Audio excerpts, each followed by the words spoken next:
Welcome back, legends. This is Animemonster Pro. Today's story is, we will see second part what if Harry Potter fled the Dursleys and unlocked a forgotten magical legacy. Here's a quick glimpse. What if Harry Potter escaped the Dursleys long before his Hogwarts letter ever arrived? Alone and determined to survive, Harry stumbles upon a hidden sanctuary protected by ancient magic, a place where the secrets of a forgotten magical legacy have been waiting for their true heir. Before we dive in, if you enjoy powerful stories like this, make sure to subscribe to Animemonster Pro and share it with your friends. Let's start the story. Hermione led Harry into their bedroom, and led was the operative word. He had started going into shock almost as soon as they arrived home. He just stood there as she removed his clothes before placing him in bed. She then undressed and joined him before pulling her betrothed tightly into a hug. He was unresponsive until speaking over the bond. "Hermione, how can you bear to touch me? Didn't you see what I did to that defenseless man?" Hermione spoke back to him, "Harry, there no longer is me, I, or you, only we and us. Of course I saw what you did, and the fact I made no attempt to stop you surely tells that I agreed with your decision. I saw the same vision as you, and if Voldemort hadn't been stopped by baby Harry Potter, that version of history would probably have come true. I thought I was losing you again. I won't let that happen, I swear I won't. You could never lose me, Harry. We're together for all time like your mum and dad." This seemed to be the right thing to say as his arms slowly wrapped round Hermione as he sobbed, holding the girl he loved more than life, slowly crying himself to sleep, holding onto the one person in the world he relied on. Harry awoke with a strange feeling until he remembered where he was and why his betrothed was wrapped in his embrace. After a while he gradually relaxed before finding his voice. Hermione, did you know we were both lying here BPD? She smiled at him. "Harry, I can tell you the exact second you discovered it. I'm sorry, but it's rude to point." They both laughed before snuggling into each other. "Harry, your birthday is in 12 days, but I really don't want to wait any longer." She started to key away any semblance of sense the boy had left. "Well, if you're sure." No more words were used or needed.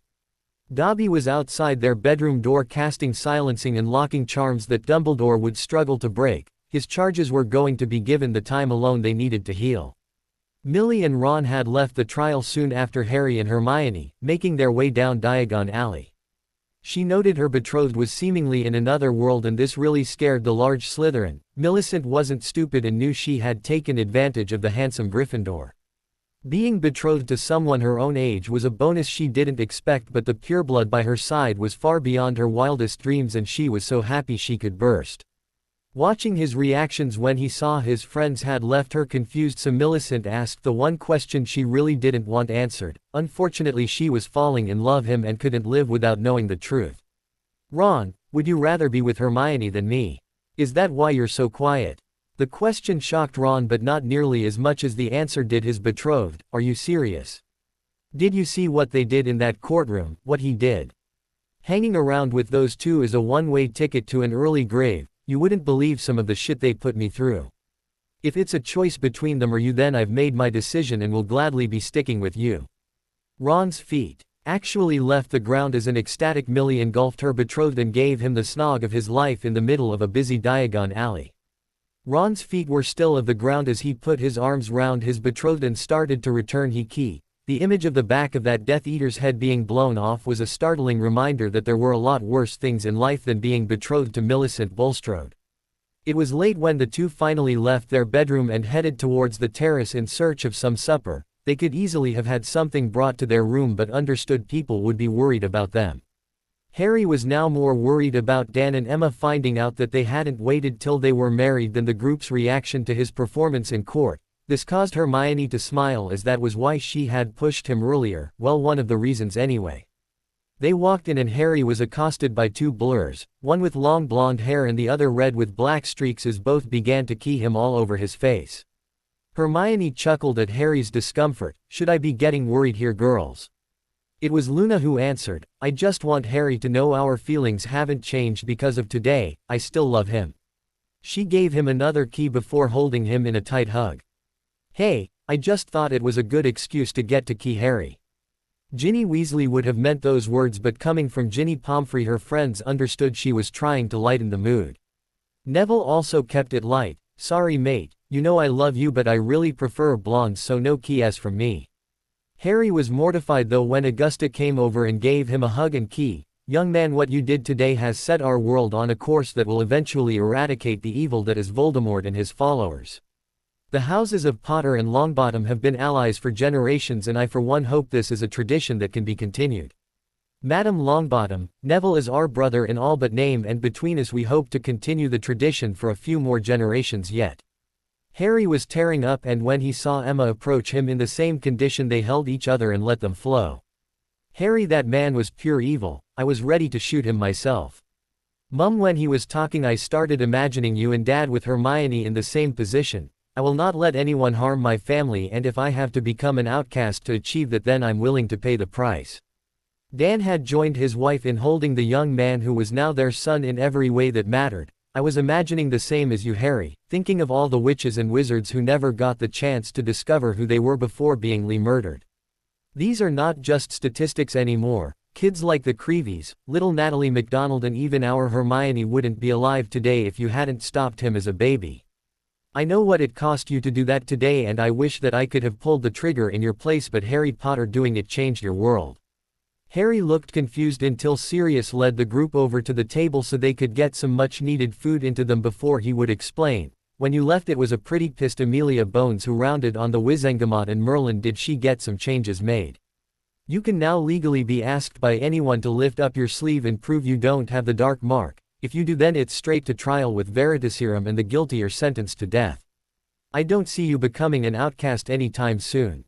Dobby popped in and actually looked embarrassed. "Minister Bones would like to speak with you. She's been asking for hours, but I told her you were unavailable at the moment." Hermione could feel Harry's apprehension. He actually expected to be arrested.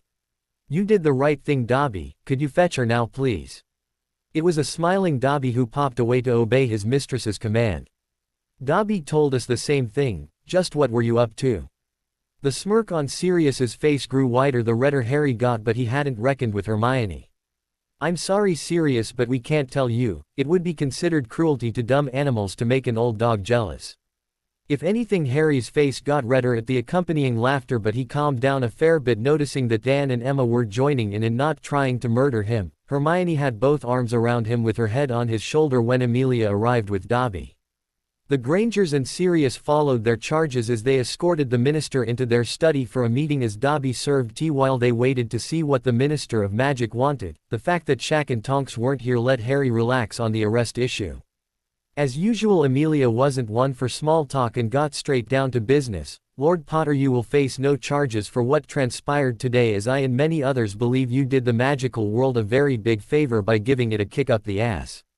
All the Death Eaters that you and Miss Granger exposed today have been tried, sentenced and executed under the new wizarding law. Your actions allowed to be formed." Harry was visibly relieved that he wasn't going to be facing any charges, and once again Hermione had her arms round him with her head on his shoulder. Their actions this afternoon seemed to have done the almost impossible task of making them even closer. "On a more personal note, I would like to thank you both for saving my life today in more ways than you know." Amelia opened her robes and lifted her jumper, showing a dragon hide vest.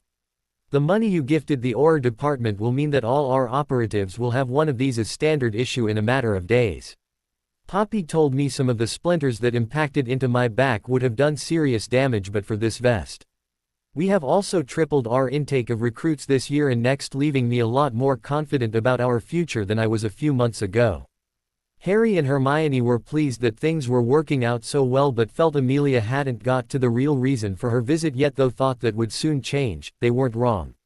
"Now we come to the problem I have and the real reason for my visit. It's plain to me that you have an incredibly accurate source of information that I don't. All 6 members you stunned after the attack were Death Eaters, and I found myself asking how you could know when all my entire department had was a few unsubstantiated rumors. There is not a shred of doubt in my mind that we're on the same side, but as minister there must be things we can work on together to resolve this with as little loss to our side as possible." They all understood Amelia wasn't asking for any political or personal gain. She felt every Auror loss personally and was willing to do anything to eradicate those visits where you had to tell somebody their loved one had been killed in the line of duty. "Minister, we have a plan that hopefully will meet that criteria, and we will gladly accept your help when the time is right. Recent events may have put those plans beyond salvage, at which point we will certainly bring you into our full confidence as we try to end this. Our generation has known relative peace and we hope to finish off Voldemort so the peace will extend to our children and beyond. At the moment only Hermione and I know the plan and that's the way it's got to stay for now, but that doesn't mean we can't work together or share information. They had been discussing it over their bond, just what they could tell the only person in the ministry they trusted. Minister, the Horcruxes that you became aware of have been found and destroyed bar one. Voldemort has a very large snake as a familiar that he's made a Horcrux. The snake is always with him but can be killed like any other animal, which will leave him mortal. Before you start organizing search parties, there's a very important fact that you need to be aware of. It's been prophesied that he can only die by Harry's hand. Hermione's words had Amelia's head whipping round to face Harry for confirmation. He nodded and Hermione continued, if your Aurors come into contact with him they need to get out of there as quick as possible. Take a shot at the snake if they get the chance, but don't engage Voldemort in a fight they can't win.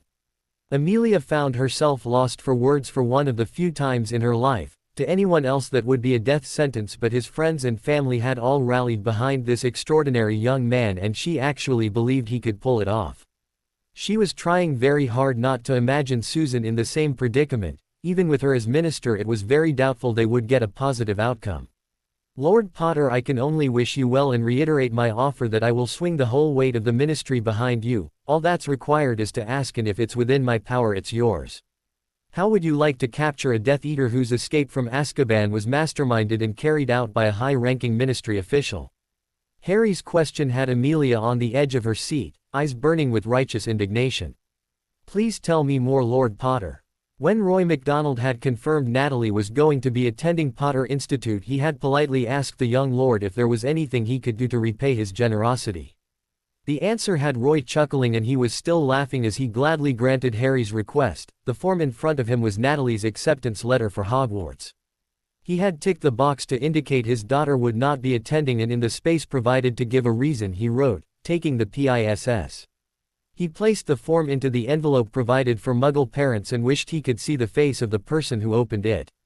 Harry lay in bed with his arms wrapped around his BPD sleeping betrothed and wondered how he could ever be worthy of the gift she had given him. He wanted to do something to say to the world just how much he loved her, but it would have to be something that couldn't be bought off the shelf.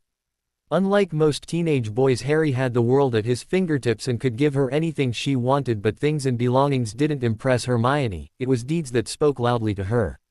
He suddenly recalled a part of their conversation with Amelia last night. The minister had stayed for hours and was now considered a good friend. The more he thought about it, the more he was sure it would be something that would show her just how much she meant to him, so he carefully untangled himself before heading for his writing desk.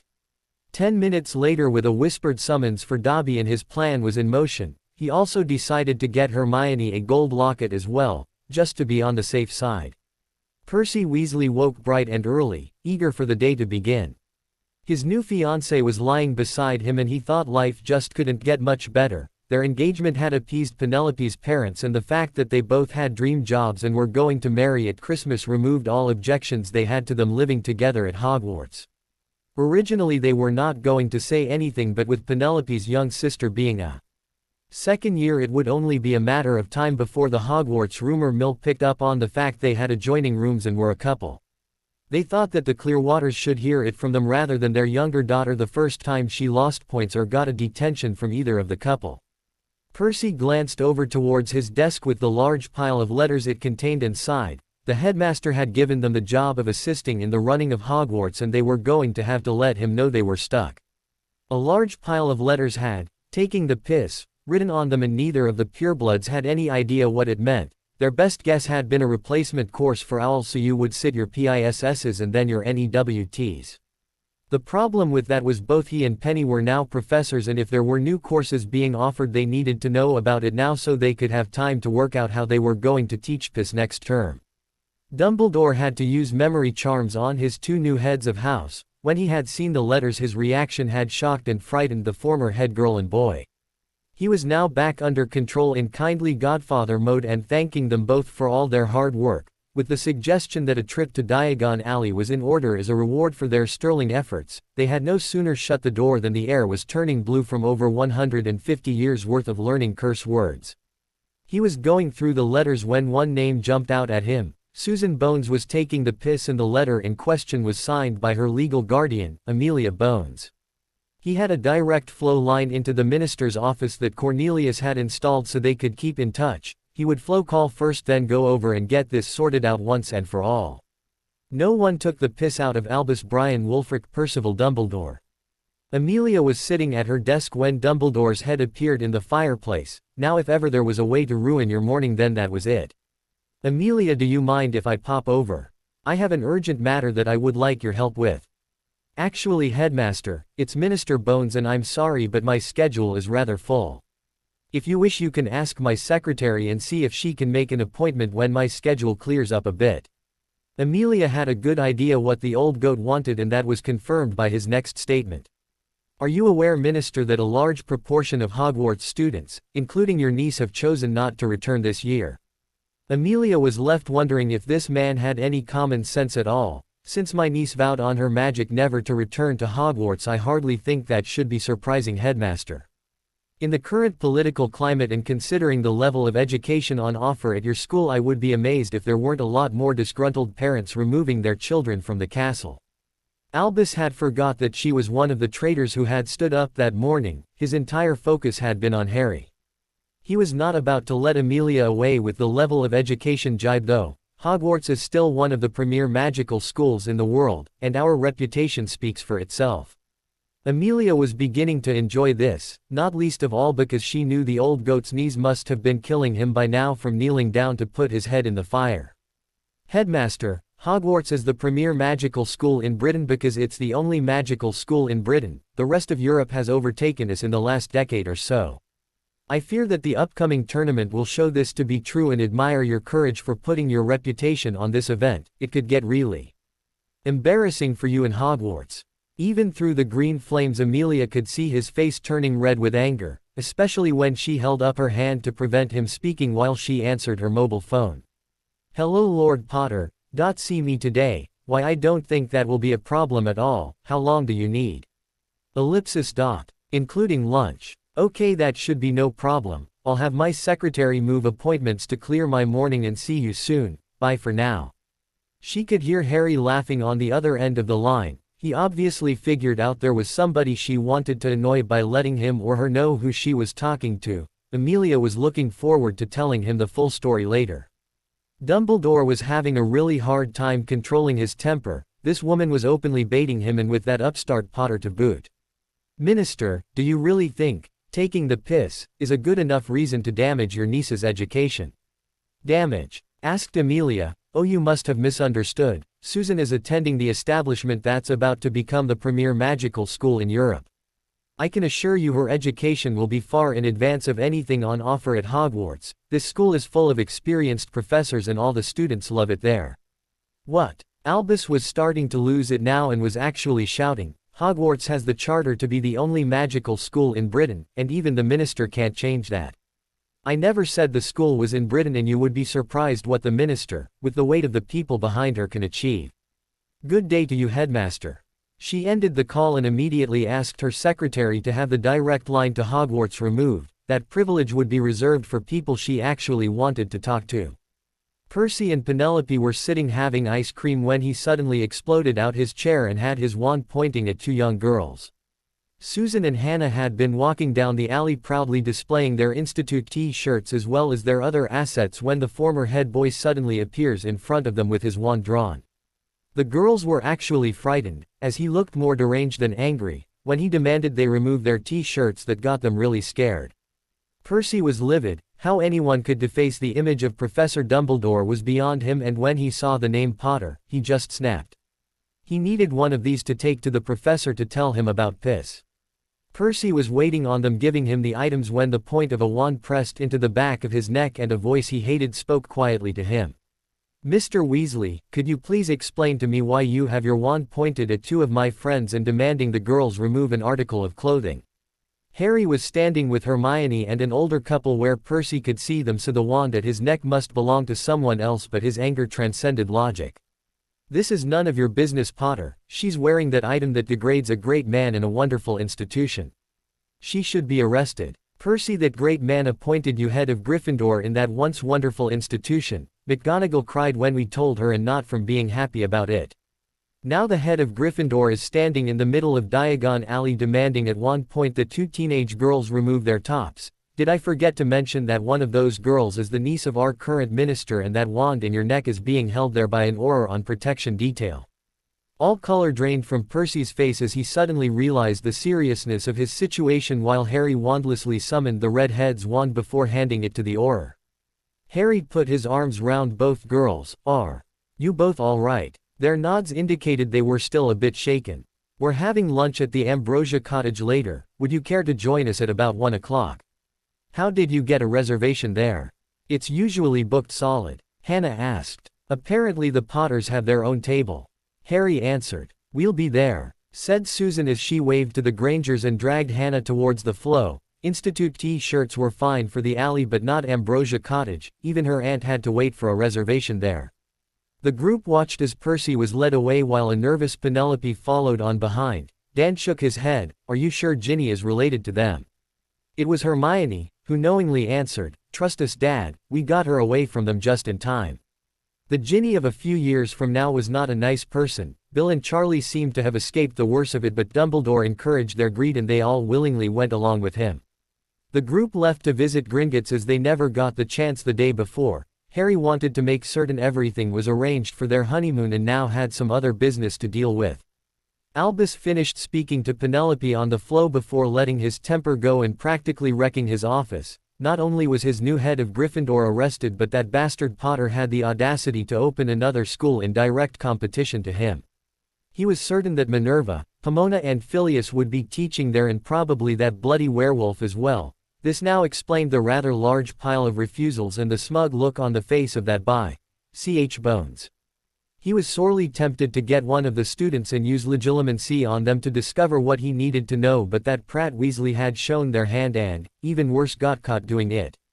All he knew was that the school wasn't in Britain, so any contacts he had would be useless to him. He decided to call some of the key businesses in Diagon Alley to see if they had any information.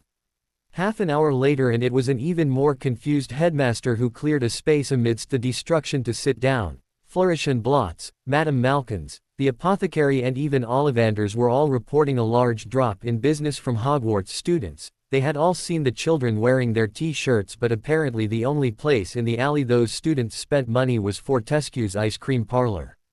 Madame Malkin had worryingly reported that rumors of the new school providing all the students books, robes and equipment would appear to be true. She had heard disgruntled parents discussing it and beeping the fact that their children were not accepted for the school. This would have a seriously detrimental effect on most of the businesses in Diagon Alley, but that wasn't what worried Albus. If Potter was taking his pick of students with the promise of freebies, who would that leave to attend Hogwarts? The thought of a school full of students that Potter had rejected made the old wizard so angry that all the former headmasters fled their portraits. When he eventually regained enough control of his anger, Albus started using his magic to tidy his office and place the letters on his repaired desk. He would have to go through them and see just how badly Hogwarts was going to be affected. Bones' comments about him being embarrassed in front of the other schools now had him in a cold sweat. The thought of the other two schools turning up with the cream of their students to find a half-empty Hogwarts with only the dregs Potter had left him was a terrifying prospect. He started sorting the letters into groups. The four were shown into Amelia's office and led towards a comfortable seating area. The minister joined them, carrying a large book. Lord and Lady Potter, Mr. and Mrs. Granger, before we start there is something I need to show you because it will have a bearing on all future discussions. She laid the book on a table and gestured for everyone to read a certain entry. Harry James Potter and Hermione Jean Granger, bond completed the 6th of June 1994, 10:07 p.m. The four looked to Amelia for an explanation of what they were reading. This book magically records all soul-bonded couples, and yours, by some strange coincidence, completed the same night that Sirius Black escaped from a locked room. A condemned hippogriff disappeared right under the minister and Dumbledore's noses while someone gave the Dementors such a scare they refused to leave Azkaban Island. In short, Hermione has been Lady Potter since that night. A very loud silence greeted this news, so Amelia continued, "In the wizarding world, a soul bond is the highest form of commitment a couple can give to each other. It's extremely rare, and a key is usually all that is required between soulmates to complete the bond. The second this takes place, the couple are considered married in law, and nothing can change that." Harry turned to Hermione with a giant smile on his face. "Do you understand what this means, Lady Potter?" Hermione answered, "Over their bond, her mind working at a rate of knots, that we were bonded in the last timeline. No wonder we knew what each other was going to do. The rings have sped up the process of our link but masked the fact we were soul bonded. That's why we both ended up with your parents. Oh Harry, even in death we couldn't be parted." He never got to say any more as overwhelming feelings of love flooded their bond, and his wife attacked him with hugs and kisses. "I was going to say, before being interrupted, that this means we didn't break our promise to Mum and Dad. We were married at the time. I hadn't even considered anything else, but my beautiful wife once more amazed me with her brilliance." Emma shook her head and asked the practical question, "When you two are quite finished, what are we going to do about your wedding next week?" "Oh, that can still go ahead," said Amelia, "though it will probably take the form of a blessing now, as they're already married to each other. When I watched them last night I thought it was a possibility, and the book has now confirmed this. Congratulations, Lord and Lady Potter." Dan and Emma were now hugging their children, and even battle-hardened Amelia Bones had a tear in her eye as she watched the happy event unfold in front of her. She was now positive that the young couple could communicate without speaking, and it was this suspicion that had her check the book in the first place. They all eventually sat back down, and only the setting stopped Hermione sitting on her husband's knee. It was the Minister of Magic's office after all. "Can I assume this changes some of the things you are here for today?" Amelia asked. "Yes," Hermione answered. "We were originally going to make arrangements to sit our NEWTs to gain as much legality as we could for our magical status, but this negates the problem. We are legally married and emancipated in the eyes of our world. A soul bound is undisputable, and anyone interfering with it will find himself or herself in serious trouble. We don't need bits of paper indicating our intelligence, so we will pass at the moment. They can always be sat at later date." Emma couldn't believe what she was hearing from her studious daughter. "Are you sure about this, Hermione? I can't believe you don't want to take exams." "Mum, Harry and I don't need jobs as such, and Lady Potter will be able to achieve so much more than Hermione Granger with 20 NEWTs. We've got the Institute up and running and are now concentrating on finishing Voldemort. Waving our Newt results at him won't get the job done." Harry chuckled at the thought of Voldemort dying of shame when his wife beat Riddle's scores in NEWTs. "Would it be possible for my wife and I to sit our apparition exams today? Our licenses would also prove we were legally of age." They both now saw what it meant to have the ministry on their side, as an hour later they were being presented licenses for standard, international and side-along apparition, having passed the tests with ease. "I think it's time to deal with our other business now, don't you, Lord Potter?" You could actually see the mischief behind Amelia's smile, and it was a hesitant Hermione who held onto the portkey provided. Gillian Green sat at her desk wondering how she was going to make the books balance for the month. This was not a problem with her excellent accounting skills, merely that the amount of money coming in was insufficient to meet the running costs. The obvious business answer was to cut her costs, but how do you explain to children that they couldn't eat today as the orphanage had to cut costs? A knock at the door, and Betty popped her head round to say they had visitors. Gillian usually hated this, as the good and the great got to tour the facilities, get a photo taken for the press with a few orphans, and then leave a few galleons to ease their conscience. She would just have to smile and bear it, as even 10 galleons could make a big difference this month. A lot of purebloods had dropped off the map, and though their contributions were meager to say the least, the children got to have food on their plates. When Amelia Bones walked in, she was surprised, but when she introduced the two couples with her, Gillian wasn't sure what was going on. 15 minutes later and she had trouble remembering her own name and kept pinching herself to see she wasn't dreaming. It was straight after the introductions and the group having been seated on some thread-worn, mismatched chairs when the first bombshell hit. Harry Potter apparently didn't mess about.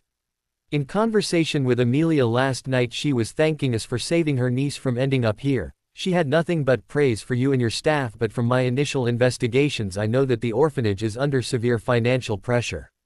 What I'm proposing is that the orphanage becomes part of the newly formed Granger Foundation, where it will be relocated to a more suitable building, have all its bills taken care of, with you and your staff actually being paid a decent salary. Just how, newly formed, is this Granger Foundation and what does it do? Hermione asked her sneaky husband. The Granger Foundation is my wedding present to my wife. It's a charity organization that can circumvent red tape and provide help directly where it's needed. It has Lady Hermione Jean Potter as chairperson with Dan and Emma Granger as board members. I won't go into business details here other than to say my information is that the orphanage needs help now. Waiting until we came back from honeymoon might have been too late. Gillian couldn't believe what she was witnessing and, but for the presence of her friend Amelia Bones, would have thought this was some sort of cruel prank. Hearing Lord Potter sum up their situation only made her nod in defeat. They might just make it to the end of this month, but she couldn't see them reaching the end of August.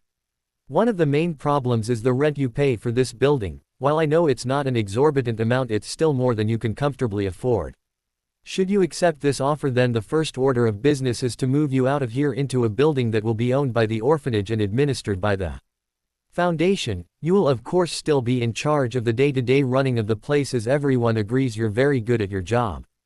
As with the Potter Institute, you will be given a vault to cover the running costs, and any major purchases get discussed with the Foundation. Are there any questions so far? Hermione just grabbed her husband and keyed him senseless while Gillian looked to Amelia for confirmation that this was real. Her friend's broad smile assured her that it was. The strangest house elf Gillian had ever seen appeared next to the Potters. He was dressed in camouflage fatigues with patches on both shoulders and sergeant stripes on his arm. She was sure one of the patches was the Potter family emblem, but the other with the snowy owl had her confused. Every pocket of his fatigues was bulging with Merlin knows what. "Ah, Dobby," said Harry, "how goes the restoration work?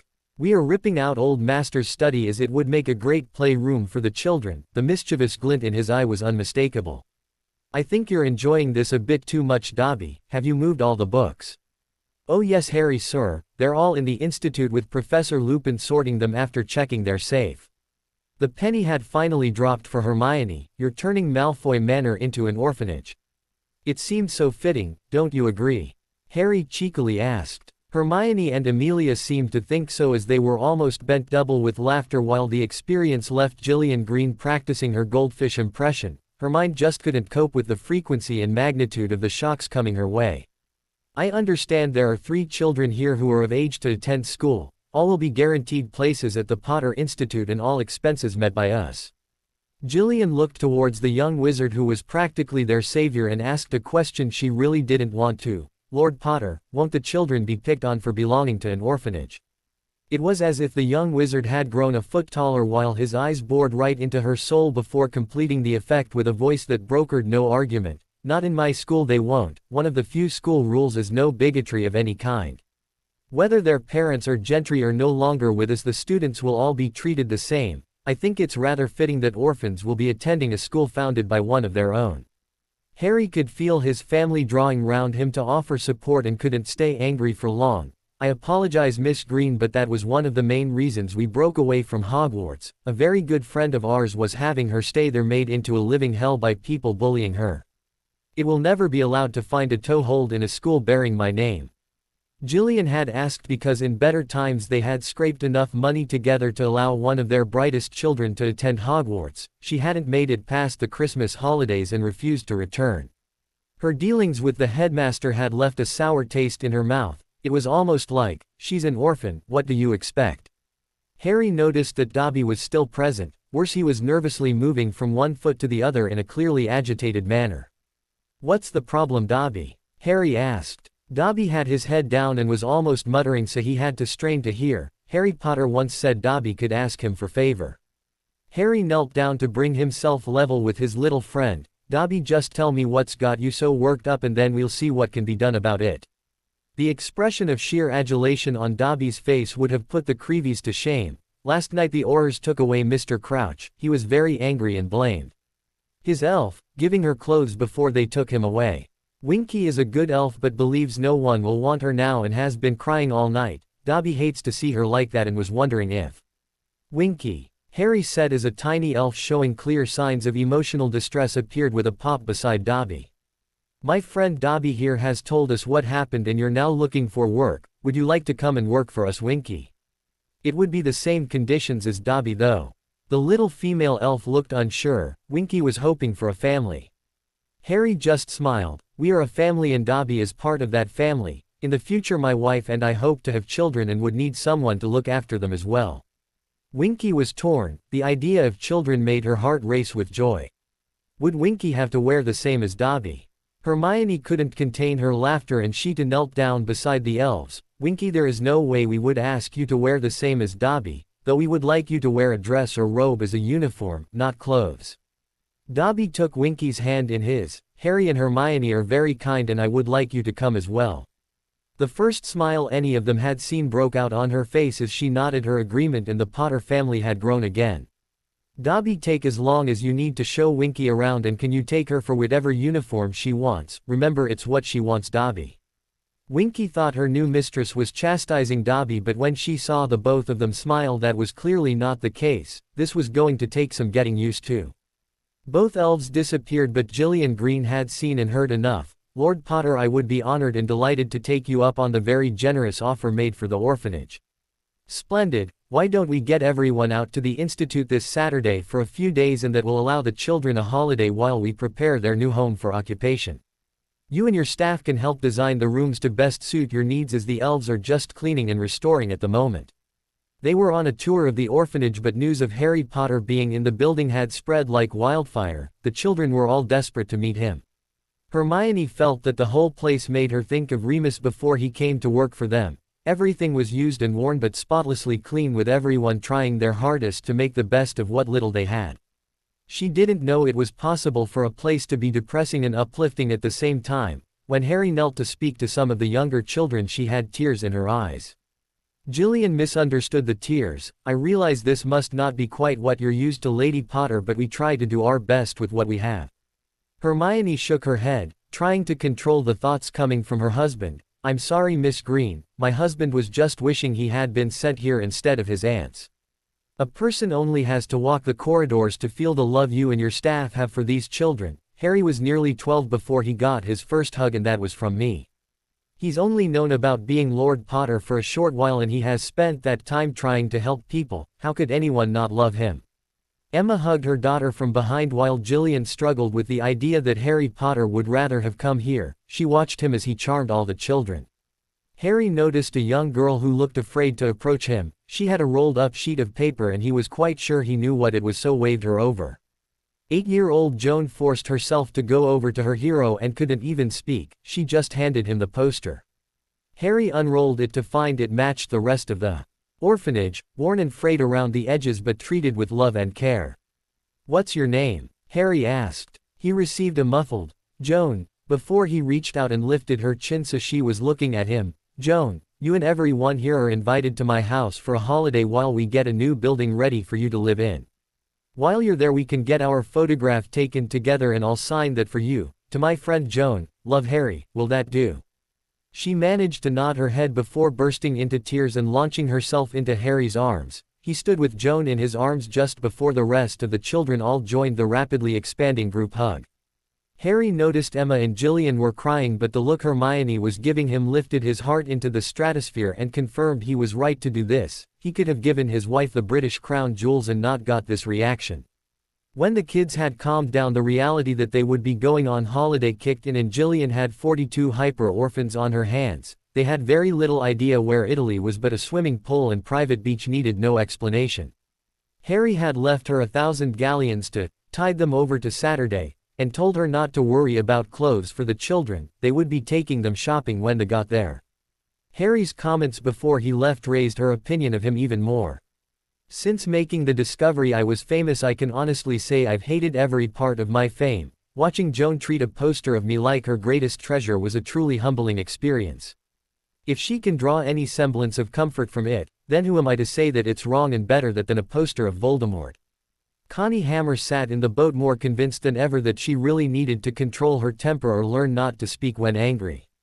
She thought back to what caused her present predicament and still found she wouldn't have changed a thing.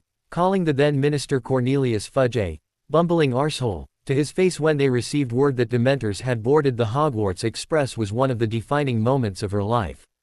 Unfortunately, Fudge didn't take too kindly to the truth and thought it was perfectly acceptable to place those monsters around a school full of children. He was also a small, petty man, and only her friend Amelia Bones had saved her job, though could do nothing about the demotion. Only the promotion of his nephew to her old job appeased the arsehole enough for her to remain an Auror. Amelia had then rightly torn a strip off her for being so bloody stupid and assigned her to the junior arsehole's squad, hoping to try and limit the damage he could do. Donald Carrick was everything she despised in an Auror. It was always the easiest option that was taken in corners cut to suit the junior asshole's needs. Today was a prime example. For a few days now they had been transferring Death Eaters from Azkaban to the Ministry so they could stand trial, and the regulations clearly stated no more than 2 prisoners at a time were permitted in the boat. Dawn had a hot date for tonight and didn't want to spend the extra time it would take for 2 trips to transport the last 3 Death Eaters, so was cutting corners again. The fact that all 3 Death Eaters had the last name Lestrange just compounded the error. Every Auror in the department, apart from the bold Dawn, knew as soon as Shacklebolt took over the department Carrick would probably find himself behind a desk at best. He thought he had a shot at the department head job. She could see the flawed logic behind his assumption. If his useless arsehole of an uncle could make Minister of Magic, then there was hope for him, but only in his tiny mind. Connie wanted to stun Rabaston, Rudolphus and Bellatrix for the entire journey, but Carrick had laughed at her, pointing out that they had been in Azkaban for over a decade and were restrained using magic-inhibiting manacles. There were 4 Aurors wearing body armor and the boatman against 3 wasted Death Eaters. She had a really bad feeling about this, and it would be no consolation if she were proven right. The 3 had sat unmoving, and they were an hour into the 90 minutes the crossing required when Rabaston started coughing before moving to the side of the small boat to throw up. Carrick and Jones were laughing, but Connie's hand immediately starting reaching for her wand. Unfortunately she was watching the wrong Lestrange as Rudolphus pounced on her, and the reason for only 2 Death Eaters to a boat was abundantly clear. In the small, tight confines of the boat she didn't have time to draw her wand.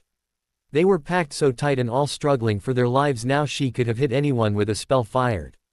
Rudolphus was a dirty fighter, but then Connie didn't know any other way to do battle, having been trained by a master of the technique. In their struggles her thumb found the Death Eater's left eye and pushed right through it.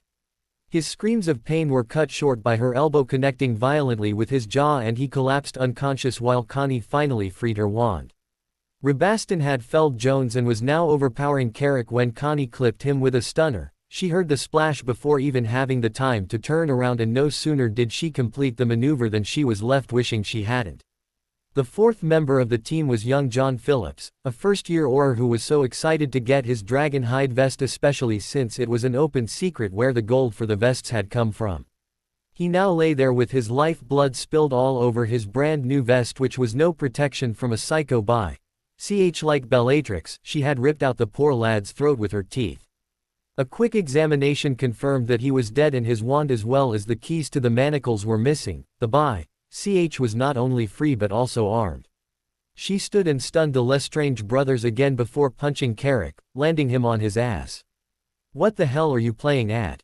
Connie demanded. "I was going to summon the by ch, why did you stop me?" Connie pointed to Phillips. "She did that without magic. She now has a wand and the key to those manacles you put so much faith in, and Donald friggin' Carrick wants to summon her into our boat. Why don't you summon a dozen sharks while you're at it? We would probably stand a better chance against them." Donald was turning green as the enormity of his screw-up began to penetrate his befuddled mind. He'd lost a member of his team. Bellatrix Lestrange had escaped with a wand, and for the life of him he couldn't think of who else to blame for this fiasco. Connie saw the boatman's head appear at the tiny window in the minuscule wheelhouse. "Get us out of here as fast as you can." This was one order the boatman was more than happy to comply with as Connie checked on Jones, before stunning the brothers again just to make sure there would be no more surprises. Connie knew what Amelia and Shaq's reaction would be, and Donald would count himself lucky if he didn't find his new accommodation was a cell, being charged with criminal negligence.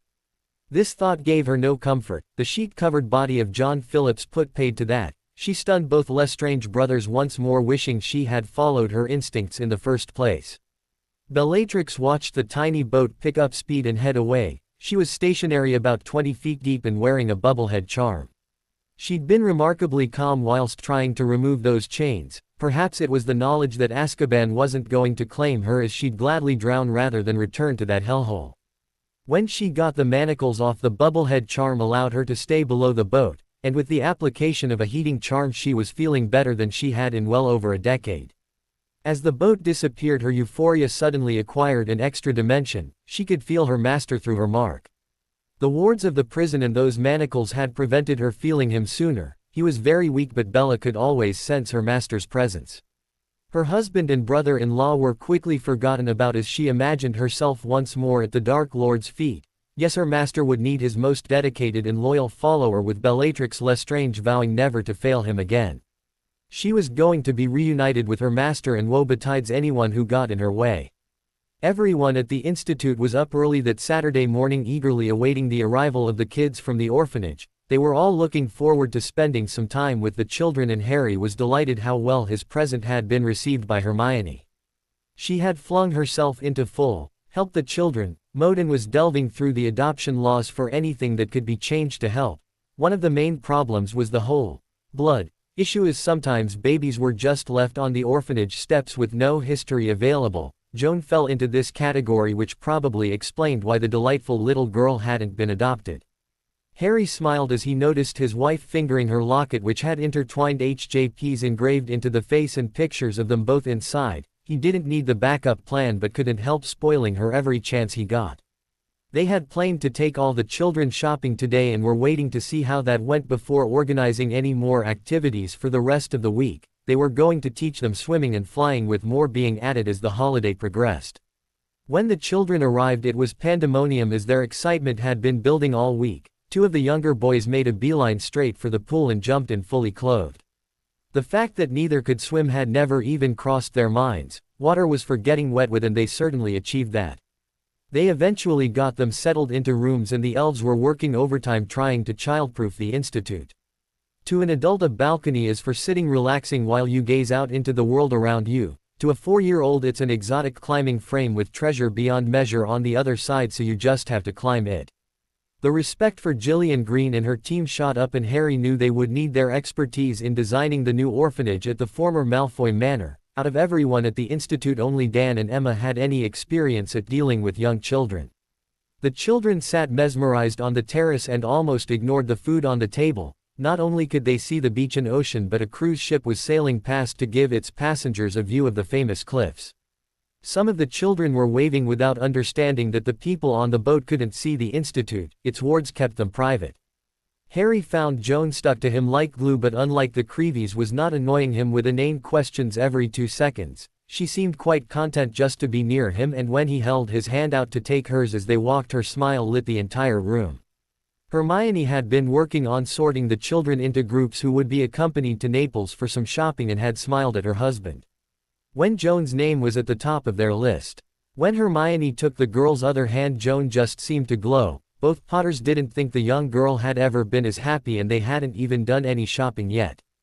Everyone from the institute was working in pairs and had about 6 children in their care as they headed out on a shopping trip that had little eyes sparkling with wonder. Dobby took Gillian and her staff to their new place of work so they could start informing the elves what needed to be done.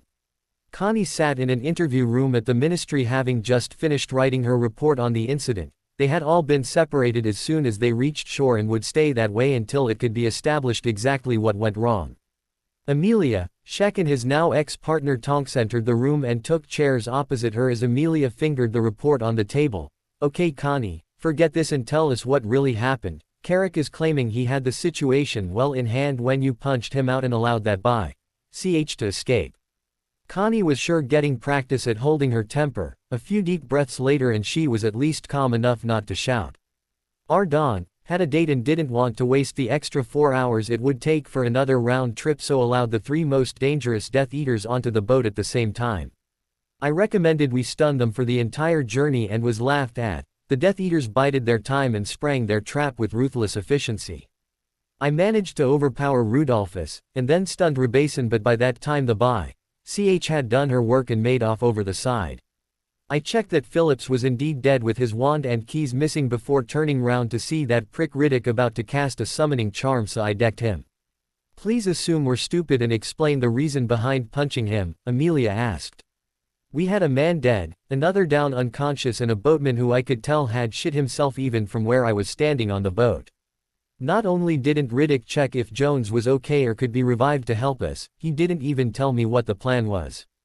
The brainless wonder couldn't even handle a wand less and handcuffed Rebason with Jones for assistance. His intention of summoning a free and armed Bellatrix Lestrange into the boat was just plain suicidal. We would have all been killed while she was saved the trouble of swimming to the shore. Shaq shook his head. You should have done us all a favor and threw the stupid bastard overboard to look for her, save us the trouble of a trial. There was me thinking that nobody could be as stupid as Cornelius Fudge and his nephew goes and proves me wrong. I'm sorry boss, I wish. You have nothing to be sorry about, but for your actions we would have 4 dead Aurors and all 3 Lestranges on the loose. Merlin knows Bellatrix is bad enough on her own. Your new assignment is Minister Protection Detail along with Tonks here. Now I know normally I wouldn't stand a chance in an argument with 3 women, but this has to happen at least until this ch is caught. Amelia was set to argue but could see her friend and new head of DMLE was right. Later today she was going to sentence the other 2 Lestranges to the Vale, and killing her husband and brother-in-law would put her right at the top of Bellatrix's murder list, as if being minister wasn't enough.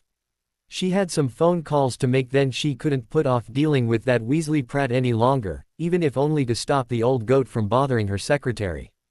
The kids were having the time of their lives. Not only were they being welcomed into the shops, but they had all been given gold to spend from Harry with strict instructions not to spend it on clothes as they would be bought for them. The magical shopping district was benefiting greatly from the Potters locating there and couldn't be more helpful. All shops had lines of credit set up for the Institute or Lord Potter's personal account. As this wasn't Institute business, Harry was footing the bill for today and had even purchased half a dozen junior brooms to teach the younger ones to fly. Both Potters couldn't help but notice that Joan never left their sides the entire trip. While the other children in the group would get excited about something in a shop window, her highlights seemed to be holding their hands or receiving a hug. Harry recognized the signs from Hermione's childhood of a young girl desperate for some sort of affection. A kind word from one of the staff at the orphanage would probably have her smiling all day. The parallels between the two were reinforced when Joan dragged Hermione into a bookshop so she could spend the gold Harry gave her. He wasn't sure whether to laugh or cry for this young girl who was making such an impression on them. Harry was drawn out of his musings by his mobile phone ringing and quickly answered when the caller ID indicated it was Amelia. 2 minutes later and he was calling for Dobby. There didn't seem to be much sense in spoiling everyone's fun when they couldn't do anything about the situation. They were all heading back to the Institute for lunch in less than 2 hours and the news could be broken then. Not for the first time Gillian Green thanked Merlin for sending the Potters to answer her prayers. The new orphanage building was beyond anything she could have imagined. The manor itself had been stripped from top to bottom and they now had a blank canvas to work with. Even more incredible was the fact they had a budget for the refurbishment and such a willing workforce. She had met with the Potters twice more before today and the probing questions Hermione had asked reassured Gillian that this was not a passing whim for them. They were the most serious and mature teenagers she had ever met. On both of their visits Joan just happened to run into them. She was one of Gillian's favorites, but because of being left on the doorstep they had no way of determining her blood status, therefore her chances of adoption were slim to none. At least now, thanks to the Potters, she was guaranteed an education and, being a very bright child, she should do well. Gillian was startled by the sudden appearance of Dobby, but his message startled her even more. Miss Green, you and your staff must return to the Institute immediately. A wicked witch has escaped and may come to this house looking for her sister. Mr. Harry wants everyone, including elves, out of this building very quickly. It seemed pretty strange to be ordered around by a house elf, but Dobby brokered no argument. Less than 10 minutes after Harry gave the order in Naples, the former Malfoy manor was totally empty. Percy Weasley found himself led into a room that held the minister, 4 male Aurors and Penelope. He had no idea what was going on but couldn't believe his ears when Madame Bones informed him what was about to happen. Mr. Weasley, you seem to think it's all right to demand young girls remove articles of clothing in public. I strongly disagree with that under any circumstances, but even more so since one of them was my niece. Your fiancé here has argued that you meant no disrespect and it was their shirts you found offensive. She claims that you were not trying to harass the girls and that no harm would have been done. As proof of this, she is going to take her top off here in front of these Aurors. Percy was struggling with the thought that his incredibly shy Penelope was doing this for him, but as She slowly got to her third button. Reality paid a rare visit to Percy the prick, and he was up out his seat and standing in front of his fiancée with his back to her, blocking the view of the male aurors present. This has gone far enough. I know that I was incredibly stupid the other day and will accept any punishment handed out, but this is not happening. Percy turned to see the minister practically smiling at him. Mr. Weasley, had my auror undone one more button you would have felt the full weight of the law descend upon you. Percy span round to see a pink-haired woman rebuttoning her blouse. As you seem to have come to your senses, have decided to give you another chance. Whether I like it or not, you now hold a position that demands a certain level of behavior on your part. Should that level sink below an acceptable point again, I will come after you. Do not make me regret this decision. Percy, as 2 Weasleys in the cells already is really quite enough. Percy knew he was incredibly lucky to be given a second chance, so with a "thank you," he almost ran out the office, desperate to find the nearest flow and get back to Penelope. As the kids were sitting down to lunch at the Institute, Harry arranged for a quick meeting with Gillian and her staff, as well as Pomona, Minerva, Hermione, Mum and Dad. Bellatrix Lestrange has escaped, and I am worried that she may head for the former Malfoy Manor looking for help from her sister. Why I have everyone here is to discuss our options and ask the following questions. Can the orphanage staff stay here, and will we have room come September the 1st for our students in the orphanage should they still be here? Gillian glanced towards her staff and received nothing but nods. Some of my staff only work part-time but would be delighted to spend a few days a week staying here. Minerva and Pomona were deep in discussion regarding accommodation and quickly came to a decision. We don't see a problem with numbers, but think it would be a good idea to have a separate floor or wing adapted to their specific needs. We also think it would benefit everyone if we all ate our meals together and allowed the children to mix as much as possible with the students. Even with teaching 2 subjects, our relatively low numbers for the moment means that staff have some spare time on their hands, and both Minerva and I would like to volunteer to run some classes for them. I'm sure some of the other teachers will do the same. Emma immediately spoke for her and Dan. We're pretty sure we won't be returning to dentistry, and I can't think of anything more worthwhile. We will help you all we can. Gillian could only nod in thanks. Her throat just wouldn't work as she struggled to fight back the tears.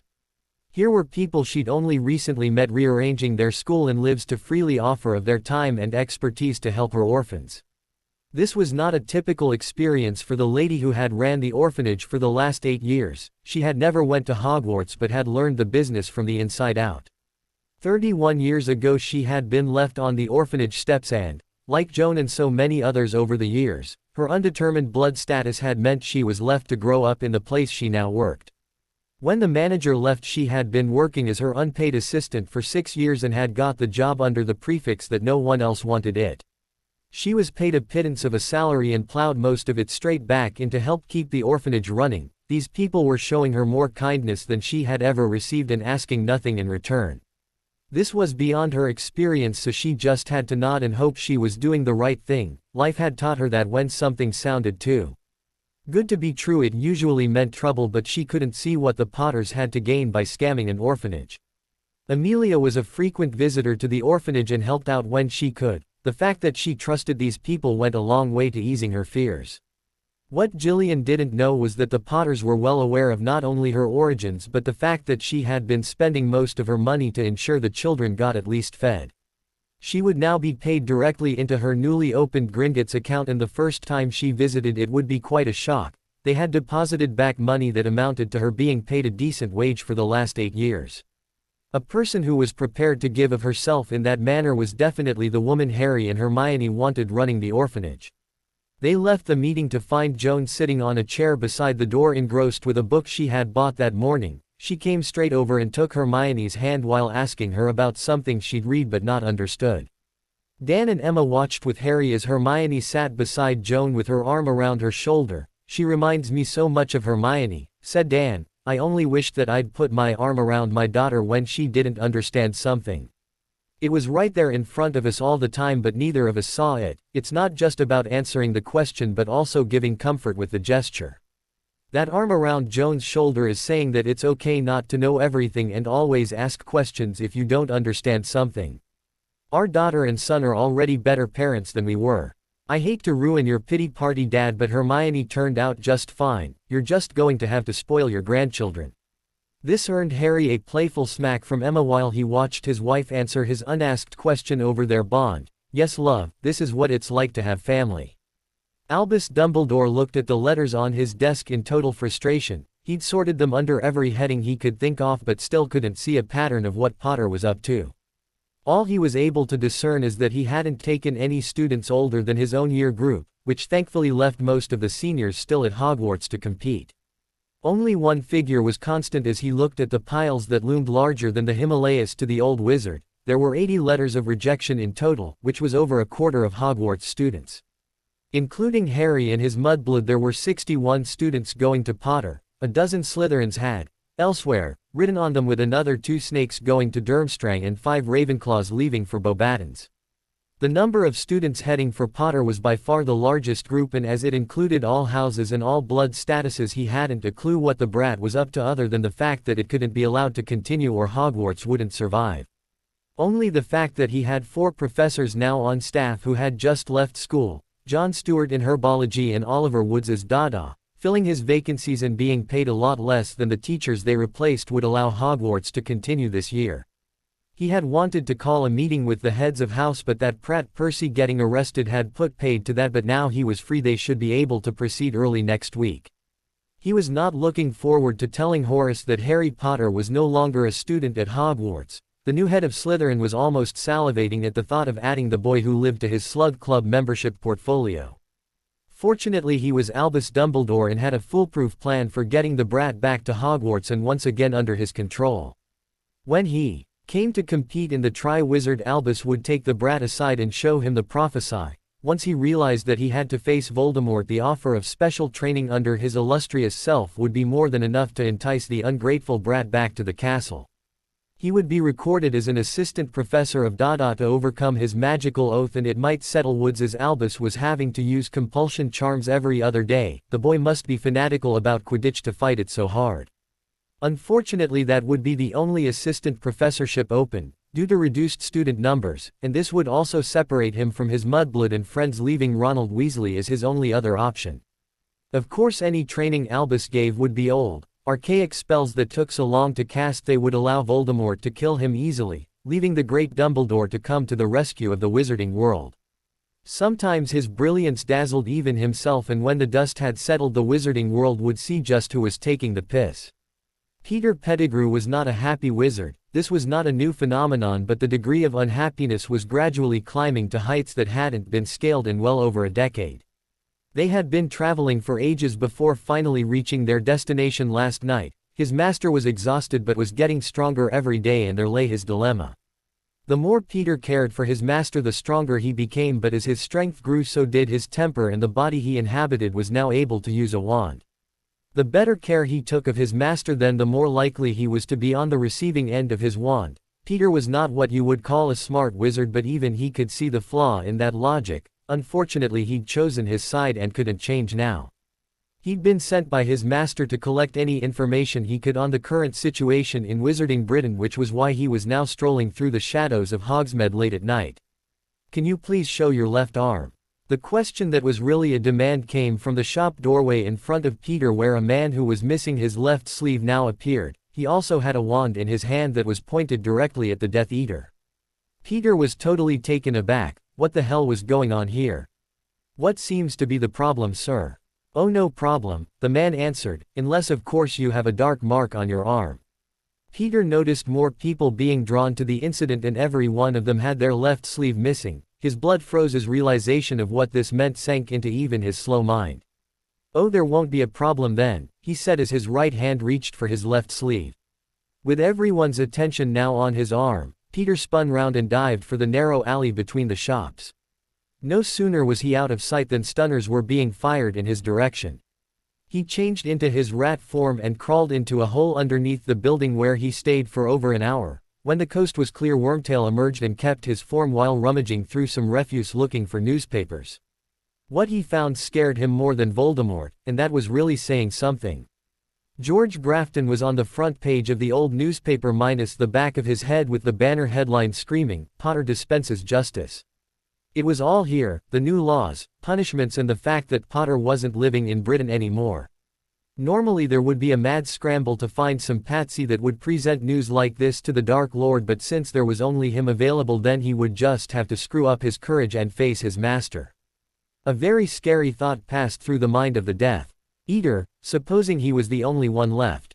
He might not have that worry if he didn't get a move on. He was late in bringing bad news that not only destroyed Death Eaters but shattered his master's plans as well. There was every chance the Dark Lord's temper would see Peter killed tonight. Night was falling on the beach at the Institute as the older children toasted marshmallows over bluebell flames in the sand. Jillian watched while the youngsters fought sleep before finally succumbing and then being whisked to bed by an elf. She shared a look with her staff that clearly said they could get used to this. She looked towards the Potters and couldn't help but smile. Jillian had seen this happen occasionally over the years where a couple and a child had just clicked. Watching them together, she wasn't even sure if they were aware of it yet, and she would need to talk to her friend Amelia on what was possible, though where the Potters were concerned she was learning that nothing could be ruled out. Joan had fallen asleep with her head on Hermione's lap, but she had shooed the elf away who was going to take the sleeping girl to bed. Harry couldn't take his eyes off his wife as she unconsciously ran her fingers through Joan's hair. Seeing the two of them together was a beautiful sight for the young wizard. Although Hermione was more of age to be her big sister, the relationship definitely leaned more towards mother-daughter. Dad was right on the money when he said she would make a wonderful mom. Today had ended once and for all any debate between the Potters about whether they were right to come back in time. Watching the sheer joy on the children's faces just from the pleasure of being on the beach beside the sea was a Patronus-worthy memory. Harry, Hermione, Ginny, Neville and Luna all had great fun splashing and playing games with the kids, even taking them on broom rides over the sea. Joan was a bit reluctant at first, but Hermione whispered in her ear, "Nothing bad will ever happen to you while Harry's there." This gave her the confidence to climb on, and she was soon enjoying herself as the five of them gently raced above the waves with their passengers' laughter ringing in their ears. Harry was carrying the sleeping Joan back up to the Institute while wondering how this little girl had wormed her way into their affections so quickly. Harry had felt a connection that first day in the orphanage, but it was just something that refused to be analyzed. Perhaps it was both of them being left on a doorstep as babies, or the fact that she didn't make friends easily, but something about this kid cried out to both himself and Hermione on an almost primeval level. Whatever it was, there would be no ignoring it, as Joan already seemed part of their lives. He glanced towards Neville, who had Luna burying into his chest as they walked beside them. The news of Bellatrix's escape had hit the young wizard hard. They knew from the previous timeline who was responsible for what happened to his parents, and the way Luna had been supportively clinging to him all day indicated he had shared the details with her. Having fun with the kids had been good for him today, though Harry had immediately binned his proposal that they cut back on training while the children were here. With that on the loose and armed, they needed to be ready for anything. Bella was beyond tired. She had been pushing herself to get inland and avoid any ministry search parties that were sure to be looking for her, but lack of food and sleep were beginning to take its toll, and she needed a bolt hole for the night. She could feel her master getting stronger and was drawn towards him like iron filings to a magnet, but Bella was worn out. She chose the house at the end of the street, and in Alohomora gained her entry. It was a risk performing magic, but that spell was so low powered she doubted if the ministry monitors could even detect it. Making her way into the kitchen, she discovered exactly what was required, handily protruding from a block of wood, large sharp knives. She had to kill quietly while using no magic, and these were just perfect for the job. The Death Eater stealthily made her way up the stairs of the darkened house. Bella found a couple lying sleeping in the first room and approached the bed with a knife in each hand. The husband's eyes shot open as she expertly slid the knife between his ribs and straight through his heart. The man was dead, but his brain just hadn't registered that fact yet as she repeated the procedure on his still sleeping wife. Having checked the rest of the house was empty, she returned to the kitchen and ate everything she could lay her hands on. She would have liked to torture the couple before sending them on their way, but didn't want anything to distract her from getting to her master. There would be plenty time for pleasure later, but right now she needed to sleep. Having eaten her fill, she lay down in an empty bedroom and was soon fast asleep, though with her wand still clutched in her hand. The young man sneaked into the house as quietly as possible and ghosted up the stairs with a mad gleam in his eyes. He was in so much trouble, but right at this moment he didn't care. He knew his dad would freak over him being out all night, but any punishment would be worth it. No longer would he be the butt of all the jokes in school because he was now a man and nothing could wipe the smile off his face. Nothing that is except seeing his parents' bedroom door open and both of them lying there with knife handles protruding from their unmoving chests. He took a deep breath before screaming, "Help!" at the top of his lungs while racing back down the stairs. On this night of firsts for the young man, he had the dubious honor of being the first person hit by a killing curse from Bellatrix Lestrange in over a decade. Since the Aurors now knew where she was, Bella was forced into apparating to the one place that came to mind where they couldn't follow. It was very risky, but the sounds of apparition pops coming from outside left her with no option, so she disappeared before they had time to get any wards up. The group had almost finished training and Amber was progressing well with her shooting when an injured Dobby appeared and had Harry on his knees trying to assess the damage to his little friend. "Dobby will be fine," Mrs. Black called for Dobby to tell him Wicked Witch is in Lord Black's house. Wicked Witch caught Dobby with spell, but I protected myself. His grin wasn't masking the fact that he was in pain. "Winky," Harry called and was instantly rewarded with the arrival of the elf in question. "Get Dobby to Poppy and make sure he rests until he's better." The determined expression on Winky's face left no doubt that his orders would be followed to the letter. Dobby was in good hands as she popped both elves away to find the healer. Harry turned round to see everyone staring at him in anticipation. "Well, why do you think we've been training? Suited and booted people, we leave in 5 minutes. He grabbed Neville as Hermione took Luna and they apparated to the corridor outside their rooms. Full armor and game faces, this is as real as it gets. Neville hugged Harry while pounding his back before keying Luna and diving into his room where the elves had his armor laid out waiting on him. Luna keyed Harry, "Thank you, this means a lot to Neville." He just hugged his sister before dashing off with Hermione to get ready. Back on the beach, Sirius had pulled Amber into an embrace and keyed her so hard her toes curled. His, "See you soon," before grabbing Dan and following Remus with Emma as they apparated to the Institute left her sinking to her knees on the sand thinking he was in so much trouble when he got back.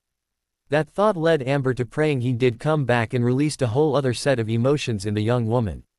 At opposite ends of the Institute, 2 girls had been watching the training session on the beach and could sense something wasn't right, so both Ginny and Joan started racing towards Harry and Hermione's room to find out just what was happening. Hermione left their bedroom to find herself being crushed in a hug by a crying 8-year-old. Joan had taken one look at her outfit and didn't need to be told anymore. "Joan, it's all right, remember what I told you yesterday. Nothing bad will ever happen to you while Harry's there. Well, here he is and he won't let anything happen to me." Harry had been on the phone to Amelia as he joined Hermione in trying to console the young girl. Both were dressed for battle and Joan now had an arm round each of them. Ginny glanced towards them wondering if they were going after Riddle, but Harry's answer of Bellatrix did little to lessen her concerns. Everyone said she was nearly as bad as her master. She took the still crying Joan in her arms as a similarly dressed Neville and Luna joined them and they all made their way to meet with the others. Harry had Hermione and Neville either side of him with Luna directly behind. They had devised this diamond formation in the last timeline and were using it again. Across from them the others were using the exact same tactics with Remus in front, Dan and Emma beside him with Sirius guarding their backs. All 8 had weapons drawn and were ready for anything.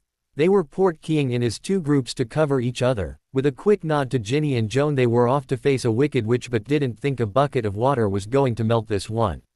Bella was picking herself up off the floor wondering what the hell had just happened. The dazed witch shook her head trying to clear the ringing from her ears after being slammed into a wall. She had heard her aunt's portrait speaking to the strangest house elf the pureblood witch had ever seen. When Bella had noticed the Potter coat of arms on his uniform she fired off a curse at the creature. The little bastard actually had the audacity to move out of the way and then fire a curse at her. Bella was so surprised she didn't even react, hence coming round on the floor with a sore head. What was the world coming to when a house elf not only tried to dodge your curses but actually fought back? They were on her master's list for annihilation anyway, but Bella would ask the Dark Lord if she could deal with that one personally. Bella was going to have a chat with her aunt's portrait to find out what else had changed while she had been away when 2 groups did the impossible and portkeyed into the most noble and ancient House of Black. She adopted her usual tactic of a spread of 3 killing curses that would hopefully hit a few but at least scatter them, forcing her opponents to seek cover. As soon as Luna had confirmed there was nobody behind them she shouted, "Clear," and they went into full attack mode. As the green killing curses came rushing towards them, she levitated furniture to block their path. Sirius was doing the same job for the other group, allowing 6 people to rain down spells and bullets on their target. Bellatrix might be good, but nobody could stand up to that barrage. The female Death Eater didn't have time to register her astonishment at the tactics being deployed, as Bella was too busy trying to stay alive. She dived onto the floor and her momentum slid her along the recently polished surface until she hit the double doors of the dining room. Jumping up, Bella frantically attempted to apparate, but discovered to her dismay preventative wards were already in place, so was left with no choice but to enter the dining room as the doors were destroyed just as she got clear. Bella felt something tear into her left elbow with such force that it spun her round. This was probably not a bad thing for the Death Eater, as 2 reductor curses whizzed by where her head and chest would have been the second before. The pain being emitted from her now useless arm was excruciating, but Bella had quickly come to realize that if she didn't get out of here she wouldn't feel pain ever again. These were not Ministry Aurors out to capture her using nothing stronger than a stunner. These people wanted her dead and had the skills to achieve their goal. The Death Eater had been in enough fights to recognize this battle was only going to end one way unless she got out of there in the next few seconds. Amelia had grabbed everyone available to her upon receiving Harry's call. He told her they were working on a timescale measured in minutes, so the minister had to trust they knew what they were doing. Tonks, having been brought back into the Black family by Sirius, was able to see the house but not enter it until invited by him. The Metamorphosis was in charge of setting up the perimeter and anti-apparition wards. Sirius would create the portkeys that would take their group inside the house, and Amelia's task was ensuring the by-ch didn't get away. This proved easier said than done, as glass suddenly appeared out of nowhere and forced her team to take cover. The flying glass was closely followed by a truly terrifying sight. Bellatrix Lestrange was considered the wrong side of crazy on a good day. This was probably not one of her better days, as she swooped down amongst them, loosing blood from the side of her head while her left arm looked to be hanging off at the elbow. She was sending off killing curses in all directions, and the Aurors were left scrambling for cover as she raced right through them until reaching the edge of the wards. She apparated with only one thought in her mind as her left forearm dropped onto the pavement. Bellatrix Lestrange had escaped for now, but nobody would be asking her to lift up her left sleeve as it would be empty. They weren't quite sure if she'd splinched herself or if there just wasn't enough tissue left holding the arm on during apparition. The creature that was Voldemort was in a terrible mood, and his dilemma was the polar opposite of Peter's. The more he cursed the useless servant, the longer he would have to wait on Wormtail being able to take care of him again. Thus he had limited his administration of the Cruciatus to the bare minimum his temper would allow, though Peter still ended up unconscious. His screams had even attracted the attention of the old Muggle caretaker, and he had to be dealt with. Fortunately, Nagini was available to dispose of the foolish old man. Peter had muttered something last night about having a plan, but he was too enraged even to listen. Oh, how he wished for a better servant than Wormtail. Magic can do amazing things. Sometimes it almost seems sentient, because at the exact same instant an agony-riddled Bella apparated, but without a destination in mind. All that her pain-muddled brain would process was, must find Master, so magic took a hand, granting both of them their wish, and the Death Eater appeared before her lord once more. She managed to mutter, "Master," before collapsing at the creature's feet. Amber had joined Ginny and Joan as they waited for news. Pomona was trying to be angry at Remus for not telling her he was going, but was much more worried about her wizard not coming back that she wasn't able to sustain it. When they heard the ringing sound, Amber was up like a shot and sped to the nearby room containing the telephone. She answered it and sank to her knees before realizing that they were all looking at her with grim expressions. "It's Harry, everyone's okay with nothing more than a few cuts and bruises." Joan buried her face into Ginny and cried her little heart out in relief until Amber tapped the girl on her shoulder. "It's Hermione, and she wants to speak to you." She took the device with trembling hands and heard the instantly recognizable voice coming from it. "Hey Joan, we're fine. I told you nothing bad will ever happen to me while Harry's there. He could hear you crying all the way to London and didn't want you to worry. We have to talk to some people here and might be a while. You enjoy yourself and we'll be home to see you soon."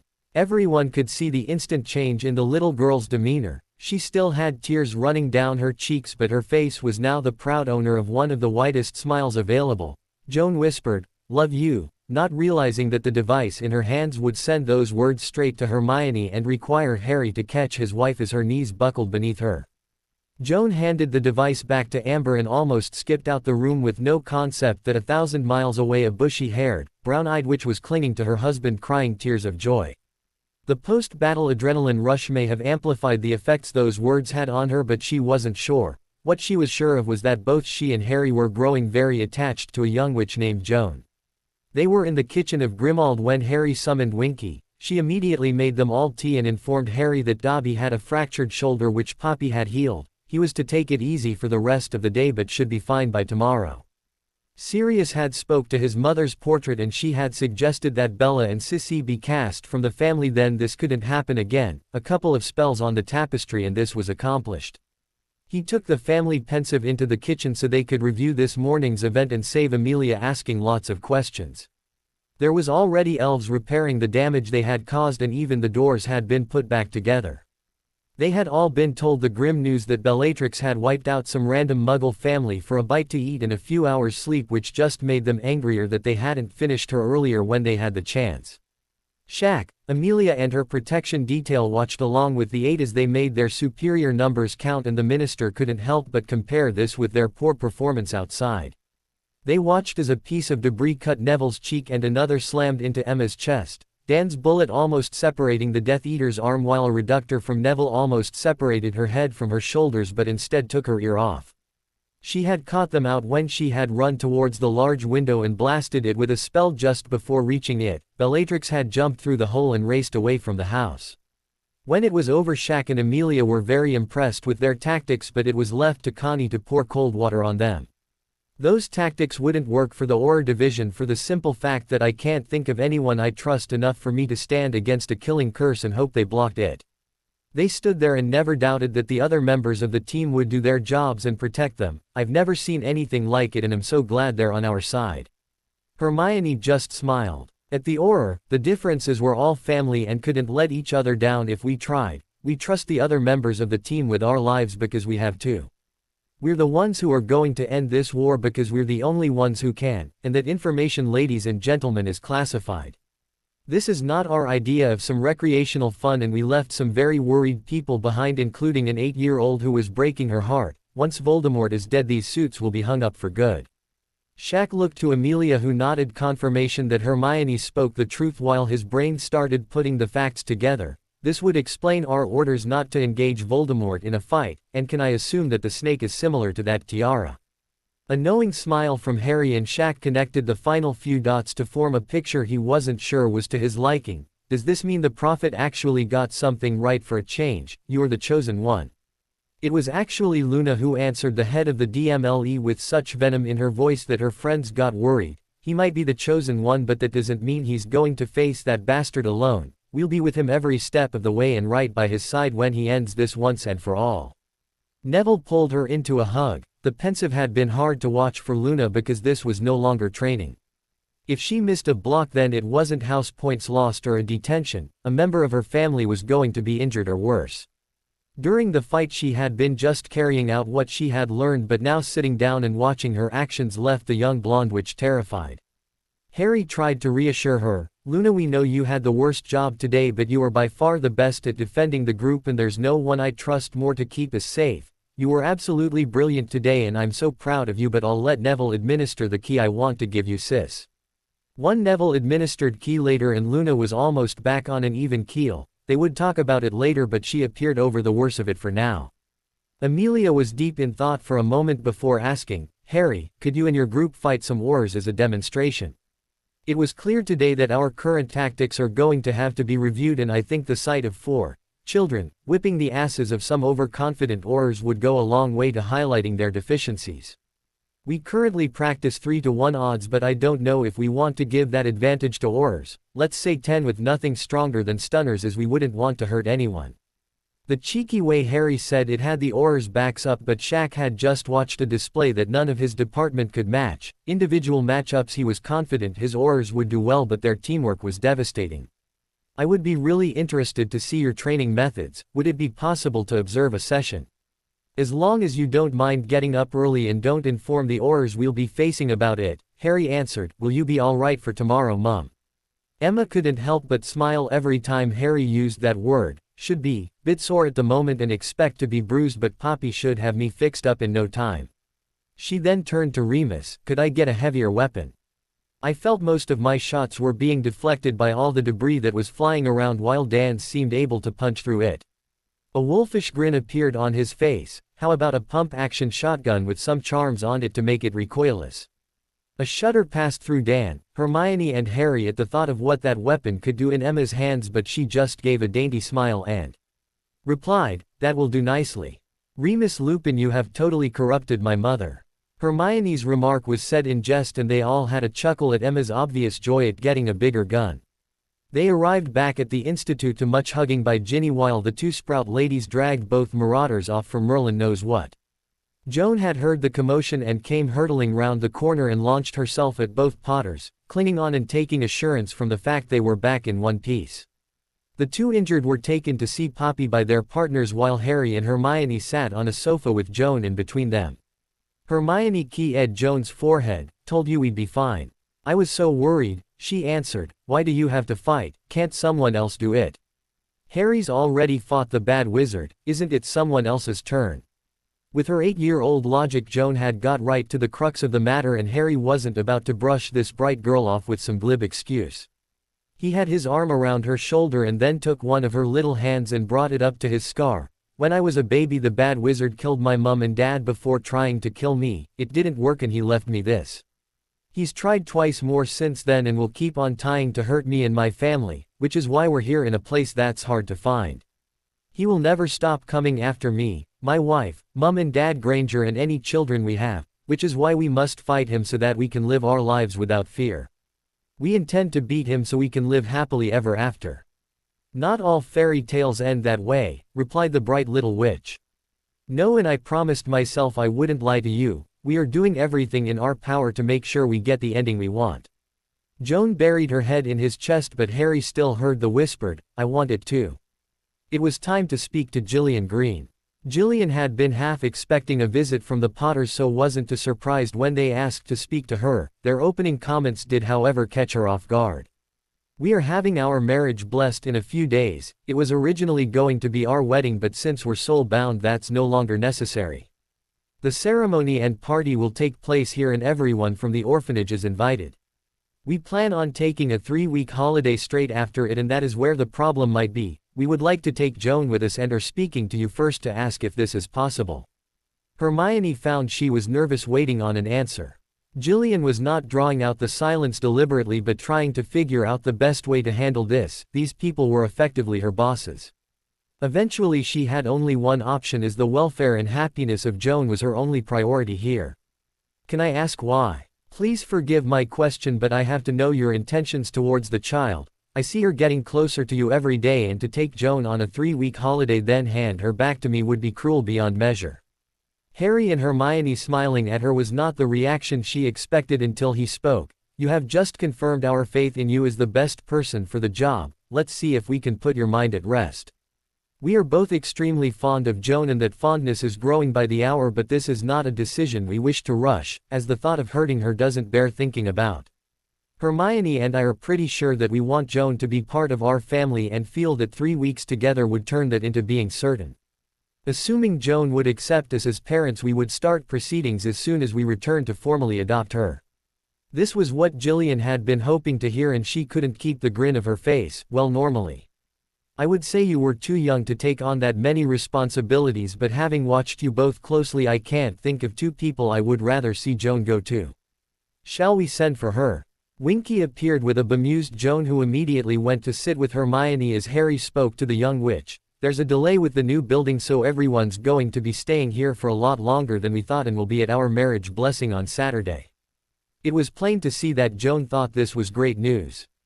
After the blessing, Hermione and I, with Mum and Dad, will be going away for 3 weeks and we'd like you to come with us. Harry saw her expression change to one of uncertainty and understood the reason why. Joan, we're very much alike, you and I. I was also left on a doorstep and wondered what I had done wrong to deserve it. Going to sleep every night hoping that tomorrow would be the day when I would wake up and find it had all been a mistake. This is your tomorrow, Joan. We want you to be our daughter and for you to use these 3 weeks to see if that's what you want. Don't feel you have to be a perfect little angel or the deal's off. We've already made up our minds and this is to see if you can put up with us as parents. Joan had tears running down her cheeks for the third time that day but had never been happier.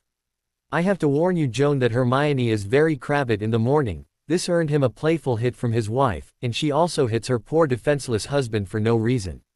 This had all three girls laughing, though Harry wasn't sure whether it was the poor defenseless jibe that caused it. Are you sure you want her for your mother?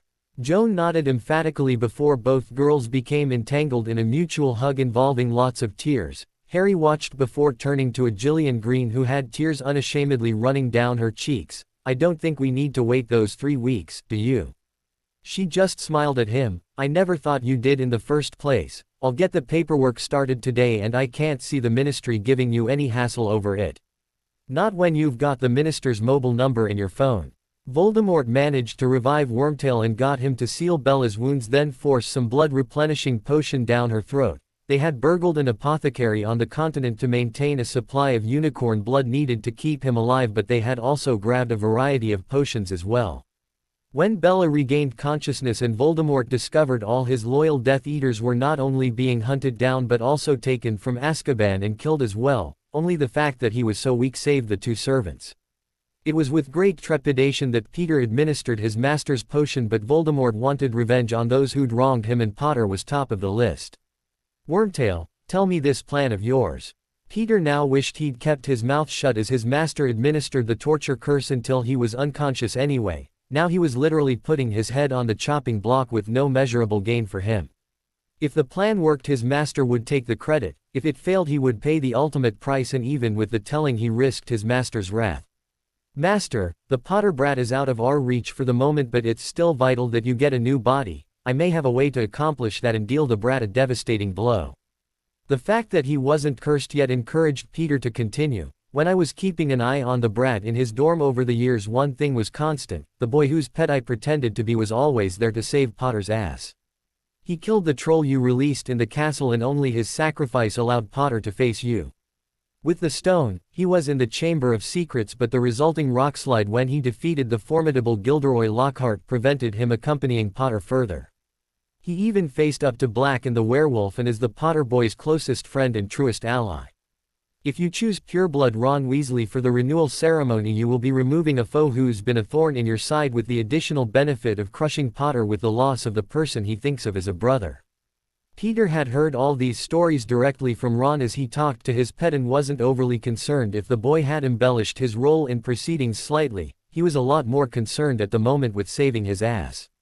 Voldemort thought over the plan and had seen how close both boys were in his time as Quirrell. This plan might actually have some merit and he wouldn't have to wait so long to regain his body either. Are you sure he wouldn't have left Hogwarts with Potter?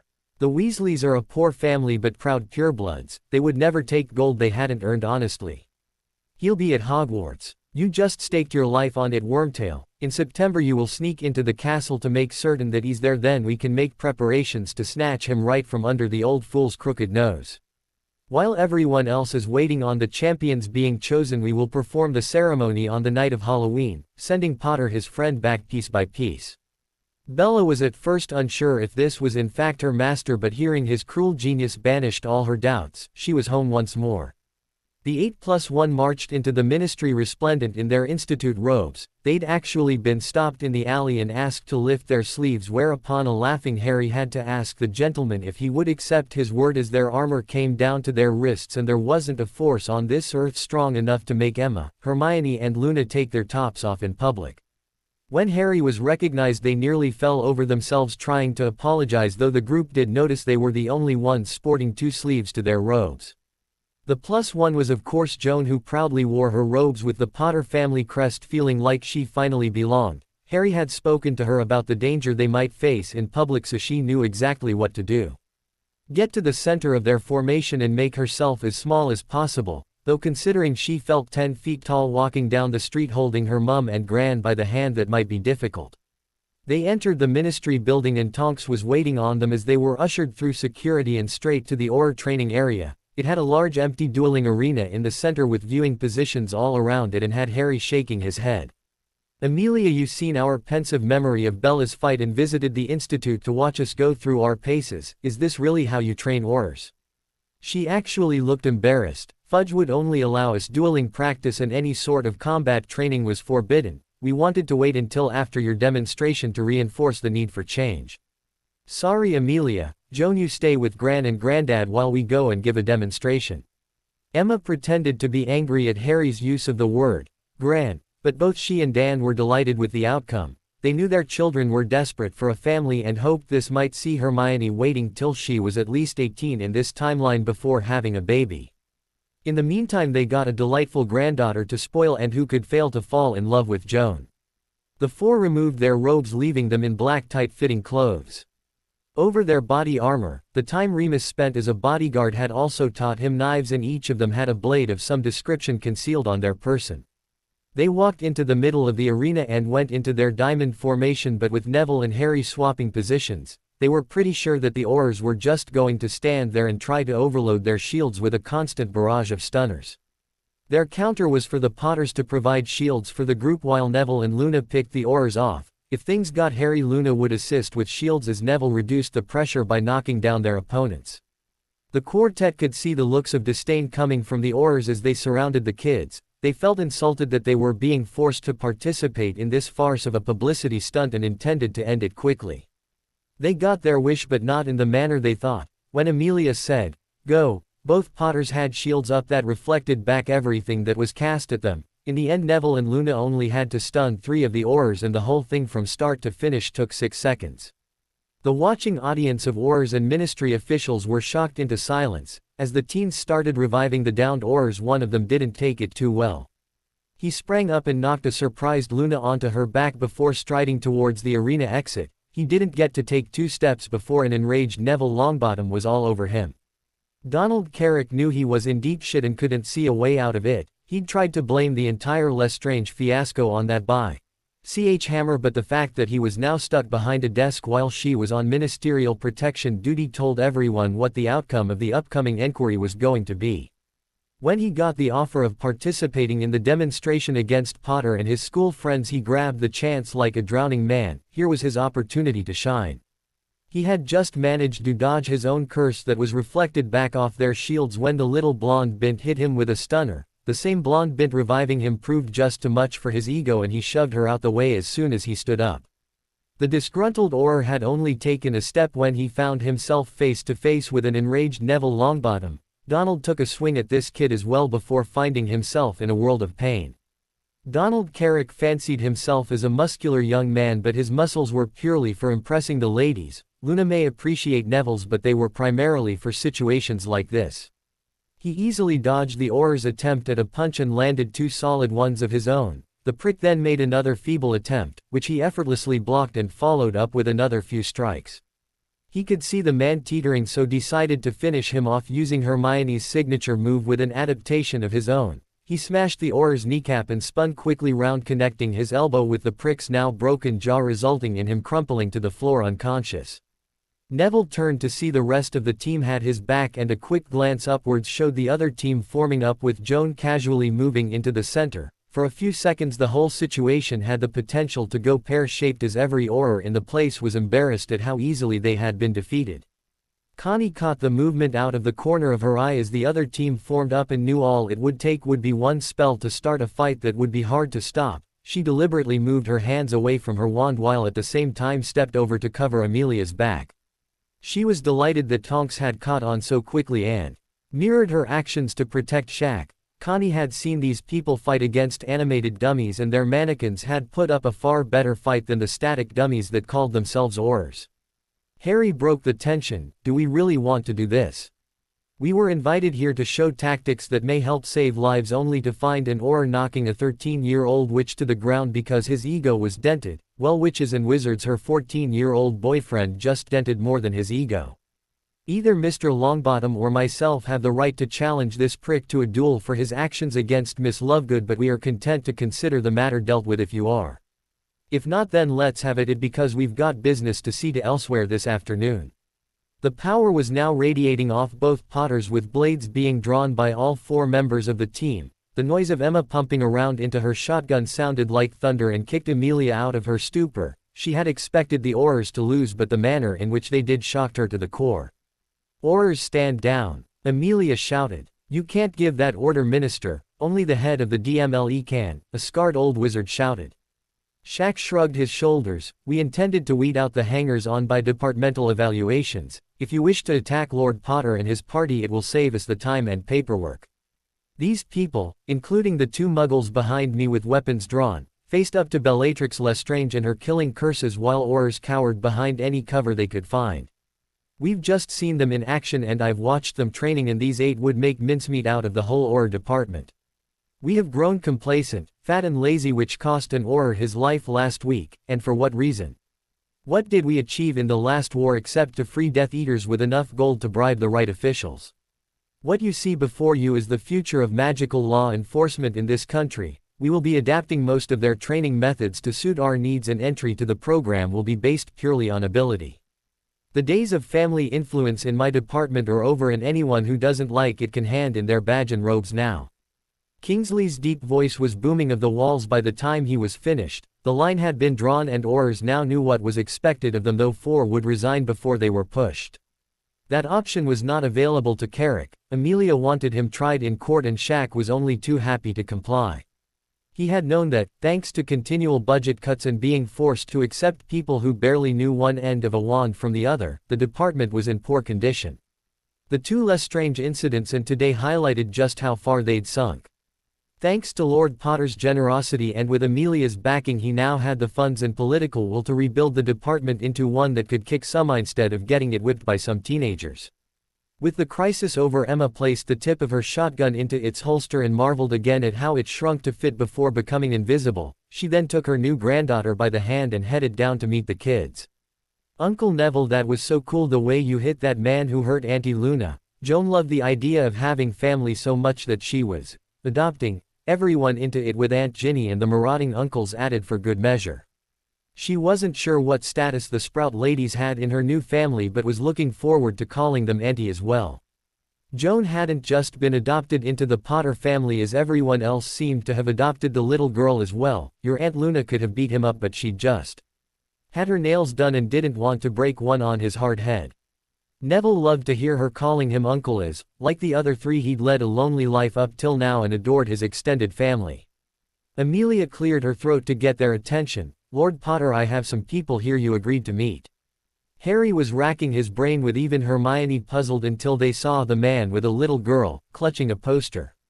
"Hello, Lord Potter. I believe the deal was that I provide you with a memory copy of your relative's arrest and you would sign my daughter's poster." Harry immediately knelt down to speak to the girl and sign her poster. Joan watched the scene with a hint of jealousy until she felt her mother's arms go around her from behind, and then she bent down and kissed her cheek.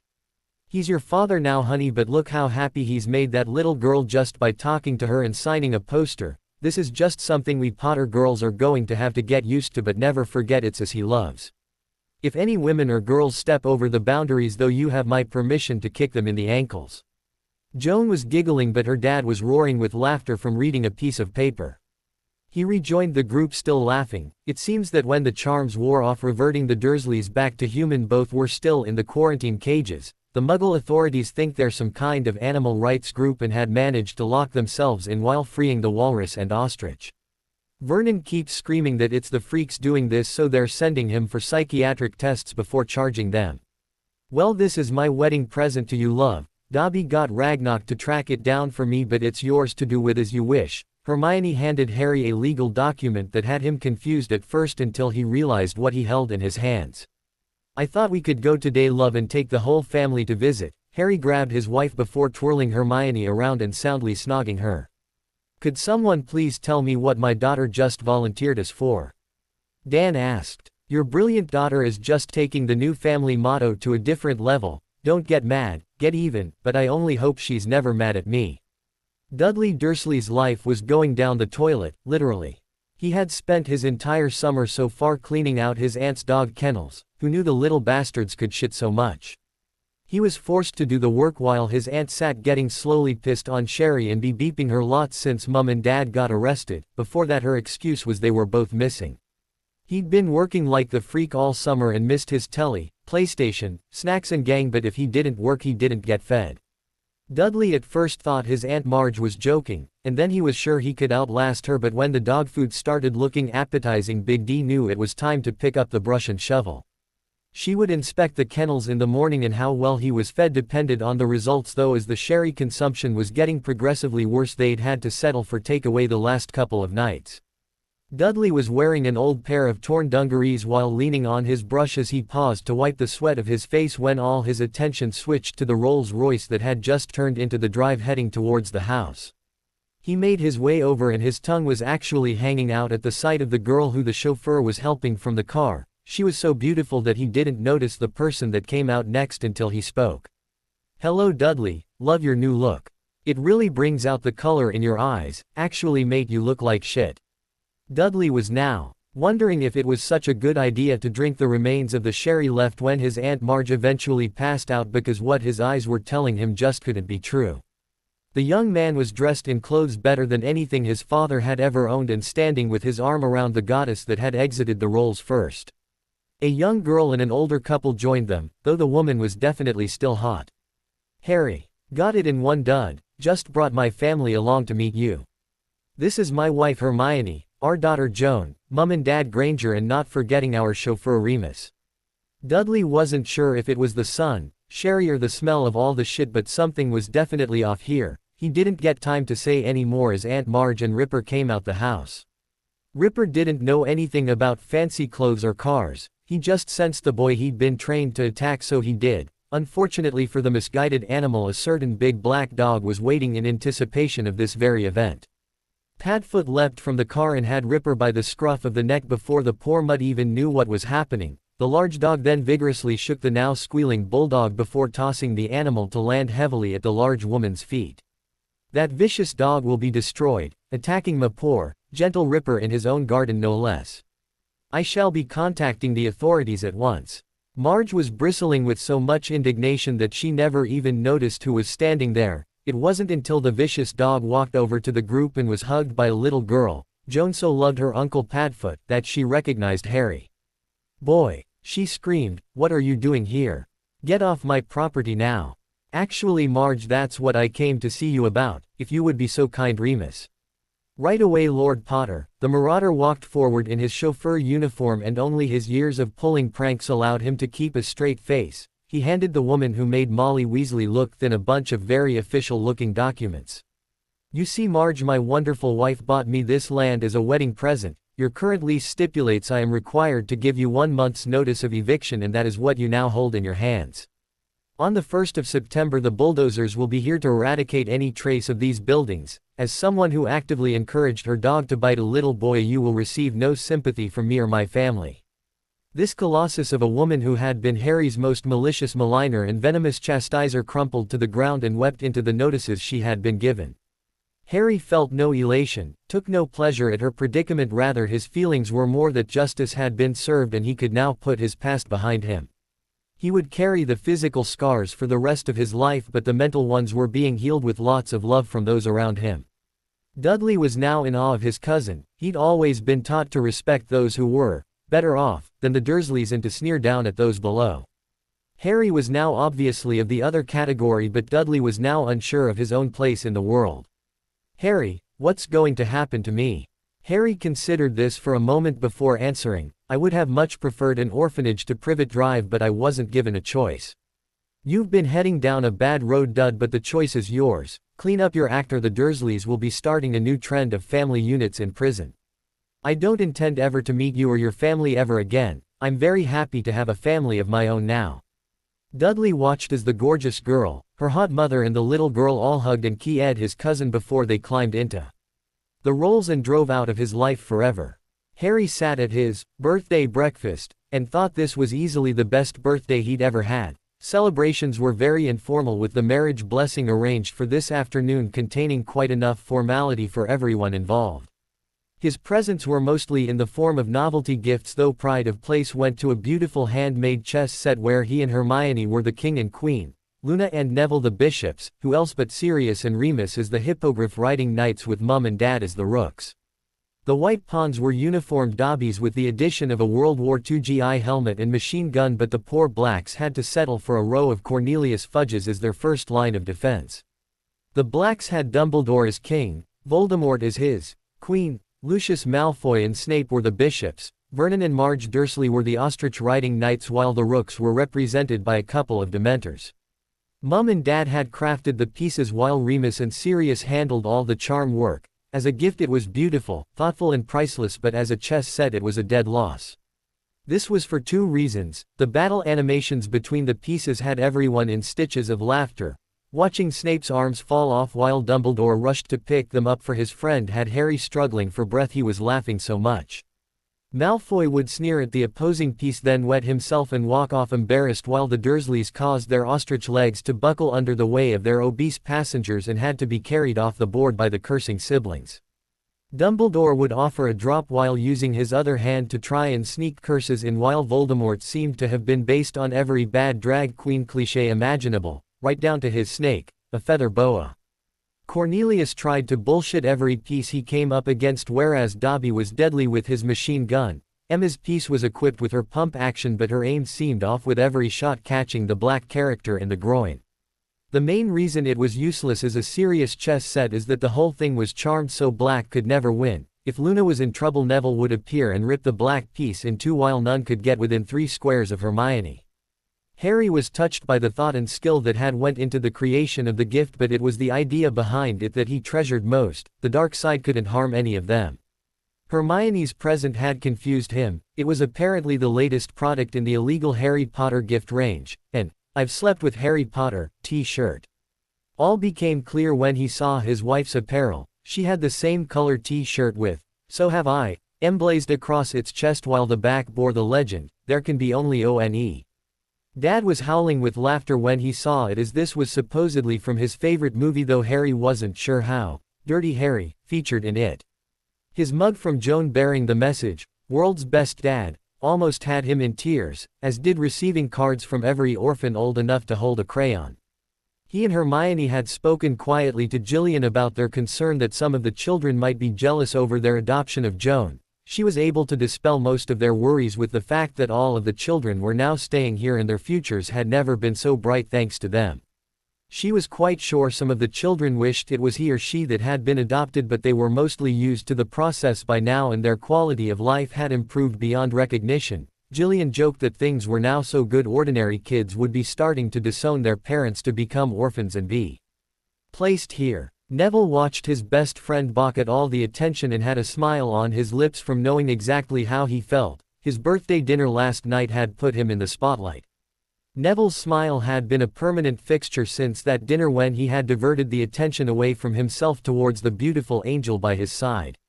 Luna had stayed with him the night they discovered Bellatrix had escaped, and he'd returned the favor after their fight with the they had done nothing more than cling to each other and taking comfort from the fact they weren't alone anymore.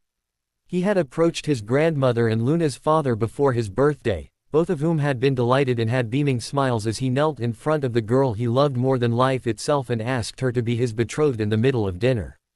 Neville had heard all the quips in the boys' dorms about playing the field and having practice girlfriends, but that wasn't for him. He knew exactly what he wanted, and his blonde angel sitting next to him was it. When she had very quickly said yes, the cheering around the table was almost loud enough to be heard in Hogwarts, and it was followed by much hugging and keying, with even Minerva having unshed tears in her eyes. An observer could be forgiven for thinking that the old loony Luna Lovegood had made a return from the spaced-out demeanor she was currently projecting, but nothing could be further from the truth. Her gaze continually shifted from the ring she was wearing on her finger, to the powerful young wizard beside her who put it there, then across to her friends who helped make it all possible. Hermione had started a chain of events in a certain Hogwarts corridor that even now the young blonde had trouble believing, though having them vouch for Neville's character had helped her trust the instant feelings she had for him. Hearing they were together in the other timeline had also helped remove any doubts there might have been. She was positive that she wanted to be Mrs. Neville Longbottom, and the ring on her finger shouted to the world that Neville wanted this as well. Luna's journey from friendless, bullied, loony Lovegood to betrothed with a brother and sister who all had so much belief in her they literally put their lives in her hands astonished even her. She had felt terrible as the reality of that responsibility was brought crashing home in the fight at Grimmauld Place. Neville had held her close all night after it and explained that there was no one they trusted more to keep them safe than her. The rest of the team had played its part, as after her first salvo they never had another curse fired at them as the Ch was too busy trying to save her Death Eater ass. Only Dan's bullet had accidentally saved her from the reductors that Harry and Hermione had fired, and Neville's clipped her as she ran away through the hole she created. Luna was jolted out of her daydreaming when she saw Harry tearing up at receiving his mug from Joan, her new niece, and remembered Hermione's whispered remark from last night. They had agreed with Dad and Gran to wait until they graduated before marrying, but Hermione had whispered that at the institute they would be presenting students for their exams when they were ready for them, not when age decided they should.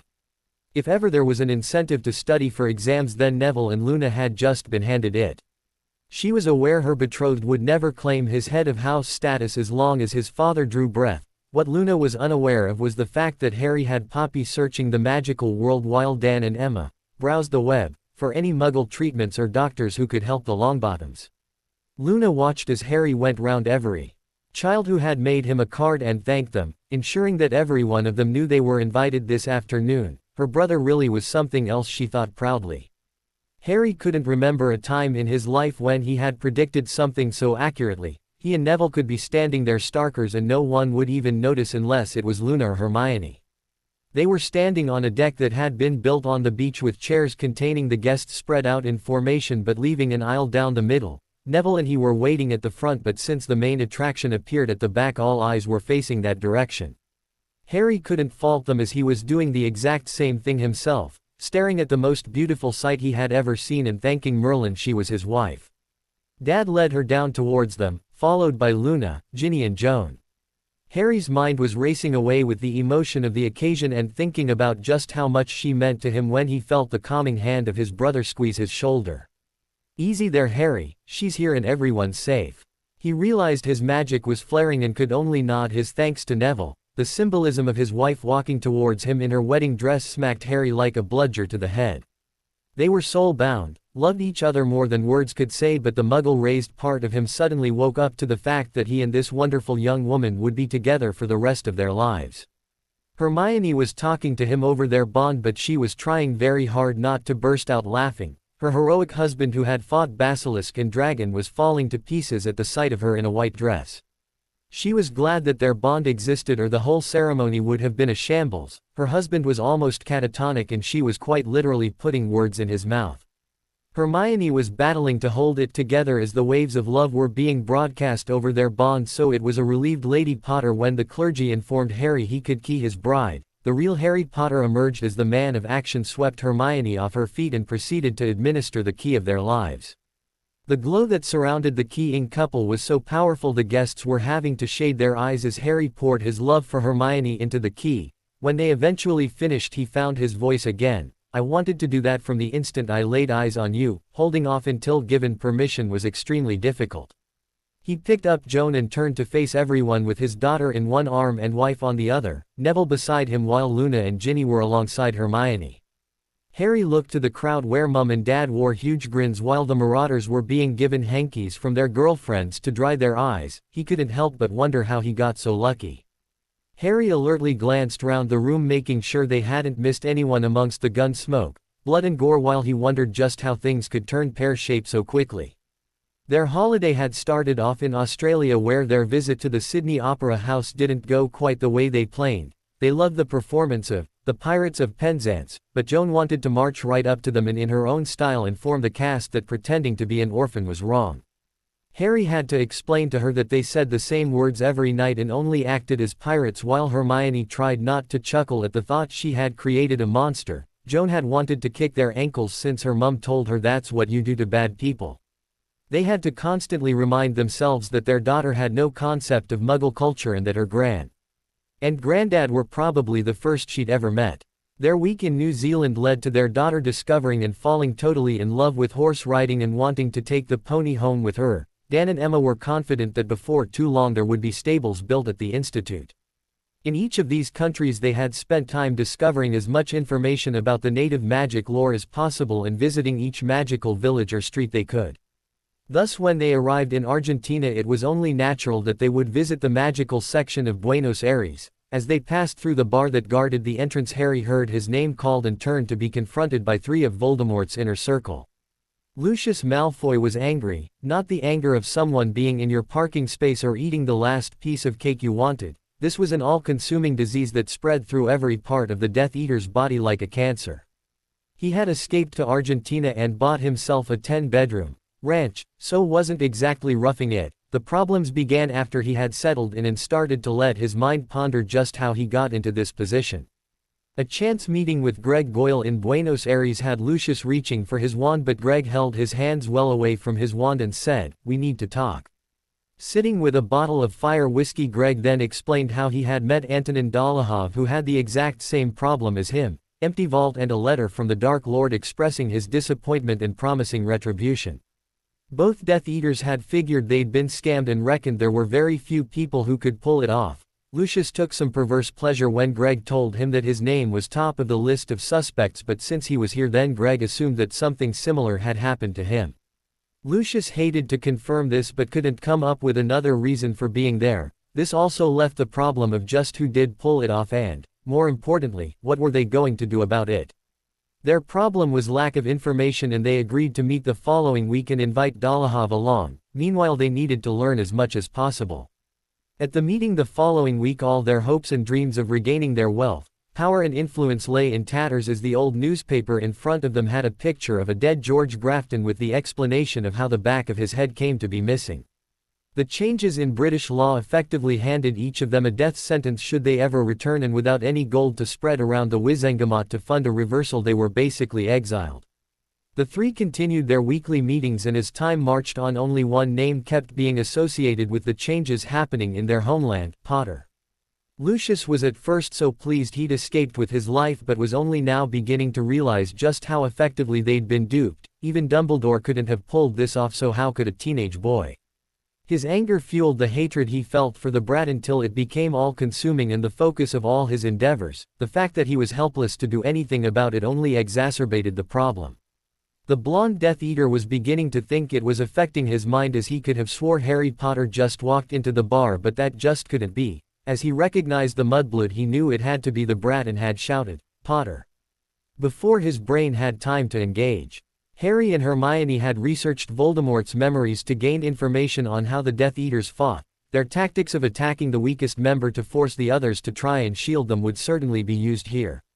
Their problem was that they were in the middle of a bar, in a foreign country, and had no idea how the locals would react. There were soon going to be bodies on the floor, and how many was dependent on factors outside their control. Harry started to speak as he felt Mum and Dad take up positions either side of him. There was no chance this situation would be resolved by talking, but he was just trying to buy a few seconds for Joan to get behind him and Hermione's confirmation she had their backs. "That's Lord Potter to you, Lucius, so this is where you and your murdering friends are hiding out from justice. Dolohov and Goyle have both been sentenced to death, as have you, Malfoy." Dan's gun was in his hand as soon as he heard the name Dolohov. Kind of hard to forget the name of the bastard who killed your daughter. Emma also had her shotgun in hand, but her target was the creep who set that monster on Hermione, though she could now see how Draco became such a tosser. The "all set" from his wife over their bond told him their daughter was safe and she was guarding their backs. Both Potters would have to protect the other three from curses and could already feel their magic coursing through their bodies, getting ready to respond. Lucius was beyond talking. His hatred combined with the fire whiskey he'd consumed saw him stand straight up and fire the death curse at Harry's chest. When the green beam of light hit the young wizard and had no effect other than he now seemed to be glowing, the whole bar held its breath. A second later Lucius Malfoy was no more. The muggle-hating Death Eater met his end through contamination of his blood. His blood was contaminated with whatever Remus put in those shells Emma was firing, because the blonde Death Eater's now not so pure blood was splattered everywhere as Mum's torso shot had almost cut him in two. Dolohov had the muggle by ch lined up with his favorite curse about to pass his lips when he suddenly didn't have any. He wasn't aware of this though, as Dan's bullet hit him in the mouth and he was dead before he crumpled to the ground. Goyle aimed the Cruciatus curse at the little girl peering out from behind Potter. His only thought was her screams would hopefully distract them long enough for him to escape. Harry's seeker reflexes paid dividends though as his hand shot out in front of his daughter and caught the curse, that the bastard would try and hurt her ignited Harry's fury. Instead of draining the magic out of him, Harry used the energy from the death curse to pour magic into the Death Eater and overloaded his magical core. Gregory Goyle Sr. exploded and covered everything in gore. Goyle had actually hired 2 local wizards from the city's criminal elements as bodyguards, but they were made sit at the other end of the bar so they couldn't overhear any conversations. They came at the group from behind but had totally dismissed Hermione as any threat. Both soon found themselves on the floor missing a limb each as the young Lady Potter let loose with 2 wandless reductors. Harry was quite a sight, having survived 2 unforgivables and being splattered with bits of Goyle. He stood there with the power radiating off him and demanded, "Are we all finished yet? Anyone who waits till I clean myself off then comes forward to challenge us will seriously piss me off." The thought of a seriously pissed off Potter was way too much for the clientele to deal with as they very carefully made their way out the bar. A few personal cleaning charms later and Harry walked towards who he assumed was the bar owner. The man stood with both hands placed firmly palm down on the bar and didn't move a muscle as he attempted to be as unthreatening as possible. Harry dropped a bag of gold on the counter. "Sorry about the disturbance and mess. This will hopefully compensate you for any loss of business and pay for the cleaning. My family and I are here on holiday and our only objective was to see some sights, not look for trouble. Do not worry, Lord Potter, the minister is my cousin and I will swear the truth that those men attacked you without provocation. If I could, my lord, instead of the gold may I request a slight favor." That same night the sign outside had already been changed to Harry's Bar, with the picture of the owner standing with his arm around the young lord taking pride of place behind the counter. It was standing room only as news had spread of the Battle of the Bar, and the story was getting more outlandish with every telling, which wasn't hurting business in the slightest. Another chapter had been added to the Boy Who Lived legend, and the bar must have been the size of Hampton Park to accommodate all the witches and wizards who claimed to have witnessed the event. It was a tired Ginny who made her way down to breakfast. She'd had the nightmare again last night. She never gets to see his face, just the wrinkled old hands undressing her as she stands there helpless and alone. Every night the hands get a bit further before she wakes up screaming. The dreams had been every night now for over 2 weeks, and it wasn't coincidence that this coincided with Harry being away from the institute. Ginny had them before but never this frequent or severe. She was sure it was exactly like Hermione claims. She believed wholeheartedly that nothing bad could happen to her when Harry was here, but the problem being he wasn't here.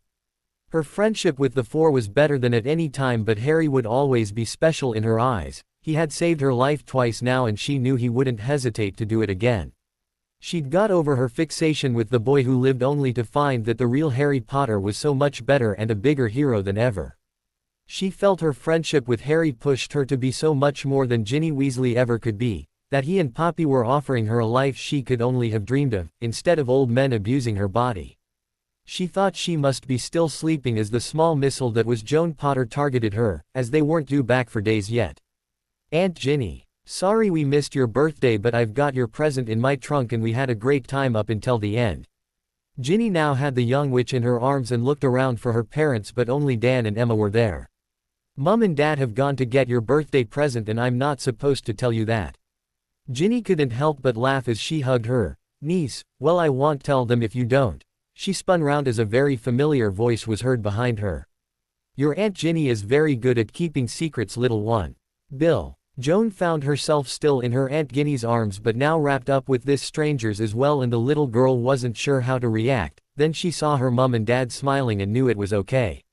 She had stood and watched as that bad wizard had fired a curse at her only to see her daddy catch it in his bare hand and throw it straight back at him. Joan now believed her mother that nothing bad could happen to her when her daddy was there and he was here.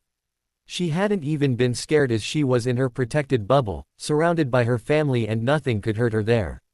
"What are you doing here?" Ginny asked. Bill just smiled. "The official reason is that I'm spending the next week checking the institute wards for Gringotts' best customer, and officially I'm here as a late birthday present to you from your friends over here." Ginny put Joan down and rushed over to hug the Potters. "Thanks, you too, I really missed you." Harry keyed her cheek. "Happy birthday, Gin, and we're hoping talking to Bill can help you with these nightmares." Ginny looked shocked that they would know about them, but Hermione gave her a hug. "You're becoming a good friend, Gin, and we do anything to help our friends." Poppy was watching worriedly. She hoped her daughter understood why she had phoned Harry about the nightmares and it didn't hurt the mother-daughter trust they'd slowly been building. It was obvious to the healer that her dreams were getting stronger due to her savior being on the other side of the world. Her rational side was telling her she was perfectly safe, but in her sleep that was no help. Speaking with her favorite brother should help her to see that treating children the way she had been was not normal behavior nor something Bill approved of. Poppy was sure it was her other brother's casual acceptance of the situation that compounded the trauma for her adopted daughter. Bill telling her they were wrong would hopefully break the cycle, as she couldn't live with the Potters for the rest of her life, much as she'd like to.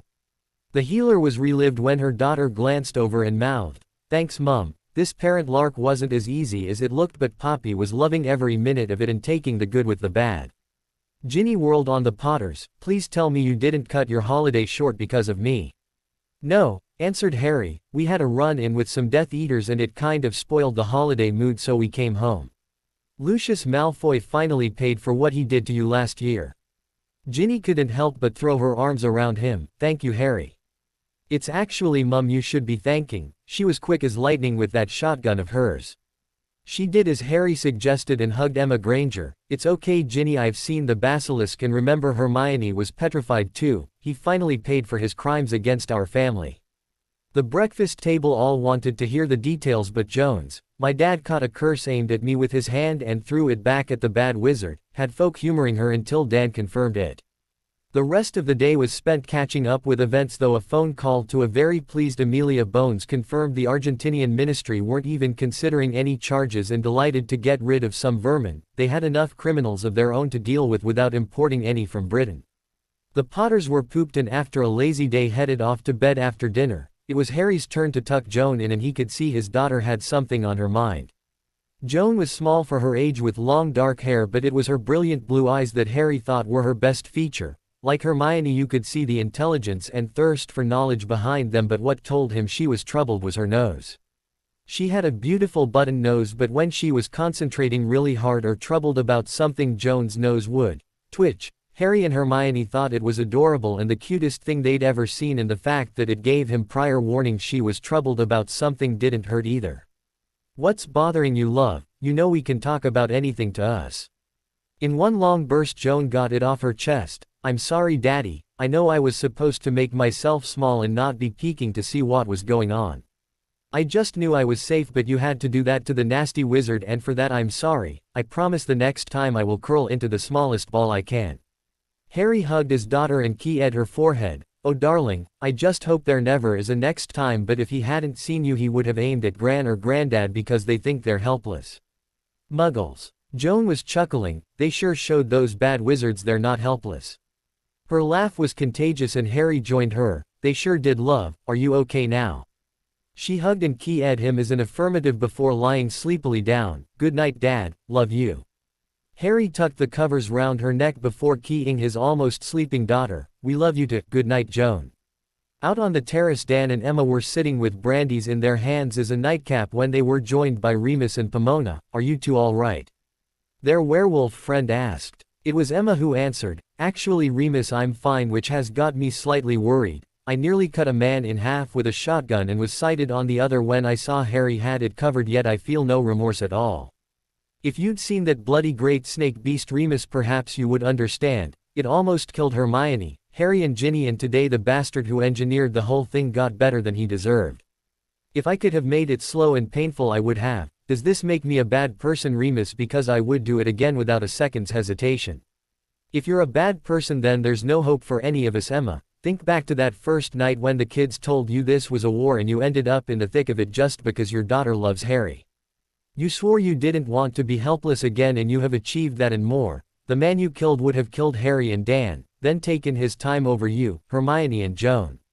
I am classed by the British ministry as a dark creature, but that bastard just wasn't human and didn't deserve to live. You have done a great service to the world in general today and I wouldn't be surprised if there wasn't an award coming your way for this. The only reward we want, Remus, is to see our family being able to live in relative peace. Being in the thick of it was so much better than sitting waiting on a phone call to see if everyone's okay. I couldn't go back to doing that." Pomona was listening to the conversation but thinking back on the last few weeks and the effect they could have on the rest of her life. When they had returned from London and the fight with that evil boy, she had been so relieved and, after dragging Remus to her room to tear a strip off him, she ended up ripping his clothes off instead. Remus was still on an adrenaline high and his usual voice of reason was bludgeoned into silence by another emotion that took over as Pomona threw off her robes. It was hours later when the doubt began to set in for both of them. Pomona was 45 to Remus's 36, and although this was not a great difference, especially in the magical world, she hadn't exactly been fighting suitors with a sharp stick. Pomona had resigned herself to a life similar to Poppy or Minerva and had thought she would be quite happy with that. Now this gentle powerhouse of a man had changed her whole outlook on life, and she knew her old one held no appeal now. Remus, on the other hand, felt he had taken advantage of the situation, having expected it to take months to reach this point, if at all. He planned on letting Pomona view his transformation next week before they even thought about taking this relationship any further. Now it would kill him if she couldn't accept what he was. Pomona happily said she wouldn't miss the event and hadn't treated her wizard any different before or since. She was far more worried about the event she missed the following week. Pomona hadn't been a but could hardly be called experienced either, and it had been years since she had been intimate with someone. Remus wasn't exactly thinking with his big head, and the thought of didn't even enter their minds. It was not what entered Pomona's mind that had her in such a tizzy. She was going to have a quiet word with Poppy tonight and didn't know what she was going to say to Remus if the quiet word gave the result she expected. Therefore it was an emotional Pomona who answered Emma. I couldn't agree more. Sitting here knowing that you lot were going up against Bellatrix Lestrange was some of the worst time of my life, and I'm not stupid. I know it's going to be Voldemort soon. I just wished I'd trained with you, because being left behind is soul destroying. They say your mind thinks the worst case scenario, but I can't think of anything worse than going against those two. It was Dan who answered this time, not going against them. Vagin. Ron Weasley was in the shower trying to remove grass stains from his butt cheeks and thinking to himself that he was finally getting a handle on this betrothal business. Millie's dad had promised him a new broom if he made his house Quidditch team, and with Potter, Woods, Fred and George all leaving, he thought he had a chance at it. He'd been flying for a few hours when Millie had appeared and was not pleased. Ronald, you have been ignoring me just so you can fly that stupid broom. Millie, I want to become a professional Quidditch player and need to practice. This is for our future together. This was also exactly the right thing to say, as Millie's mood changed in a microsecond and she showed her betrothed how much she appreciated his efforts the only way she knew how. She pounced on her betrothed there and then. Ron knew the Bulstrodes weren't Malfoy rich, but they certainly weren't Weasley poor, and he would be going to Hogwarts tomorrow as the first Weasley ever to attend with new robes and books. Since that day in the courtroom and his acceptance of his situation, things had been looking up for Ron Weasley. He felt another hand begin helping to remove the grass stains, which only confirmed his hypothesis that things were certainly looking up. Remus John Lupin sat drinking coffee on his balcony as the rising sun not only reflected off the gold band that adorned the ring finger of his left hand, but the tears running down his cheeks as well. Remus had lived a hard life and, after many years of practice building his defenses, the werewolf practically never shed a tear. The difference here was that he had no defense whatsoever against tears of joy, having only witnessed the phenomenon on others before now. He had awoke this morning wrapped in his wife's arms with memories of their lovemaking still in the air. He gently left their bed and stood gazing in awe at this woman who was not only his wife but carrying their unborn son in her womb.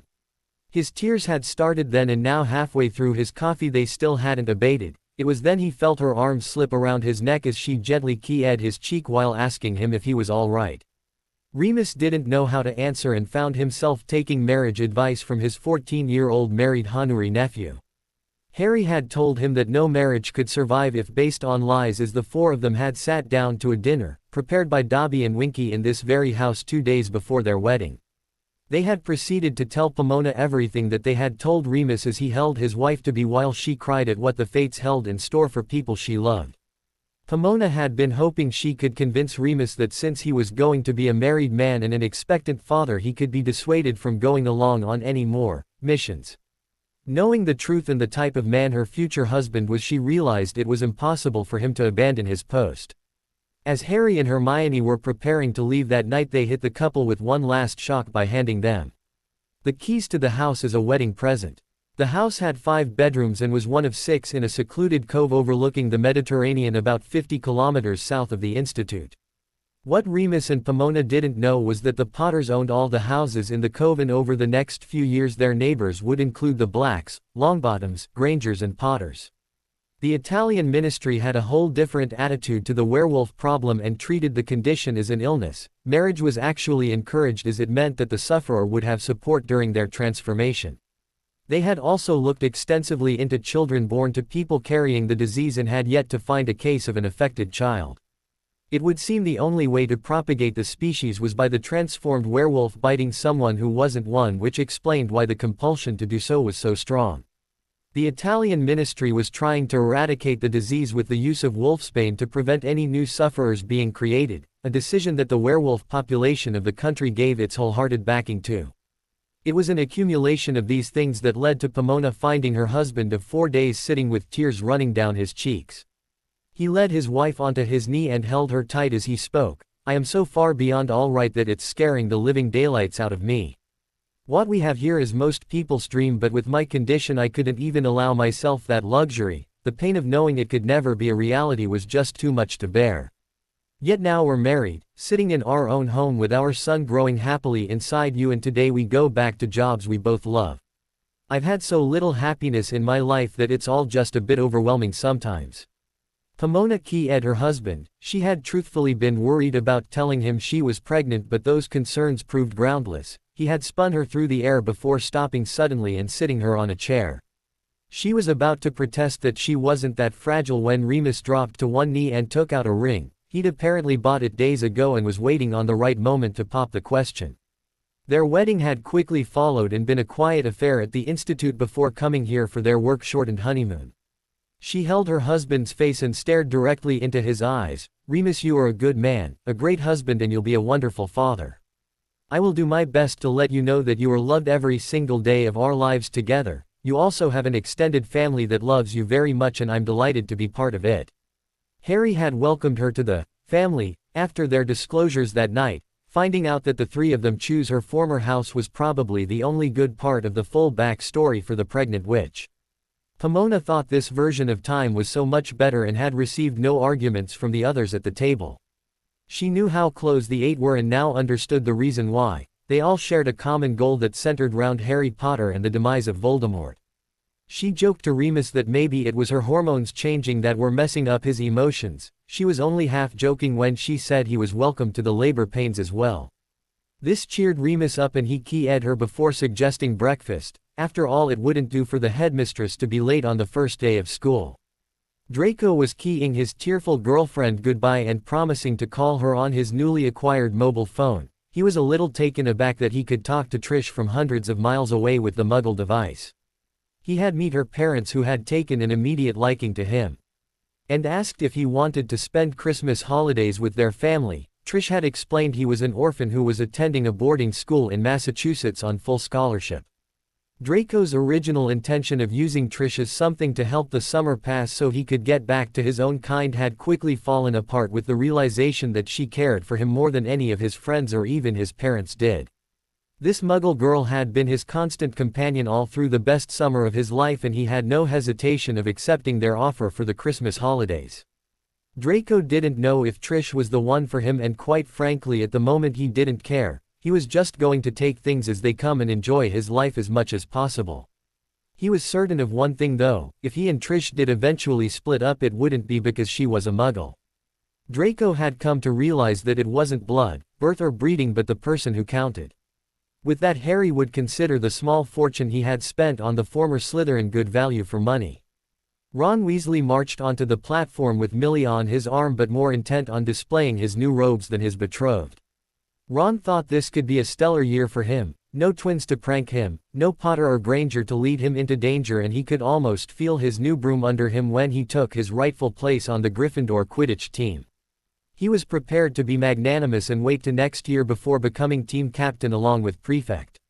The food at the feast had hardly time to give the redhead indigestion before Dumbledore destroyed his dreams. It was bad enough Percy the Prat was his head of house, but no Quidditch, that was illegal surely.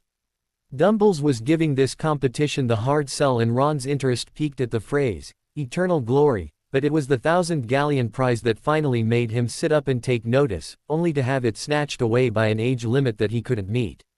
The explanation for this, that the competition was extremely dangerous, ended any and all interest Ron had of being a competitor. He slunk off to his dorm knowing he would be alone this year, but hadn't reckoned on finding Millie waiting on him. Albus was trying to present a calm exterior as he sat through the feast looking down on his domain, but inside he was seething with anger at the very noticeable gaps in the house tables. That little bastard Potter, just who does the little shit think he is? He had tried to give the Tri-Wizard tournament a big build-up, but since most of the hall were ineligible and of those who were only one could take part, in the minds of almost every student this in no way made up for the loss of a year's Quidditch. He also had to try and placate Horace, who was looking over the students like the head judge at a dog show and coming back with the result that there was little of pedigree here. Horace didn't give a shit about blood purity, influence, and how he could get his hands on it. Was the potions professor's stock in trade. He collected people like others acquired chocolate frog cards and set himself up as a self-styled favor broker with his commission, helping to fill his years with life's little luxuries. Wood's gasp of horror at the no Quidditch announcement hadn't escaped the old wizard's notice either, meaning another compulsion charm for the former team captain tonight. He would soon be up to a charm a day to keep the impetuous boy under his control. It was a very disgruntled Hogwarts as the staff and students making their way to have a night's sleep before classes started in the morning. Millicent Bulstrode could probably lay claim to being the only happy person in the castle. The contrast at the Potter Institute couldn't have been more pronounced, with an almost party atmosphere prevailing between the students, staff and occupants of the orphanage. The only announcement that drew any dissent was when Pomona declared she was unable to teach potions. This was instantly forgotten as the deafening cheers greeted the news that the new Mrs. Lupin was pregnant. Sirius had been in a bit of a funk at dinner last night when Luna of all people pointed out the blindingly obvious. "Sirius, we've only ever had Snape teach us potions, so you don't exactly have a lot to live up to. I'm quite sure Joan would make a better teacher than the greasy git." The small witch in question currently had Crookshanks on her knee with Hedwig perched on the back of her chair as both familiars vied for Joan's attention. "Who's the greasy git, Snape?" she innocently asked. "He was a teacher at Hogwarts who was also a bad wizard, but your mother kicked his ass," Sirius replied jovially. "I just wish I had been there to see it." Joan seemed to think for a minute while making sure to stroke Owl and Kneazle equally before asking, why would they let a bad wizard teach at a school full of children? This earned her a key on the cheek from her dad. "Told you she was smart, only 8 and already she has a better grasp of the situation than Albus Bloody Dumbledore." It was finally Amber who got through to Sirius. "It's my first day teaching too. Would you like to come up and we can compare lesson plans?" Sirius almost choked, gulping down coffee in his haste to assist his girlfriend while the rest of the company struggled to contain their laughter. At the feast, Seamus thought that all the coaching on girls from his big cousin over the summer was already paying dividends. He was sitting with his arm around an unprotesting Ginny, which, according to his cousin, was the sign a girl wanted you to go a little further. He was keeping up his banal banter as his hand slowly made its way down her shoulder before being attacked by a pit bull that was trying to pull his arm out its socket. The Irish lad looked up into the very angry eyes of one Neville Longbottom, but this was not the Neville that he had shared a dorm with for 3 years. This was a Neville that had easily whipped Malfoy's ass and looked ready to do the same to him. Neville didn't shout, but there was no doubting the menace in his words. "Move it or lose it, your choice, but make it fast." Seamus didn't like the second option, so moved it as far away from Ginny as Neville's vice-like grip allowed. He was extremely relieved when Neville released his arm and gently led Ginny away. The whole table had watched the byplay, which wasn't over as Luna took the now vacant seat. "You all heard what happened to Ginny at the end of last term." Nods of agreement allowed Luna to continue. "Then you are all aware of what fate awaited her if Harry hadn't acted." Visible tremors came from every female at the table. "Ginny is having a hard time understanding how her former family could have done that to her, and, even though she escaped her fate, she still has nightmares over it." "That's perfectly understandable," answered Daphne, who'd spoken to Ginny at the open weekend and was appalled at the story. "What Ginny needs now are friends, not morons trying to paw her." Her eyes were boring into Seamus, who was defensively rubbing his arm.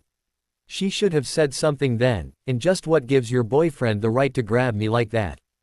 Ginny only trusts 2 boys, Harry and my Neville, and they're both very protective of her."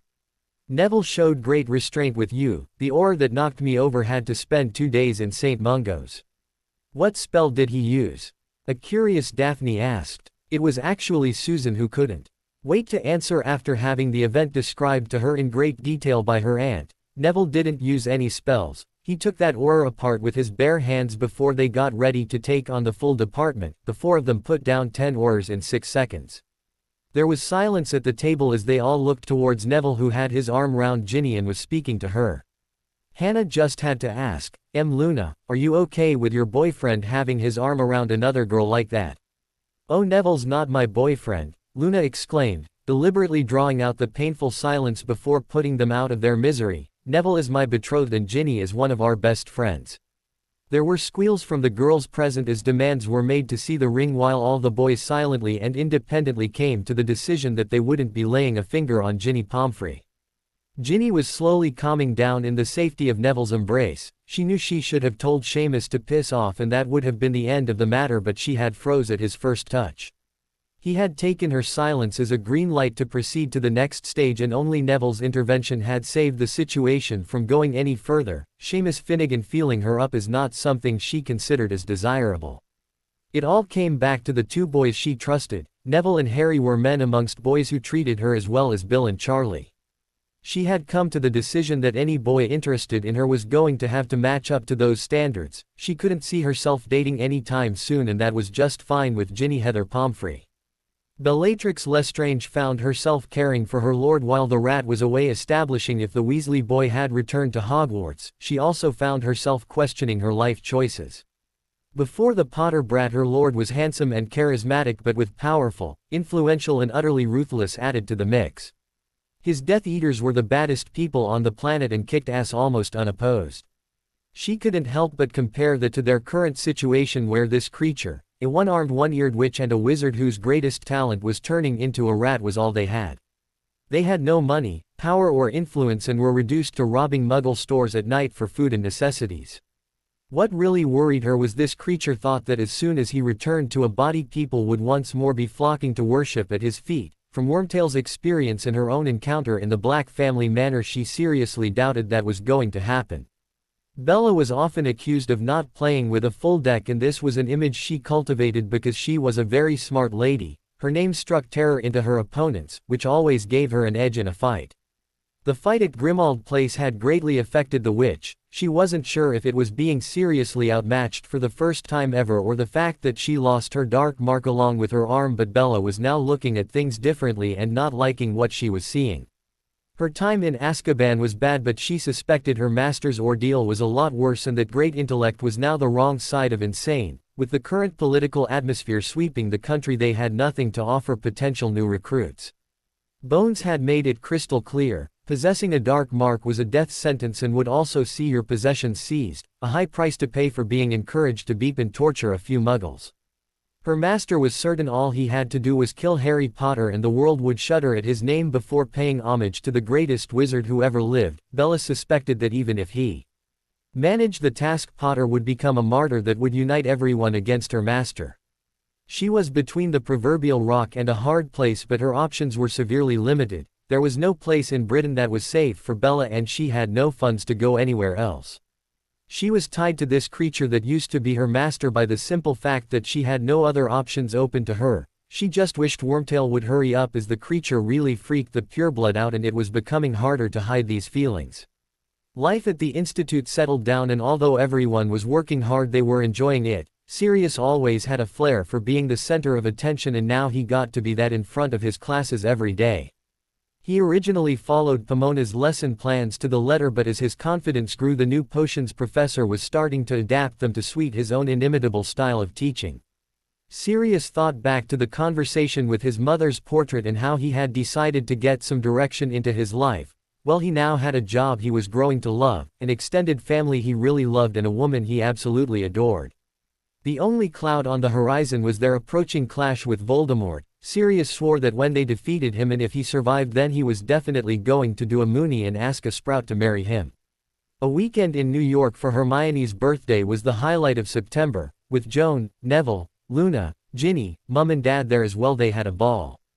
A night out on Broadway to see The Wizard of Oz, left Dan and Emma answering questions all evening, and they thought this could be a great teaching exercise, to let the magically raised children see where most Muggles' perceptions of witches and wizards originated.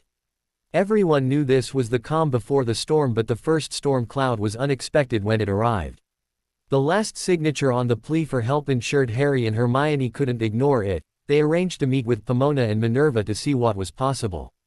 The headmistress could sense something was troubling the young couple, so asked right out what the problem was. The answer from Harry was totally unexpected, but she also couldn't help but wince at the last name and vowed to help any way she could.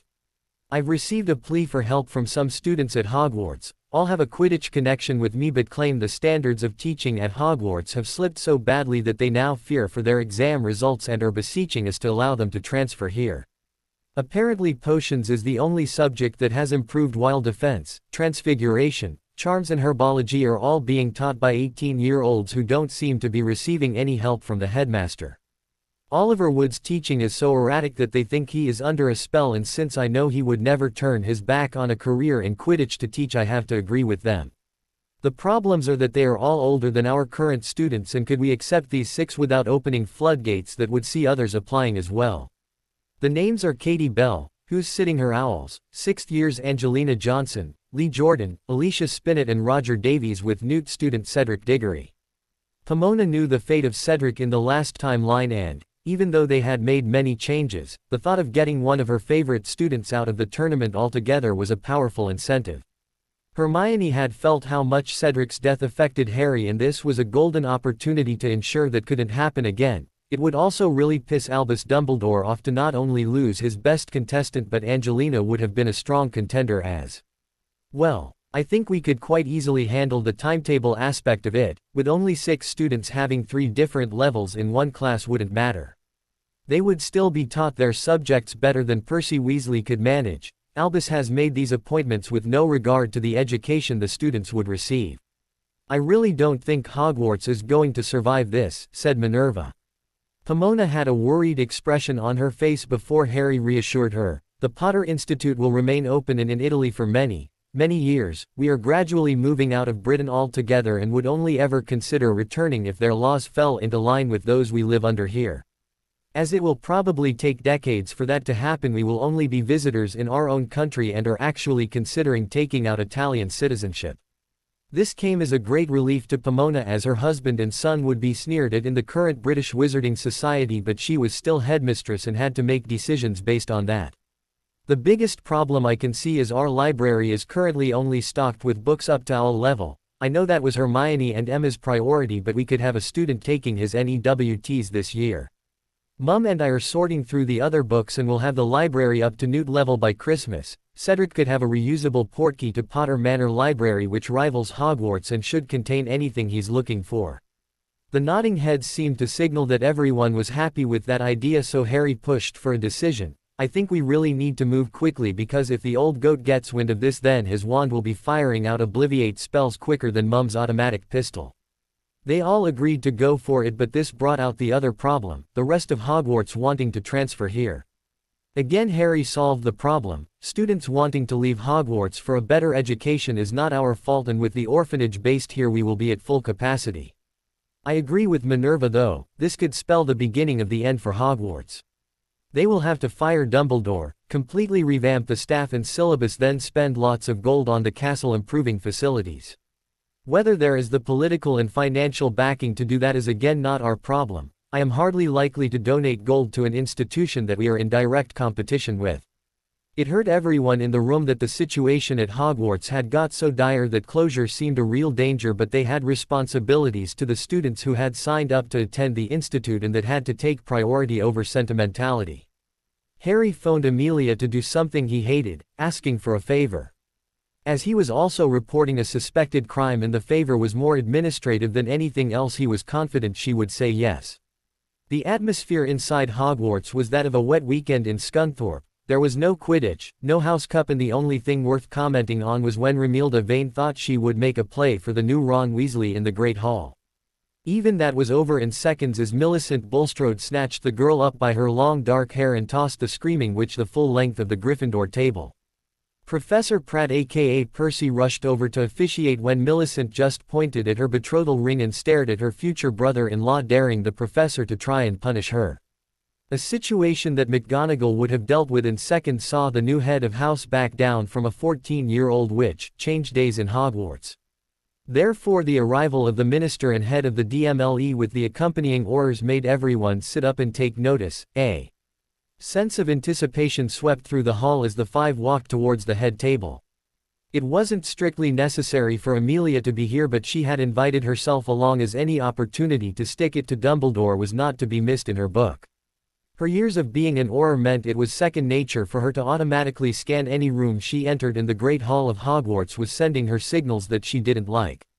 The atmosphere seemed to be one mostly of depression, and when she glanced at the top table it was immediately obvious where one of the problems lay: the kids were being taught by kids. She would have to talk to Harry about their agreement to take on Voldemort first, as Albus was doing untold damage to their society with his blatant disregard to the educational needs of Hogwarts students. She also couldn't help but notice Percy Weasley looked as if he hadn't slept in weeks and was beginning to lose his hair, while Oliver Wood actually had a nervous tick at his left eye as the old fool sat on that ridiculous golden throne and ignored the fact that his world was collapsing down around his ears. "Good afternoon, Minister. To what do we owe the pleasure of this visit?" Dumbledore barely kept the sarcasm out his voice. Amelia, on the other hand, was all sweetness and light as she slipped the knife between Dumbledore's ribs. "We just popped in to let you know that your petition to have Igor Karkaroff, the Durmstrang headmaster, given diplomatic immunity was unanimously rejected. Any Death Eater entering our country will face the same fate as the rest of their brethren, no exceptions." Albus tried to bluster, but surely as a visiting headmaster he should be shown the reverence that position deserves. Again Amelia kept her voice light as she twisted the knife. "The only head I know that deserves reverence is Headmistress Lupin, who's doing a wonderful job and loved by her students. I know Susan thinks the world of her.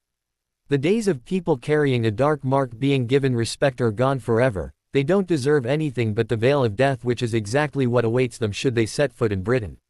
Amelia was delighted by the old goat's reaction, as not only did her barbs strike home, but the news of a Mrs. Lupin being headmistress had shocked him to his core. Now for phase 2, while he was off balance. "We have received a worrying report from a concerned parent about a professor teaching here. Oliver Woods, could you come down here a second, please?"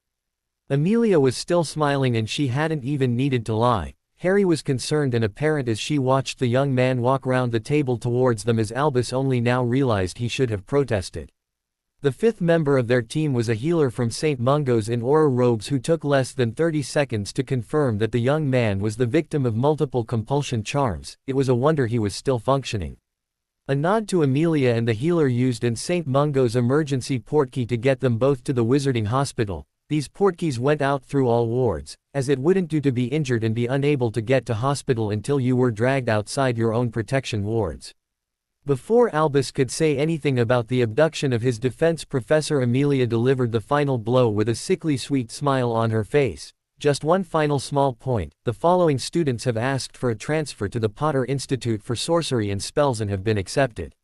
Here are their forms signed by their parents, and since I'm visiting Lord Potter this afternoon they can leave with us to save you any trouble with arrangements." Shacklebolt had just stood back and admired his mentor's handling of the whole situation, and she had impressed the hell out of him, her sweet smile hiding the vicious ch underneath, as she had just well and truly shafted the self-styled leader of the light. He knew that his own style would have ended in a confrontation, while Amelia had even managed to insult the bastard and still remained smiling. Albus looked like a volcano ready to blow its top. He couldn't see a way around this, and the ch had even taken away his option to play for time. "I was unaware that Potter's school had the capability to put students through their exams." "Oh, you don't need to worry about that. Lord Potter provides the best facilities I've ever seen to his students and has some of the smartest and most experienced professors in Europe teaching there. Its only problem is size, but when you aim to be the best there's nothing wrong with a bit of exclusivity, is there?" Shaq was having trouble holding his laughter in. Not satisfied with shafting the old bugger, Amelia had just dropped his britches and spanked his ass in front of the whole school. This was absolutely priceless. Dumbledore practically threw the forms at Percy before storming out the hall, leaving the head of Gryffindor to read out the students' names. The jubilation expressed by those leaving seemed to make the students left behind feel even worse. Cho Chang was in tears as her new boyfriend tried to console the beautiful witch. "I'll talk to Harry for you, he's a really nice bloke," Cedric said as he held her in his arms. She shook her head. "If I had been mean to him then he probably would have accepted an apology, but I was terrible to someone he now apparently thinks of as his sister, he will never forgive that. I've made my bed and now need to lie in it, but I'll miss you terribly." He keyed her before saying, "I'll still talk to Harry, even if it's only a visit, I'll get to see you somehow. We both know this place is going downhill fast and I've worked too hard to let my future be affected by professors who can't answer your questions because their knowledge is barely beyond mine. Father's already trying to get me into another school for next year, but we'll manage to stay together somehow," she keyed the Hufflepuff before he had to leave. Emma was alerted that something was going on by the decidedly female squeals of delight emanating from the terrace. She turned the corner to see her son being set upon by three beautiful witches. The only thing that kept her from interfering was the sight of Hermione standing laughing, though she did notice her daughter had rather a tight hold on Joan, who seemed ready to kick some ankles. "It's okay, these are Harry's teammates and this happens after every game, usually because he's just caught the snitch and won it." The three girls then descended on Hermione and were soon all fawning over the adorable Joan. Harry then approached the three guys and shook their hands, though Cedric asked him for a quick word. "Harry, I've just left a very emotional girlfriend behind." Harry cut him off before he could mention Cho by name. "I'm sorry Cedric, but we had to make some serious adjustments just to let you 6 attend. We are at full capacity now and can't squeeze anyone else in.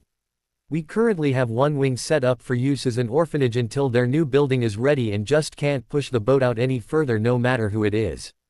Cedric had to accept that but asked if he could portkey into Hogsmeade when the Hogwarts students were visiting. Harry didn't have a problem with that and even suggested his girlfriend might like to portkey to Italy for a visit. Naples had Hogsmeade whipped from every conceivable angle. While Brutus got the new students settled into rooms, Amelia asked for a word with the Potters. Shaq, Tonks and Connie joined them as Dobby served refreshments while Amelia aired her concerns. "Harry, I know we agreed to go after Voldemort first, but Dumbledore is doing untold damage to the students and even staff at Hogwarts. I don't know how much longer I can continue to take no action." Harry deliberated over his answer as he discussed the best way to handle this over the bond with his wife. Head-on seemed to be the only option. "Amelia, can I ask what plans you have in place for Hogwarts once you remove its headmaster?" Amelia seemed taken aback by the question and glanced at Shaq, who just shrugged. "I had assumed that you and your staff would move back to Hogwarts, taking over the running of the castle." Even as the words left her mouth she realized the absurdity of that statement and was not in the least surprised by Hermione's answer. "Amelia, our intention was always to remain at the Institute. We agreed to take care of the Voldemort problem and think that is quite sufficient. Hogwarts has been discussed amongst the staff and us, but you have to look at it from our point of view. Even with Voldemort and his followers gone, the opinions that matter in magical Britain are almost exclusively purebloods. To them I'm a mudblood, Remus is a dark creature, and Pomona will be vilified for marrying him. Then don't even mention what their unborn son's treatment will be. My parents could have ended up in Azkaban for protecting me, while our wonderful daughter was continually overlooked because of her unknown blood status. Amber is a squib while Phileas is of mixed race. Look at what we're creating here, then ask yourselves why we would want to give this up to return to the pureblood bigotry of Britain." The minister was beginning to realize the enormity of the problem in front of her. She was at heart an Auror and had been concentrating on what she saw as the biggest threat to their society. It was just beginning to sink in that even total success in her objective would still leave their world in dire straits. "Amelia, I like you as a friend and even minister, but please don't ask me to support something that actively encourages bigotry. Every student at the Institute pays the same fees and every single item in the building was purchased locally with the same price being charged for everyone." A bemused Tonks had no idea what Harry was alluding to and asked him to explain. When he did, it made her blood boil. "At our best guess, the Grangers were being charged 12 times the fees of someone like Malfoy. They were also being charged extra for every item they bought in the alley, as the pureblood families all get discounts. We are currently withholding printing this news as our priority has always been to take down Voldemort, and we don't need this distracting us from that goal." Amelia had become aware of this since becoming minister and Susan attending the Institute, but the other three were furious. Does that mean my father would have been overcharged for me attending Hogwarts? Tonks asked. It was Hermione who answered. As he is a Muggle-born, the answer would almost certainly be yes, but that's not even the worst of it. The curriculum at Hogwarts has been dumbed down, because the purebloods were struggling with the harder aspects and being continually outperformed by people beneath their station. The owls and NEWTs sat here will be the more difficult European version. This was news to Amelia, who could only shake her head at the disaster waiting to happen she'd inherited from Fudge. Harry summed their problem up nicely. To get the best teachers and facilities costs a fair bit of gold. The purebloods won't pay the price, as their children usually just trade on the family name for positions or to set up a suitable marriage. Without the rest of us in Britain to subsidize their lifestyle, I don't see how it can continue. It won't happen overnight, but if businesses continue to offer subsidies without the other customers there to offset losses, then they won't be in business for long. We suspect Hogwarts may be amongst the first casualties and take no pleasure from that fact. The institute is bursting at the seams, and our only required entry qualification is that they don't support bigotry. The 4 people who left the institute to return to the British ministry all had a lot on their minds. None of them could fault the Potters for what they were doing. The purebloods had looked after their own interests for centuries, so how could they complain when someone started taking care of the rest of the wizarding world? Each of them was also certain that there would be uproar when they found out what was happening. Fair play was a fine ideal as long as you were the one that was winning, and the purebloods wouldn't take this lying down. Cho Chang was sitting in the Ravenclaw common room writing a letter to Cedric. The headmaster seemed to be trying to cheer them up by announcing a visit to Hogsmeade on Halloween. The other schools would be arriving in 2 days, and a feast was planned for that night. Now the following day had a trip to Hogsmeade, and their traditional Halloween feast would be the precursor for choosing the champions. Cho couldn't care less. It was the thought of seeing Cedric in 3 days that had her smiling. All she could hope for was that Harry would allow him to come. Spending Halloween in Hogsmeade with Cedric would be so romantic. Wormtail was for once a happy rat, as he made his way across the grounds heading for the forest to apparate back with the good news. The old fool had played right into their hands. It would be a much easier task to take the Weasley boy from Hogsmeade than trying to spirit him out the castle.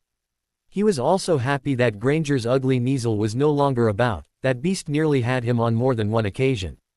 His master would have his new body on Halloween, and Peter would love to see someone ask the Dark Lord to raise his sleeve. Now that would be something worth watching, and a change from him being on the receiving end of his master's wand.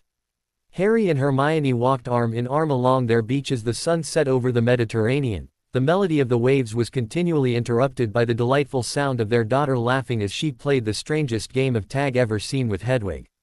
The noises coming from the snowy owl's beak could be mistaken for chuckling as she flew around the little girl. Both of their familiars adored Joan, but Crookshanks didn't love anyone enough to come this close to the sea. Gillian Green had remarked on how surprised, yet delighted she was with the obvious changes in Joan. Before meeting them she was a shy, quiet child who'd somehow mustered up the courage to ask Harry to sign her prized possession. Now she was so demonstrative and outgoing, seemingly intent on grabbing life with both hands to make up for lost time. Harry was sure he understood the reason for this, as Joan, like himself, wasn't sure how long all her good fortune was going to last, so was making the best of it before someone shouted, "Time's up," and she was forced to return to her old life. Harry felt the same way every morning he woke up with Hermione in his arms. He knew the request he was about to make would be a hopeless one, but he felt he had to bring it up. "Are you sure about this, love? Things have changed since we made our plans." Hermione shut Harry up by keying him fiercely. When they came up for air she gave him the answer he was expecting. "Some things will never change. We agreed to be together forever, and that's the way it's going to be, my Lord Potter. Side by side no matter what comes our way." He just held onto this wonderful girl who'd been at his side and, despite the repeated dangers, refusing to move since he was 11, he didn't expect she would change now, but as his eyes drifted to their daughter Harry had felt he needed to try. Cedric was beginning to regret choosing the 3 broomsticks over Madame Puddlefoots, as he couldn't get any time to be alone with Cho for students constantly interrupting, demanding details of the Potter Institute. He eventually relented and they found themselves surrounded by about 20 students. "Okay, I didn't want to say anything because you lot have to go back to Hogwarts, but the Institute beats the castle in every way imaginable. Accommodation, climate, professors and courses are all far superior to what Hogwarts provides. Their library is building up to be one of the best in Europe, and meanwhile I get use of their personal one at Potter Manor. But they don't have any Quidditch or even houses, beeped Ron. There's a group that does intense training every morning and then some of them fly. This morning the 3 girls, Roger and I challenged them to a friendly pickup game and got slaughtered. Ginny Pomfrey was seeker, Harry, Hermione and Luna Lovegood were the chasers with Neville Longbottom as keeper, and they were awesome. Harry and Hermione are the best 2 flyers I've ever seen, and I include Crumb in that. Ron was about to explode at the ludicrous comparison of Granger with his hero when he felt Millie's hand tighten on his arm as she spoke. We saw the 2 of them in action at Sirius Black's trial. They saved Minister Bones before stunning all those Death Eaters and finishing off with an aura for good measure. When Harry stuck that thing in the Death Eater's mouth to blow the back of his head off, I'd never seen anything like it. Millie was almost whispering by the time she was finished, and the pressure on Ron's arm told him they would be leaving soon. He just hoped they didn't get caught. What about the Tri-Wizard tournament? You're going to miss it, Marietta said. There's no way I would ever have entered that competition unless someone cast the same spells on me that Woods was under. Eternal glory. Can anyone here name me a previous winner? The very loud silence answered his question. When was the last time the Cannons won the league? Ron's shout of 1892, as Millie dragged him out the door, had everyone laughing. Now that's eternal glory, joked Cedric before becoming serious again. 1,000 galleons is a lot of money, but you have to compare that against the impact being chosen would have on your NEWTs. The Triwiz will soon be forgotten, but those scores are with you for the rest of your life, and let's not forget to mention the extremely dangerous part. Marietta came back at him. What about the honor of Hogwarts? Cedric just stared at her until she was blushing. Everyone knows you tried everything to get out of Hogwarts, but the Institute wouldn't accept you. Do I really have to answer the honor bit? I actually hadn't realized just how bad things had become until I set foot in the Institute. The atmosphere there just lifts your spirits and makes you want to do your best. He could see the confused looks, so tried his best to explain by giving an example. The Institute currently has all the kids from an orphanage staying there while the Potters prepare a new building for them. Yesterday I sat having lunch with 2 9-year-old orphans who worship Harry and Hermione, and not because of that boy who lived bullshit. It isn't even anything to do with the fact that their clothes, meals and even the roof over their heads were all provided by them.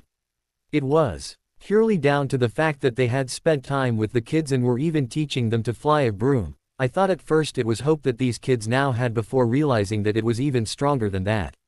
Harry and Hermione, just by being who they are, quite literally install belief that things will get better, and every single person in the Institute responds to that. It really is quite difficult to explain other than they are now the leaders Dumbledore only thinks he is. The mutterings from these revelations would continue for days as Cedric's words sank in. Almost all 7th-year students already agreed with him over the NEWT's issue, and it really would be interesting to see who the Hogwarts champion would be. Cedric finally broke away from the group and with Cho on his arm slipped up a side alley for some alone time. Unfortunately for the young couple, they choose the same alley that Mill had dragged Ron up earlier. Cedric had other things on his mind and was on top of the situation before realizing it. He moved in front of Cho to protect her, but his ears were soon ringing from the pretty Ravenclaw's screams.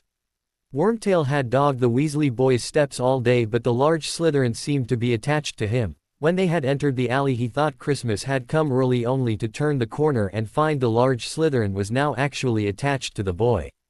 That sight would haunt Peter Pettigrew for the rest of his life. He hid while waiting on the couple finishing their business and almost offered thanks to Sirius for the fact he no longer slept in the boy's bedroom. When the horrible noises had died down, Peter swung round the corner and fired off 2 stunners. As both his targets fell to the ground, the Death Eater found himself staring at Cedric Diggory and Cho Chang. He immediately fired a cutting curse, which hit the boy's chest and started his girlfriend screaming like a banshee. Peter panicked and fired off another 3 curses at the couple, but they disappeared before his spells could even reach them. This seemed like the proverbial good idea to the not-so-bright Death Eater, so he activated his portkey, taking the unconscious couple with him as he headed back to his master. Cho's screams had the whole Institute rushing to see what the commotion was. Cedric's injury had activated his portkey, which had brought both of them back to Italy. Harry just stood and stared at Cedric as Poppy worked feverishly to prevent the boy bleeding to death. Cho had passed out and the staff were clearing everyone else away from the area.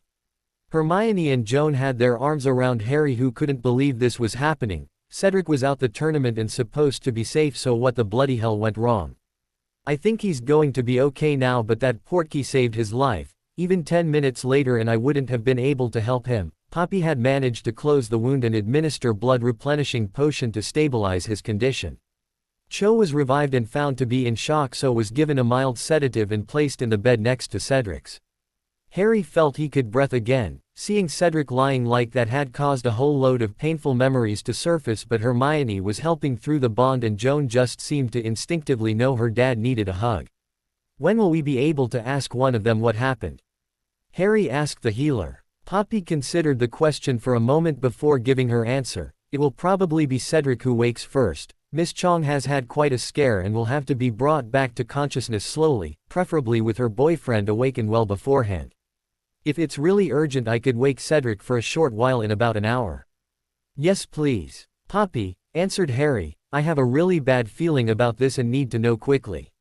Ron was revived to find himself staring into the faces of Peter Pettigrew and Bellatrix Lestrange, a quick exclamation of, bloody hell. And the red-haired Gryffindor fainted back into unconsciousness.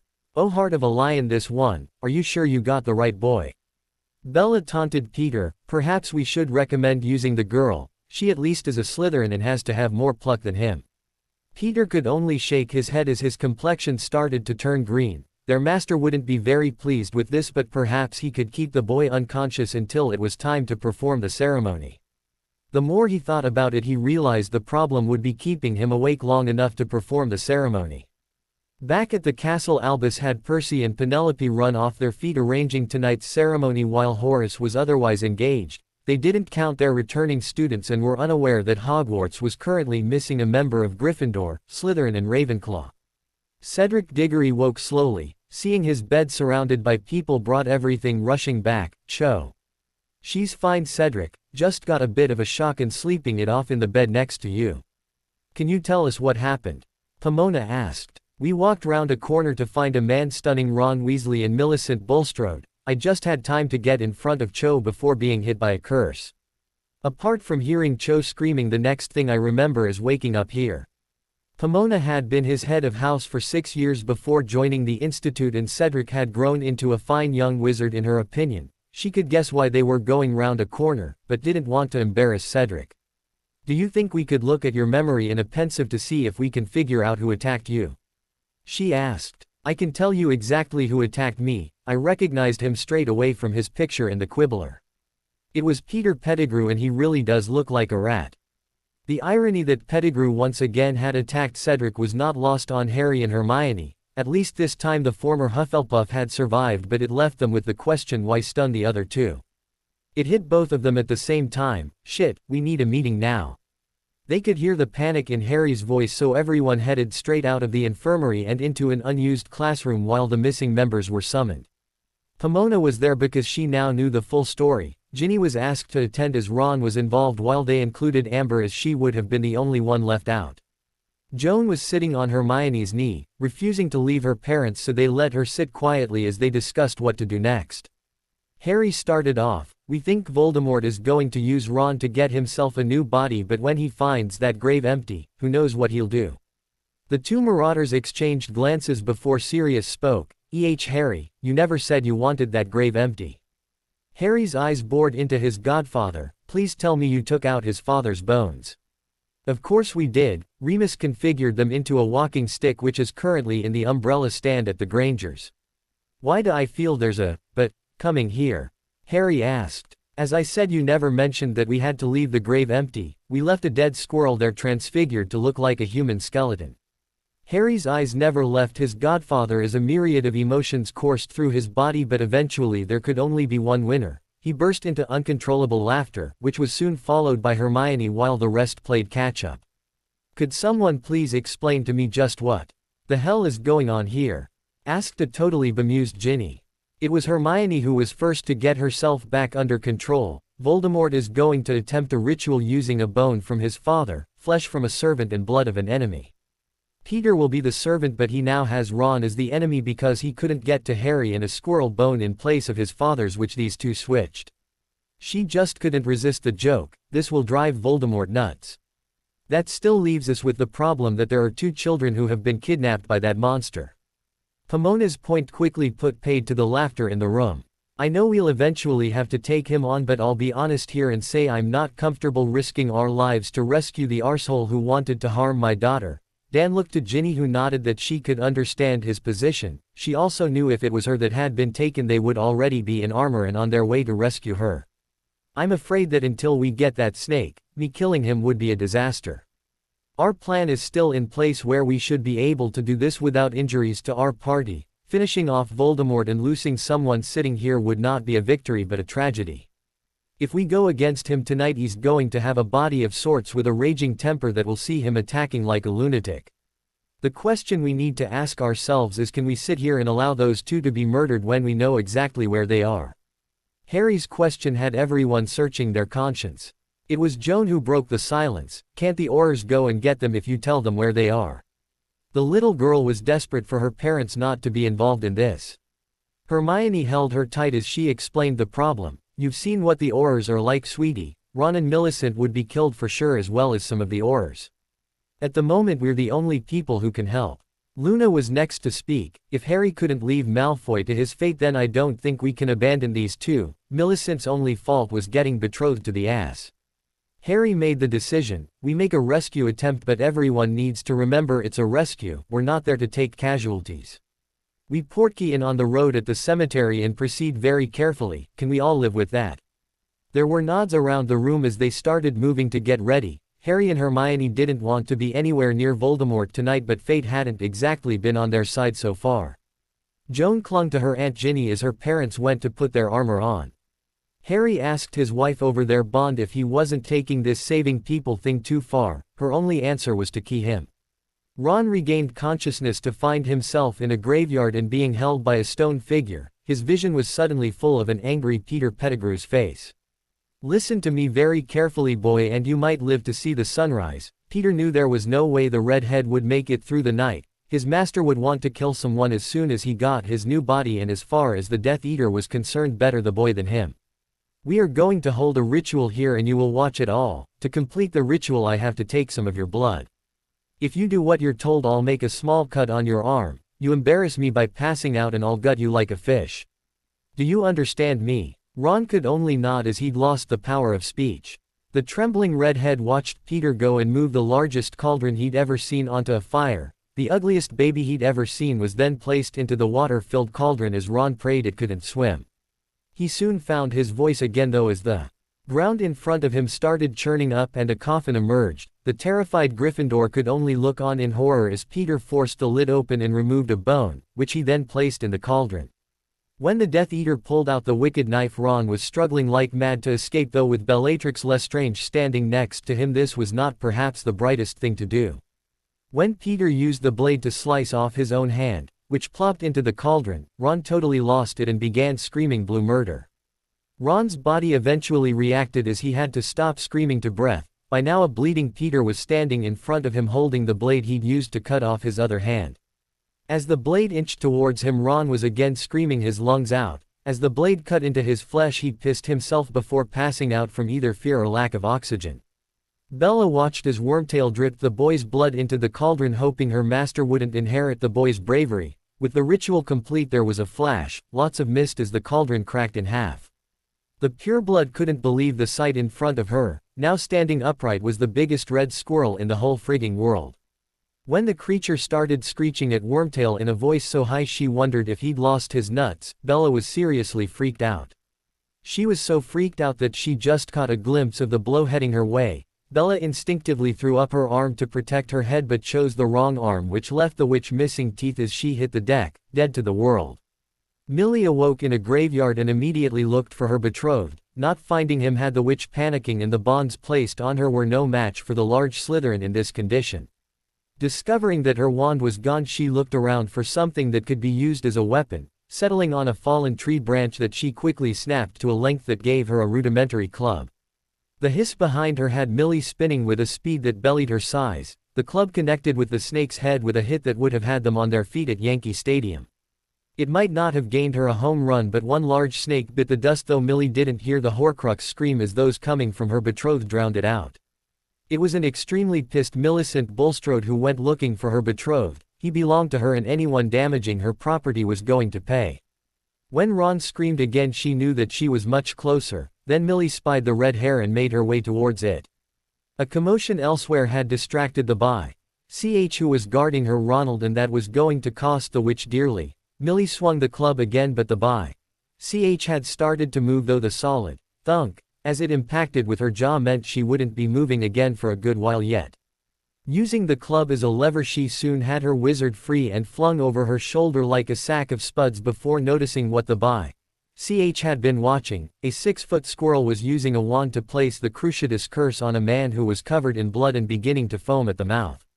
Millie had no idea what type of perversion they had found themselves in the middle of and no intention of hanging around to find out. She hefted her burden and headed in the opposite direction from the creature with the wand, which was thankfully downhill. The 8 had made their way inside the cemetery gate and were slowly moving upwards when Millicent, with Ron dangling over her shoulder, crested the hill, heading straight towards them.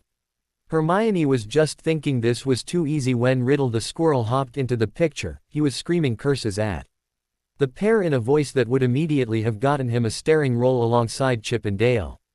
The grotesque sight of a snarling squirrel froze them as much as the fact it was talking and throwing curses at the running figures, though it was Emma who reacted first. She knew it was extreme range for her pump action but every pellet that hit would sting like a by-ch. The creature squealed in pain as Emma pumped shot after shot in its direction while Millie increased her pace now that help was at hand. The pureblood had only heard a sound like that once before and knew that Harry Potter had come to save his friend. Harry and Hermione held hands before jointly casting Expelliarmus at the squirrel, which blew it 20 feet into the air, lodging it up a tree. Riddle's wand flew out his paw in their direction and Harry's seeker reflexes were once again evident as he plucked it out the air. The other team grabbed a now exhausted Millie and the 10 portkey back to Italy, mission accomplished.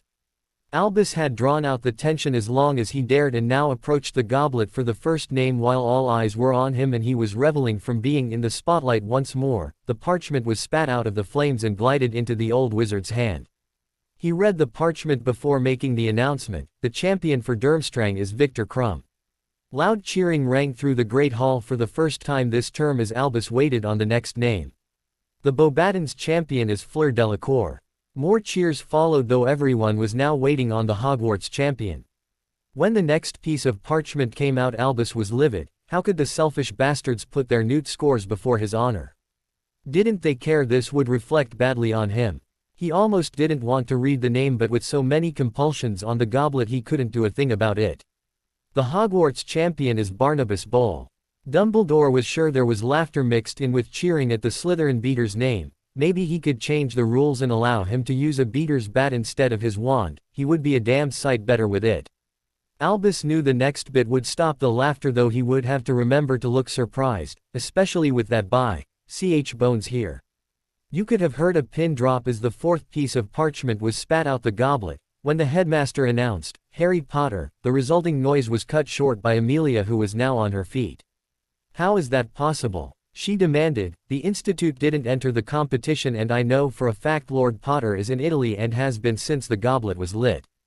It took all Dumbledore's experience to keep the smirk off his face. It doesn't matter, Minister, his name came out the goblet therefore he must compete or lose his magic. Amelia glared at the ministry officials in charge of the tournament who just sat with their heads down, confirming her fears. Smirking was the last thing on Dumbledore's mind as the goblet spat out another name. He didn't have to fake surprise or shock this time. He couldn't believe it as he read the name. How could that happen without him knowing? Lady Hermione Jean Potter. Amelia was incensed. Just what are you trying to pull here, Dumbledore? For once Albus could answer with total honesty, a very rare occurrence these days. Madam Minister, I can assure you I didn't even know they were married. How was he supposed to get the ass to sacrifice himself, never mind his hands on the Potter fortune now? Everything stopped as another name came out the goblet and Albus realized just how much he'd been played. The old even recognized the handwriting from monitoring the boy's mail. This would even satisfy the terms of the prophecy as it was clearly by his hand but with a horcrux in his head. Potter was already dead.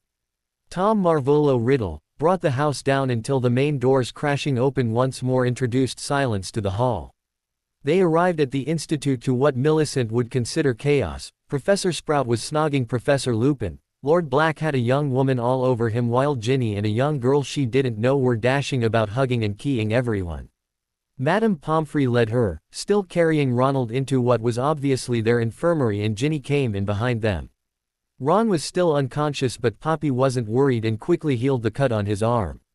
A Scourgify charm on Ron would have to do for now, but she asked Ginny to take Millicent and let her have a shower. Millie followed the girl who would have been her future sister-in-law into their apartment as Ginny pointed to the bathroom while looking out some clothes she could transfigure to fit. Millie was still carrying the club and left it leaning on the wall outside the shower room, where Ginny noticed the blood on the end of it. The water was running as Ginny asked, "Just who did you hit with the stick?" Millie answered, "I hit that by Ch Lestrange right on the mouth. Oh, and the bloody biggest snake I've ever seen." The last words were hardly out her mouth when the shower door slid back and an astonished Ginny was standing there. "Did you say snake? Do you think you killed it?" "Oh, it was definitely dead. Crushed its skull," answered the unabashed girl, who couldn't understand why Ginny was bobbing up and down with excitement. One redhead in her life was definitely enough. "I need to go and get Harry right away. This is just the best news." Ginny, would you mind if I finished my shower first?" The bright red color that the girl turned cleared up any misunderstandings. "Oh, I'm so sorry, Millicent. I just forgot everything when I heard you hit the snake. I'll make sure you get time to finish your shower, but this is great news." She rushed away, leaving Millie wondering just what was so special about the beast. Millie came out the shower and put on the clothes Ginny had transfigured for her. She would have to ask where the girl did her shopping, because these were better than anything she owned. Ginny led her into a room that held the people who rescued her along with a couple of others. Her eyes were immediately drawn to the beautiful little girl, who seemed to have calmed down some but was clinging to Hermione. It was a delighted Harry that spoke first. "Millicent, you have done us a great favor tonight and I could key you for it, but after hearing what you did to Bellatrix Lestrange, I'm terrified to attempt it." The large Slytherin just laughed. "You're most welcome, Lord Potter. I'm just so glad you showed up to rescue your friend." The silence that followed that remark actually unnerved the girl until Harry tried to explain. "Millicent, had Ron been there alone tonight, I don't know if we would have left this building. The Weasley family had plans for me and Ron was part of it. He was going to use a love potion on my wife here, not because he has any feelings for her but just purely to take her away from me. I was supposed to marry another according to the manipulations of the Weasleys and Dumbledore." Ginny actually had to help the girl to a seat before she fell down. "My family and the headmaster wanted me with Harry so they could control him and steal even more of his gold. When that plan didn't work, they sold me, but Harry and Hermione tricked them and I ended up being adopted and am now Ginny Heather Pomfrey." Hermione walked over with Joan in her arms. "Millicent, it was always Harry for me. Never at any time did I consider Ron as anything more than a friend. We fought all the time and couldn't agree on anything. I know this must be a shock to you, but considering this is the boy you want to spend the rest of your life with, then it really is something you need to talk about with him." Millie took a few deep breaths before speaking, her revulsion there for all to see. "Lord and Lady Potter, please believe me when I say how much that I abhor those potions. I have had to put up with people saying that I made use of them to get Ron to be my betrothed. The only excuse I can offer is that he's not the sharpest tool in the box and easily led. He would have done whatever his mother told him to do without question. On behalf of both of us, I would like to offer my sincerest apologies." "You have nothing to apologize for, Millicent. We owe you a great debt for tonight, and anything we can do for you only requires a request. Lord Potter, if I could find out where these clothes were bought, that would be reward enough. The name is Harry and I think we can do better than that. We'll make arrangements for these 4 young ladies to take you shopping in Naples and I'll pick up the tab." Millicent was about to protest that she didn't want to inconvenience anyone when Ginny and Luna pounced on Harry with hugs and kisses. The little girl also looked very excited, but her words shocked the witch. "Mum, can I really come too?" Hermione held her daughter tighter. "Of course you can, sweetie, and you were a very brave girl tonight." She caught the look of confusion on the Slytherin's face. "Sorry, Millicent, this lovely young lady is our daughter Joan." Joan, having been introduced to the newcomer, was now off and running. "Oh, I'm so happy you'll get to come shopping with us. Aunt Ginny and Aunt Luna just love it, but you wouldn't believe the time they take to pick some underwear. The only thing that gets them out of that shop is the promise of pizza and Coke." The accompanying laughter had the two girls blushing and aiming pretend scowls at the person revealing their secrets. Millie couldn't help but smile at the delightful child who had managed to say all that in just one breath. "Thank you, Harry, and I would be delighted to go shopping with Joan." The little girl's eyes lit up at the compliment and Millie knew she'd made a friend. "Okay, we'll get some dates sorted soon, but could you tell us what happened today? Don't miss anything out." Millie didn't take Harry's words literally, as she had no intention of explaining what she and Ron were doing up that alley, but recounted every detail from when she woke up in the graveyard. The broad smiles when she described the fate of the snake still confused her, and the explanation that it was Voldemort's familiar felt like a half-truth. She was amazed by the dynamic of the group though, which consisted of the headmistress, professors, Muggle parents, students and a child, with a couple of lords and a lady thrown in for good measure, yet there was no posturing for position evident at all. The only brinkmanship on display was good-natured and seemed to switch targets haphazardly. The thought that her betrothed was part of this and threw it away chasing gold he had no right to ignited Millie's anger. She would give anything to be part of a group like this, not for fame or finance but because friends were worth much more than those trinkets. Neither fame or finance had saved them tonight. These people who her betrothed had betrayed in the worst way possible still risked their lives to come to their rescue, and that was worth way more than gold.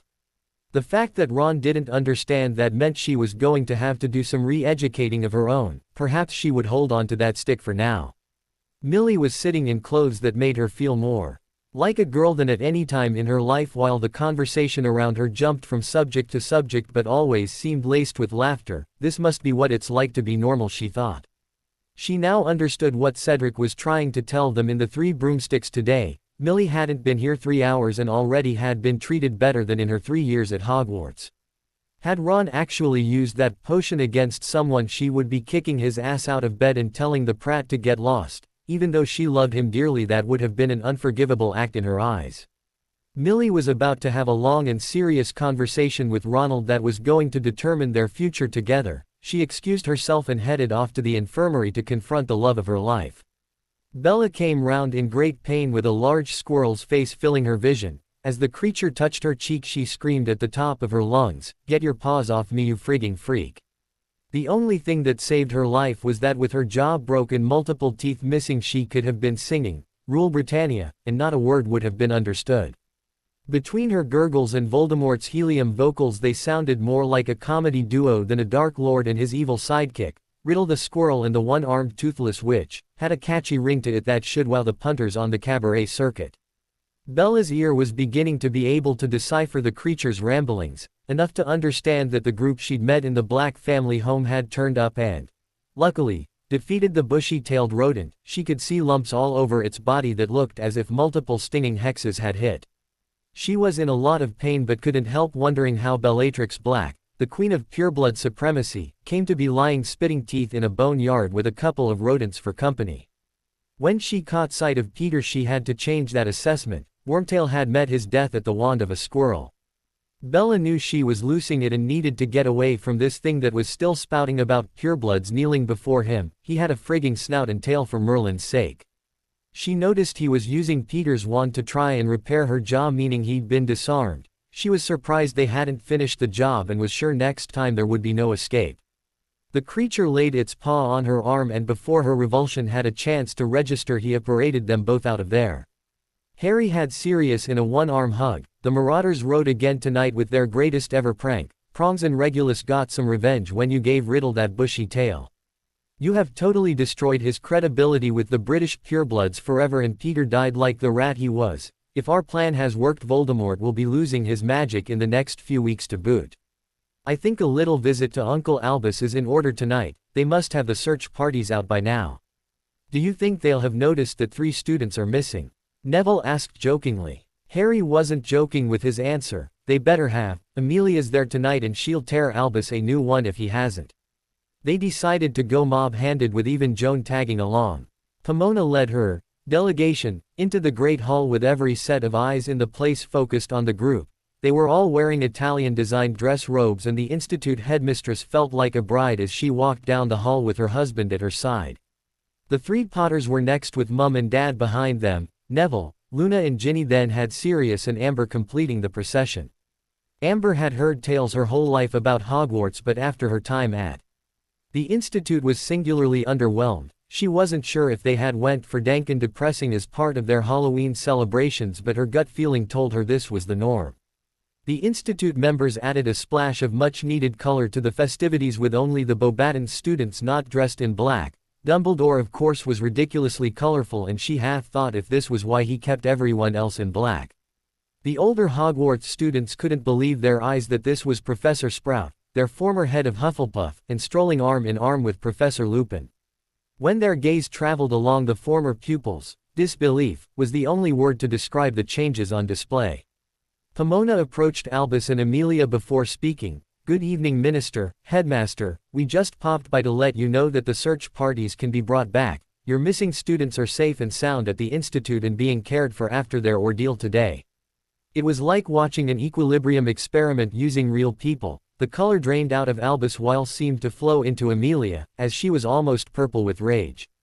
"You mean to say we sat there enjoying a feast and listening to you prattle on all night while Hogwarts had students missing and you did nothing?" If anything, the experiment moved even further in Amelia's direction as Dumbledore was now ashen while the minister exploded as the realization hit that the old fool didn't even know. "Just what kind of school are you running here, Headmaster? Students missing and you don't even know. The goblet spewing forth names of people who haven't been near the castle. You have a lot to answer for and you better start talking now." Albus spun round to face the staff table and Professor Vector stood up, all Hufflepuff students present and accounted for. When she sat back down, it was Percy who stood up next and he looked pissed off. "Headmaster, you allocated specific tasks to Professor Clearwater and myself, which meant we were unable to monitor returning students. We both assumed that you would take care of the situation since you ensured we were otherwise engaged." Slughorn didn't even bother standing up. "I was busy dealing with a pupil all afternoon, Headmaster."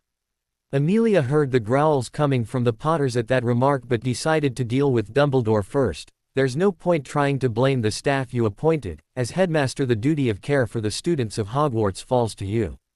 When do you think it would have become apparent that there were students missing?"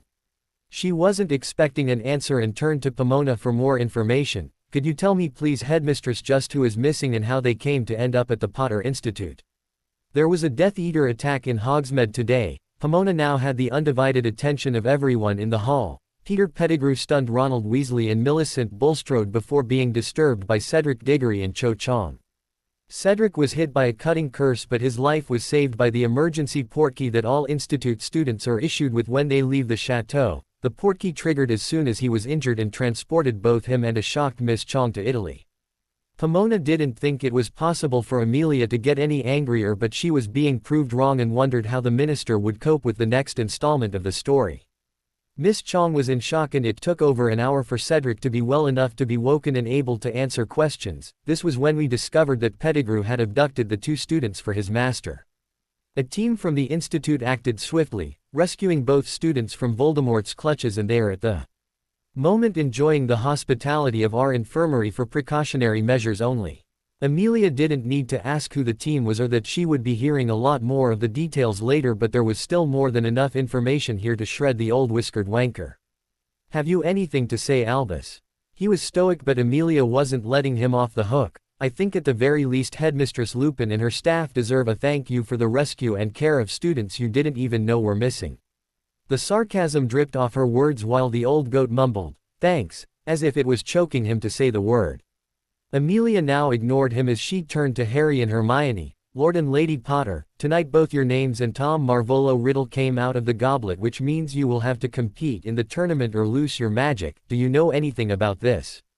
Harry's answer was carefully worded so that no lies were told. "Madam Minister, our fight with Voldemort earlier tonight is the first time either my wife or I have been in Britain for at least a couple of weeks."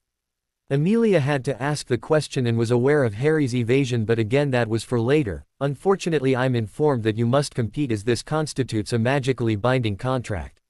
Both Potters just nodded their acceptance as Albus seized his chance. "Harry, we really need to talk, and now that you're moving back into the castle there are things that we really need to get sorted out." Harry cut him off. "Amelia, this is a ministry-sponsored event." He asked. Receiving her nod, he plowed on, ignoring the desperate attempts at interruptions by the old coot. Is it a condition of competing that you must reside in Hogwarts during the event? She looked towards her two officials who were in charge of the organization. Both shook their heads, so Harry pushed home his point. We will then compete but arrive shortly before the event is due to take place. Is this within the rules? Yes, Lord Potter, that would be acceptable. Albus almost had a coronary. That hardly promotes the goodwill spirit that we are trying to generate here. Amelia looked at him like a bug that needed stepped on. Do you call names coming out of the goblet that weren't put there by the people concerned goodwill? Perhaps if you put a bit more spirit into being a headmaster, then you might actually know when some of your students have been attacked and are missing without having to rely on people from another school to do your job for you.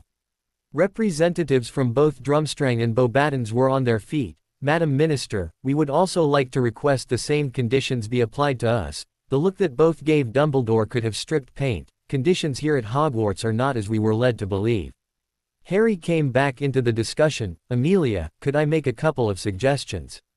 Can we condense this tournament to have it finished by Christmas so it won't adversely affect students studying for exams, and also hold the first event very quickly to give a certain Tom Riddle less time to come up with an escape clause? Both representatives quickly agreed with this suggestion, and though Albus strongly objected, no one was paying him any attention whatsoever, which was the worst punishment possible for the incredibly vain wizard. Harry's next suggestion had Tonks and Connie moving quickly to comply before Amelia had even agreed. I think we need to get that goblet somewhere incredibly secure, because should Riddle get his hands on it he could void the competition by its destruction. Albus was blustering about the castle being the safest place, but was again being ignored as they planned on taking it to Gringotts. Amelia had a quick word with the two ministry officials before making an announcement. The first test will take place on the 8th of November, second on the 22nd, with the final on the 13th of December. Can we all agree on that? All parties involved except Dumbledore agreed, and the dates were set. Albus was watching as everything slipped through his fingers, and his temper was barely contained as he tried once more to get Harry to listen. Lord Potter, we really must talk. There are important matters that cannot be ignored any longer, so you must listen to me. You have nothing I want to hear, old man, but if you don't mind, I have something to say. Harry turned to address the hall. Students of Hogwarts, especially the boys 3rd year and below, do not drink any potions Slughorn gives you, especially his patented homesickness cure. Amelia knew right away she wasn't going to like the answer to her question, but it had to be asked. Could you please explain that statement, Lord Potter? Harry seemed to be thinking of the best way to answer her question when of course he was having a mental conversation with his wife on the best way to deliver this devastating blow. When Hagrid came to deliver my Hogwarts letter, he asked me if I'd never wondered where my parents learned it all. Well, has no one wondered where Riddle learned it all? Last time I looked, the Hogwarts library didn't contain An Idiot's Guide to Becoming a Dark Lord, yet he was able to kill his remaining family and create the diary before leaving Hogwarts. Considering he spent his life before turning 11 and summers thereafter as a muggle, he could only have obtained that knowledge one place. How am I doing, Sluggy? The potions professor sat as if petrified at the knowledge Potter was alluding to. Tom caught his head of house in a compromising position with a second-year boy. Sluggy here is no great shakes with a wand, but had developed a potion version of the Obliviate curse to feed to his young victims. Tom wasn't stupid enough to eat or drink anything that Sluggy had been anywhere near, and blackmailed him for the rest of his years at Hogwarts. Harry had everyone in the hall hanging on his every word as he continued with his tale. Forbidden knowledge, banned textbooks, illegal potions, and free run of the castle, basically anything he wanted, because his head of house would be going to Azkaban for a very long time otherwise. This bastard is responsible for Tom not dying that night he cursed me as a baby. He's responsible for the basilisk being released on the school in my 2nd year, and this bastard is the reason why we had to fight Voldemort again tonight. A curse whizzed by Harry's ear, but it was outgoing rather than incoming. The spell hit Slughorn directly in the face as Ginny's famous Bat Bogey Hex finally got him moving. He moved right into a fist though as Percy Weasley broke his nose and continued to pummel him even after the potions professor was on the ground. Penelope finally managed to get her fiancé pulled off Sluggy before the girl who'd been petrified along with Hermione started firing in solid kicks aimed at his groin. Both Aurors and the minister made no move to intervene, as they would be taking what was left of him back to the ministry. Amelia noticed a young Puff throwing up while his friends tried to comfort him and guessed why. Sluggy, Wasn't counting Slytherins today, she would leave the Clearwater girl a little longer before sending Connie and Tonks to arrest him. The Institute party were rallying round to comfort Ginny except Harry and Hermione, they never took their eyes off Dumbledore. As Minister for Magic, Amelia had to act and sent her Aurors over to arrest the pigs since Penelope now looked exhausted, but it was the Hogwarts Board of Governors that she addressed. Governors, we have a hard decision to make here and I really only see two options as the status quo is now untenable, we either bring Hogwarts under ministry control or close it. Dumbledore couldn't help but notice his opinion wasn't even being sought and now realized the writing was on the wall, he was being sidelined and quickly becoming a non-entity. Potter's revelation about the diary and Voldemort's survival meant he was aware of Horcruxes. Riddle's name entered in his own handwriting probably signified knowledge of the prophecy, leaving Albus with no cards left to play. Potter on the other hand had Severus, Molly, Arthur, Oliver and St. Mungo's and the information from the goblins to wheel out at any trial. Albus was beginning to realize just how badly the master manipulator had been outmaneuvered. He himself now had two choices of either sinking quietly into ignominy or going out with a bang. Sitting quietly in a cell in Azkaban was just not a future Albus was prepared to accept, so he was going to go out with a bang and take as many of these ungrateful bastards with him as he could. All conversation stopped with Dumbledore's next words, and the old wizard was delighted to be the center of attention once more. Harry, my boy, I really must congratulate you on a job very well done, but then again your little mudblood by ch always was an annoying know-it-all. I knew from the moment she was sorted into Gryffindor that another Potter would end up with a mudblood, and even that stupid bastard Weasley couldn't keep you apart forever. I was hoping he was going to ruin her for you though. Harry just smiled at him. Why thank you Albus, you just won me 5 galleons. Albus was hoping to at least make the boy angry before provoking him into a fight, but this totally confused him. You see, my beautiful wife bet me that you were too stupid to work out we were manipulating you, but I maintained that you would put it all together eventually. Of course I stipulated that it would be way too late for you to do anything about it, which is why I got the full 5.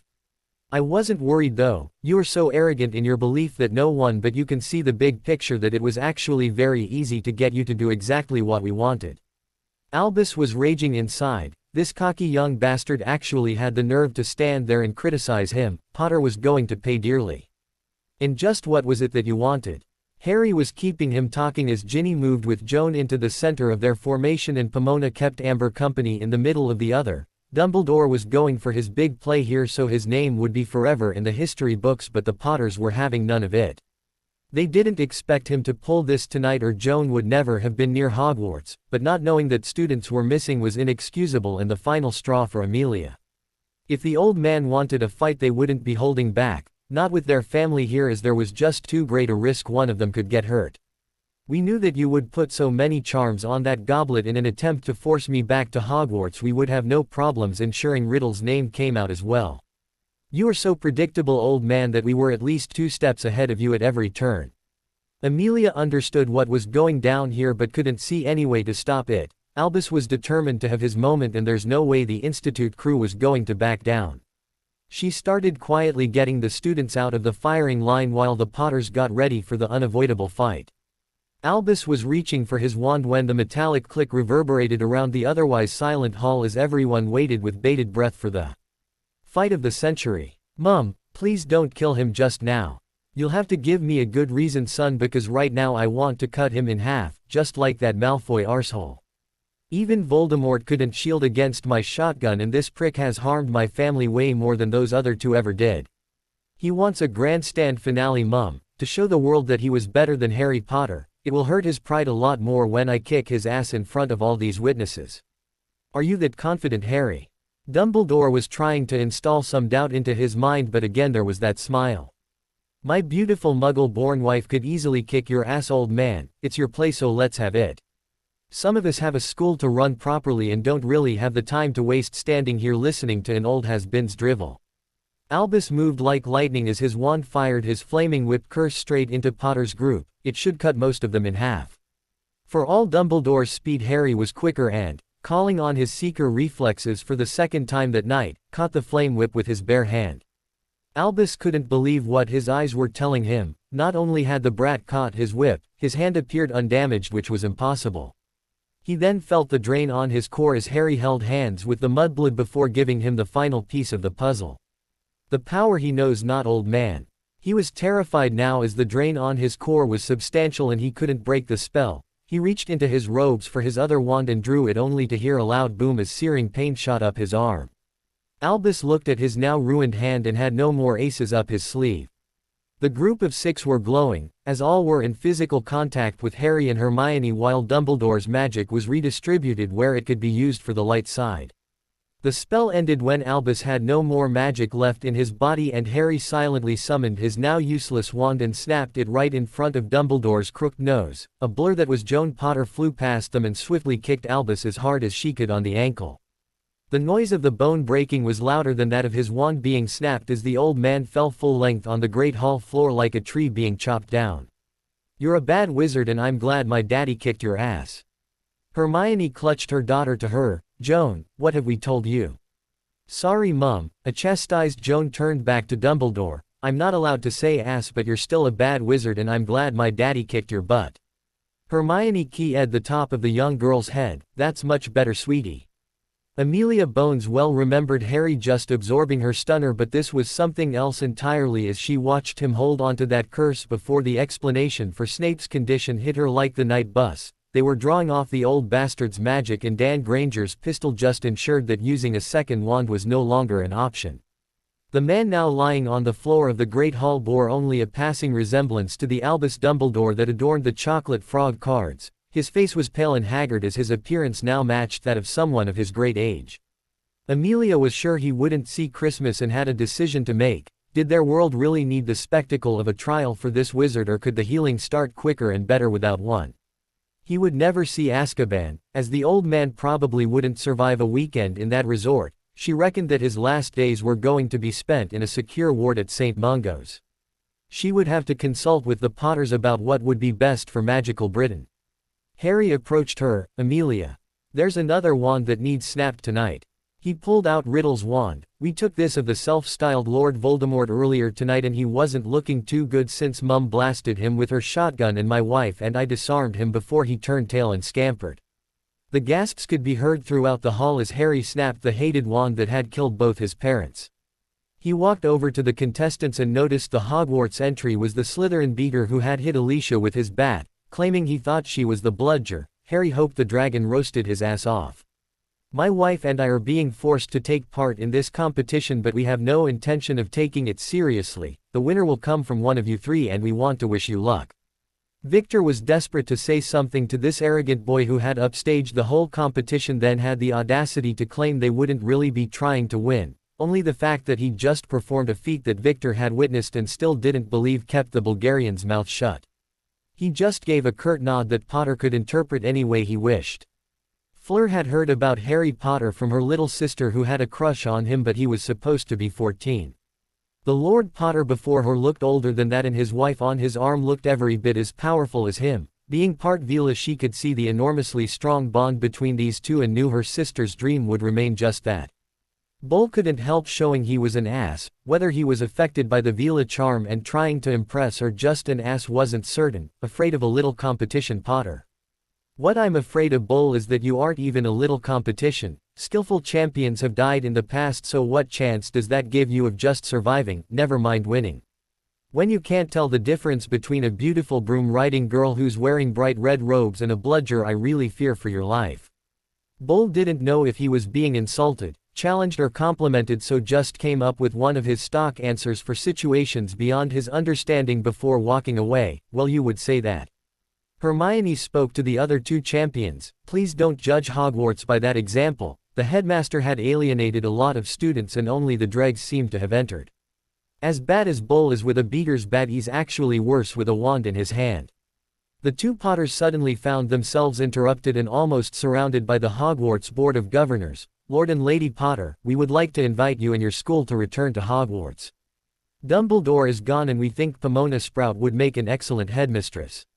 The icy glares from the Potters made the entire board take a few steps back, but the chill contained in Harry's voice had them taking at least another one. "I thank you for the invitation but have no intention of returning to Hogwarts. Pomona Lupin is an excellent headmistress but of the Potter Institute and under contract to us." This contract has some severe penalty clauses, so she will be going nowhere without our consent, which will not be forthcoming." He quickly glanced at the Lupins to see them both trying to stifle their laughter. "My whole family has applied for Italian citizenship and plan to live and work there permanently. The purebloods of Britain have never hid the fact that they don't want magic users of mixed blood or race in their country. Well, I intend to grant them their wish by offering an alternative to Hogwarts in a country that has welcomed us with open arms.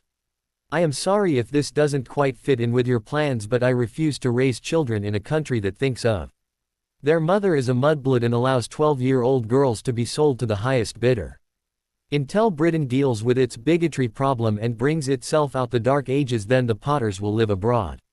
As to your choices, had Fudge still been minister, I would have advised closure, but Amelia Bones is an honorable lady who will always give of her best. With her in charge, you have a chance." These revelations were perhaps one too many for some of the people in the hall. A few of the smarter students had quickly worked out what that would leave them with, while the Board of Governors faced being stripped of their power and influence if Hogwarts came under direct ministerial control. The crowd was starting to get ugly when Amelia spoke. "Lord Potter, I would like to thank you for ensuring the two criminals were brought to justice tonight and for destroying Lord Voldemort's wand. I know we can count on you to finish the job." The sheep stopped their bleating with the realization that they still needed this upstart. "On behalf of the ministry, I would like to put forward a recommendation for Order of Merlins for you and your group." "Madam Minister, while flattered, I feel I must refuse, though I would like to put forward a Hogwarts student for one. She is a pureblood Slytherin who took on Voldemort, Lestrange and Pettigrew without a wand and managed to free her betrothed. If you would like to return to the Institute, we can go over the details there." Amelia just smiled. Harry knew there was no way she wasn't going with them tonight to hear their story, and he had just provided her with the perfect opportunity while poking in the eye any suggestions that he himself was bigoted by recommending a Slytherin for their world's top award. "Professor Vector, please assume charge of the school until we return on Monday with some solutions. Can I assume that the other schools will be returning home?" Both answered that they would be leaving in the morning, and Amelia had Tonks take the slug to a cell while Connie took the old goat to St. Mungo's. She was going to take the goblet to Gringotts herself, and then the three would meet there before heading to the Institute. This should be quite a tale, Amelia thought, though she had no idea just how big a tale it was. The Institute crew used Harry's portkey to take them home and were all glad tomorrow was Saturday. Facing Voldemort and Dumbledore in the one day was an excessive Halloween, even for Harry. Millie sat beside Ron's bed waiting on him, awakening from his terror-induced slumber. She was doing something that she hadn't done before and wasn't happy with the way her thoughts were going. She was analyzing their relationship by comparing it to those she had seen tonight, and it didn't exactly measure up. The large Slytherin had watched the Grangers, Lupins and the Potters, as well as Neville and Luna and Lord Black with his girlfriend. In every case both partners were attentive to each other with glances and casual touches, whereas Ron had never even held her hand unless she grabbed his. No hugs or kisses were ever initiated by the redhead, leaving Millie to wonder just what their relationship was. Millie was well aware she was no beauty and didn't expect her betrothed to profess undying love, but she didn't think she could continue a relationship where there wasn't ever affection coming from the other partner. Even a dog expected a pat on the head once in a while. Ron awoke with a start and shot right up in bed before Millie managed to grab him by the shoulder. "Ron, it's okay, we're safe." She could see the confusion in his eyes, so tried to reassure him. Harry and Hermione rescued us and were in the Potter Institute. The change in her betrothed's demeanor was astonishing. "Potter. We didn't need rescuing by him. I had it under control, but as usual he has to play the hero and claim all the credit again." This was a side of Ron she'd not seen before and definitely didn't like. She managed to calm him down before asking a question she swore she would never ask. "Ron, I don't expect you to love me, but do you even like me?" No answer. "Am I an embarrassment to you?" Again Ron had no answer. "When that Gryffindor girl made a play for you, why didn't you tell her you were betrothed?" Millicent sat there with tears running down her cheeks as Ron's mouth opened and closed like a goldfish's without a sound being emitted. When the Potters entered with Neville, Luna and Ginny, he finally had an outlet for his temper. "Potter, playing the great hero again, I see, gloating over your gold as well by bringing us here to show off."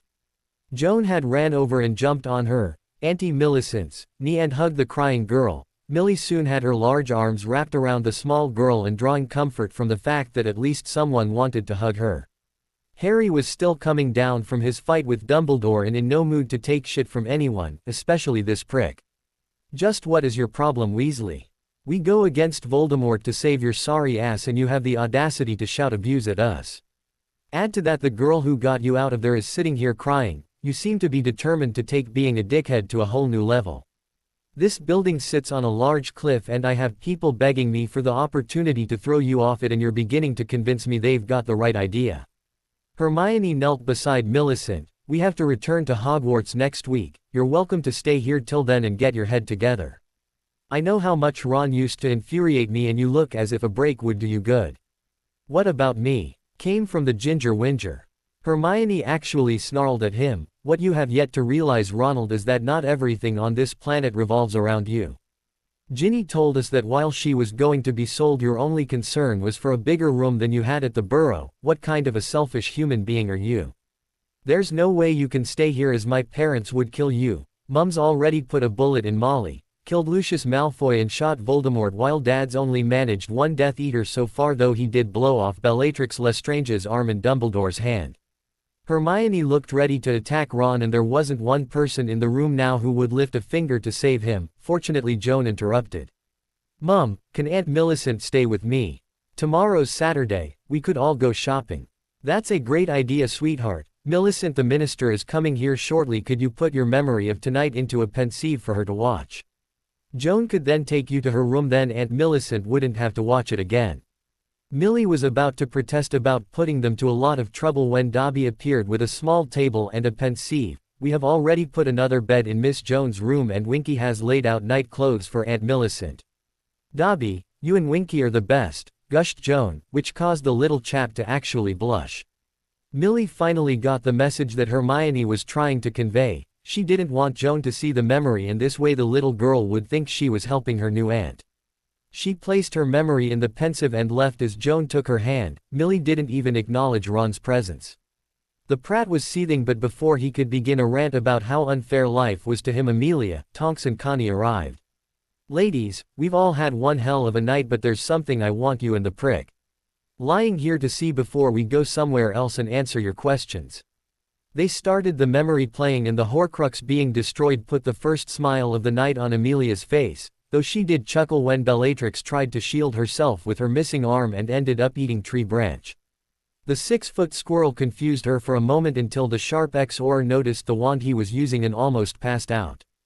That Peter Pettigrew was dead was beyond doubt. His brain was fried and the amount of blood lost would end his life within minutes. Millie had nearly managed to sneak away with her burden when the bushy-tailed one noticed her and spells started raining down all around them as the hunt was now on. The deadly game of hide-and-seek that followed raised everyone's opinion of Millicent Bulstrode. They could all see the poor girl was almost exhausted from lugging Weasley when the boom of Emma's shotgun gave her fresh hope. She immediately ran straight towards the group. The Potters blasting the squirrel and catching his wand was the last action before they portkeyed out of there. Lord Potter, I totally agree with you. That girl deserves the Order of Merlin, and if I have anything to do with it, first class.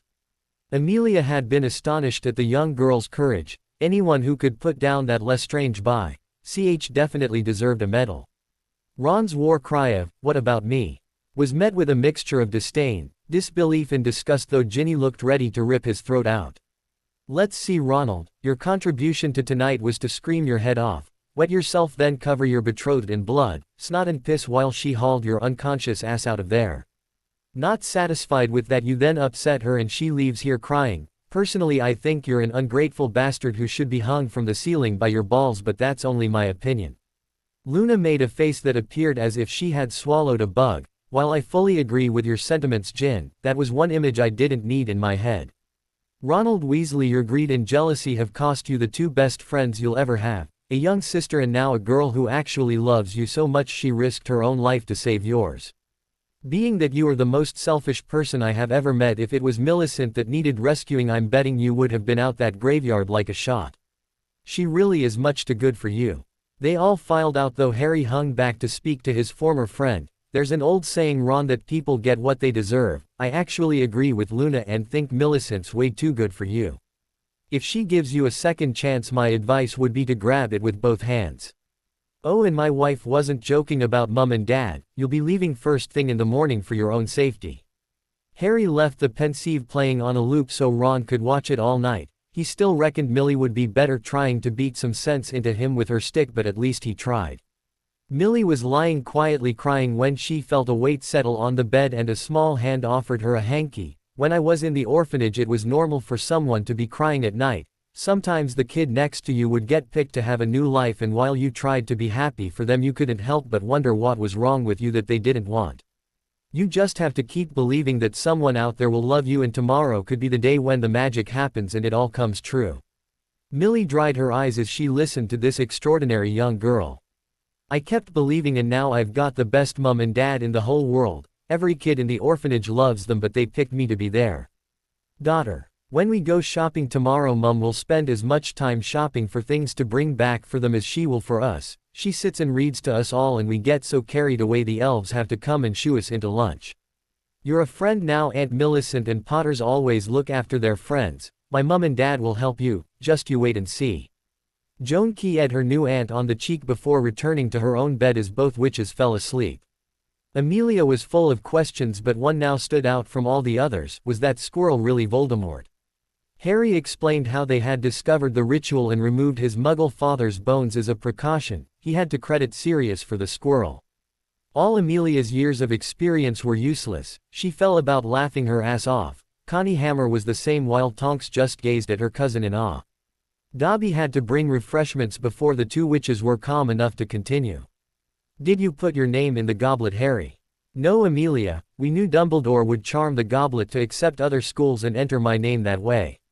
We used this to enter Riddle as a student of St. Brutus's secure center for incurably criminal boys. My relations told everyone that's where I went, so we thought it was poetic justice. Hermione continued, this was our plan from the start, get him entered in the hope of stripping his magic, though we never counted on Riddle having a new body. We just asked these two to empty the grave. Can you imagine the wizarding world's reaction if he turns up at the tournament? This started everyone laughing again before Amelia asked, but how did Hermione's name come out of the goblet? Hermione at least had the decency to blush. That was me. I told Harry I would be beside him for everything, and that includes this tournament. Dumbledore had charms all around the goblet, but none of them gave Dobby any trouble.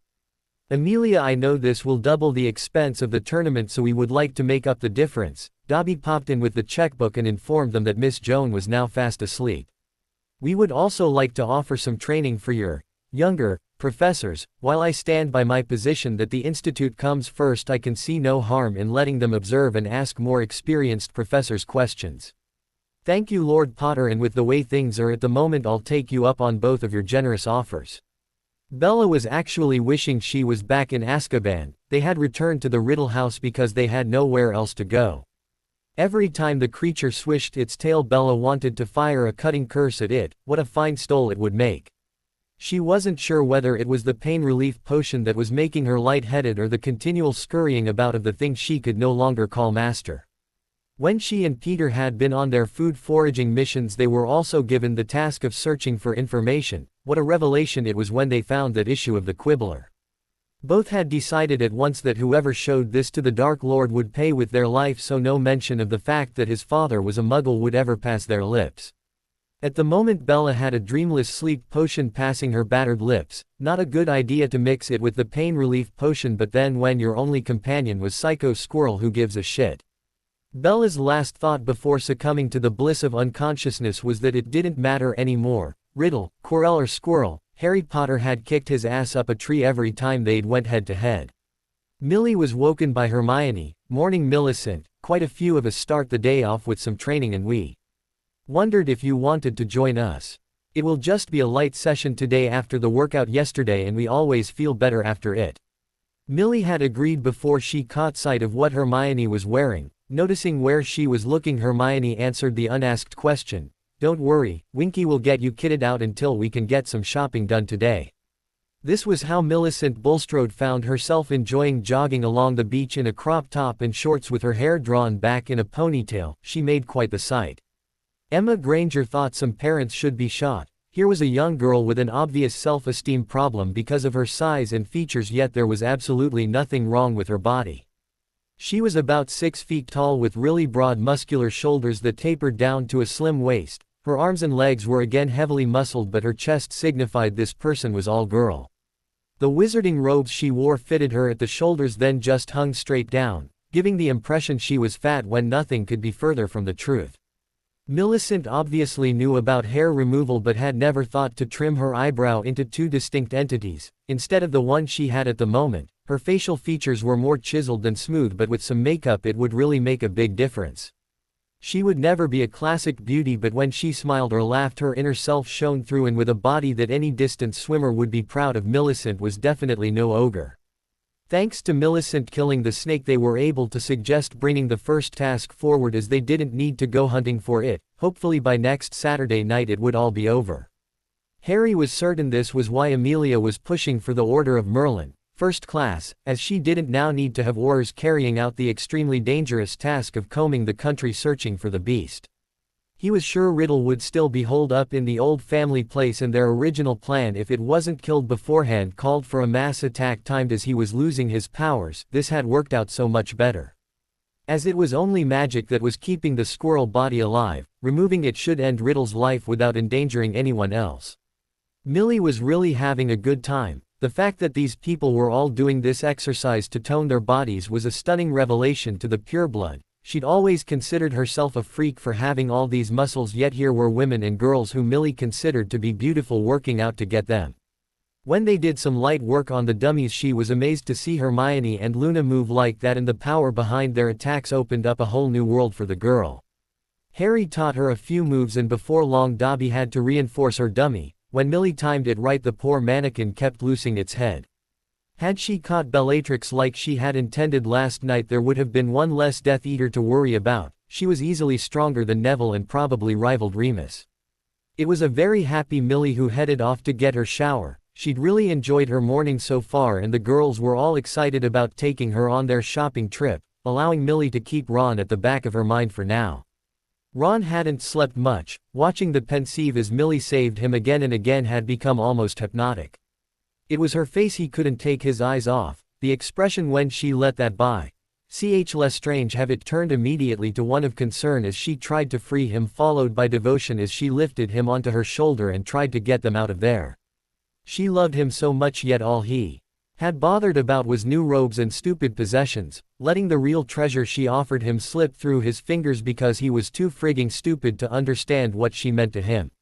Ron couldn't even eat the breakfast that had been provided as his whole body was in turmoil trying to work out how he could fix this. Cho entered with her arm round Cedric and was gushing with enthusiasm. "Oh Ron, such a pity you missed seeing round this place, it's fantastic. Harry's letting me come here next Hogsmeade weekend so I can see Cedric, isn't that great?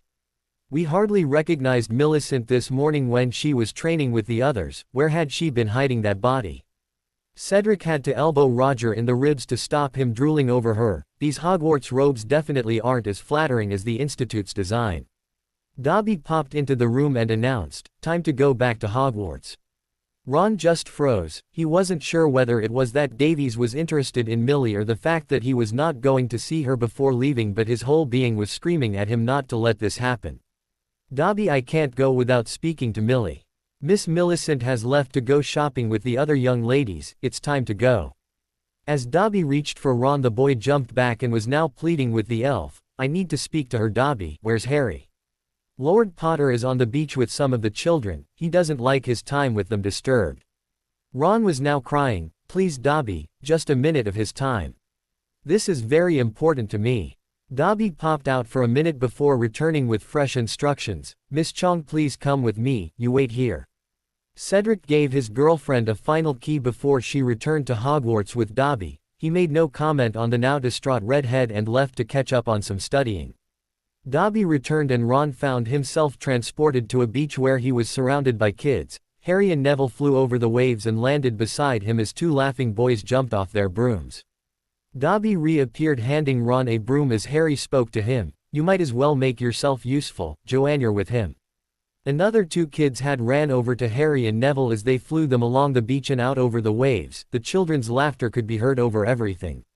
Joanne looked about 5 and quickly mounted side saddle in front of Ron. They had no sooner taken off than the child's curiosity kicked in, otherwise known as the interrogation. "Are you a friend of Harry's?" "No, not really," he answered uncomfortably. "Well, are you Neville's friend then?" "Not really," he was now actually squirming. "Hermione's?" "No." "Luna's?" "No." "Ginny's?" The name was like a sledgehammer to Ron's heart as the tears were once again running down his cheeks. "No." Joanne had that child's sixth sense where she knew there was more to the story and just stared at Ron, waiting on the next installment. Ron was like a moth to a flame and couldn't not give an answer to this child. "Ginny used to be my sister." "What happened to your mum and dad?" Joanne asked, assuming he'd been orphaned. "They're in jail for trying to swap Ginny for a house." The look of revulsion on Joanne's face was another severe blow. How could this young orphan instinctively know this was wrong, but he had actually gone along with it? "Who do you live with now?" "I lived with my betrothed, but I haven't been treating her very well and she may be breaking up with me." Joanne's next question was asked with that touch of exasperation that only a 5-year-old can get away with. "Do you have any friends?" Ron couldn't answer other than to shake his head, tears streaming unashamedly down his cheeks at just how much of an arsehole he had become. "I'll be your friend, if you want." Ron looked mesmerized at Joanne, who then went on to explain.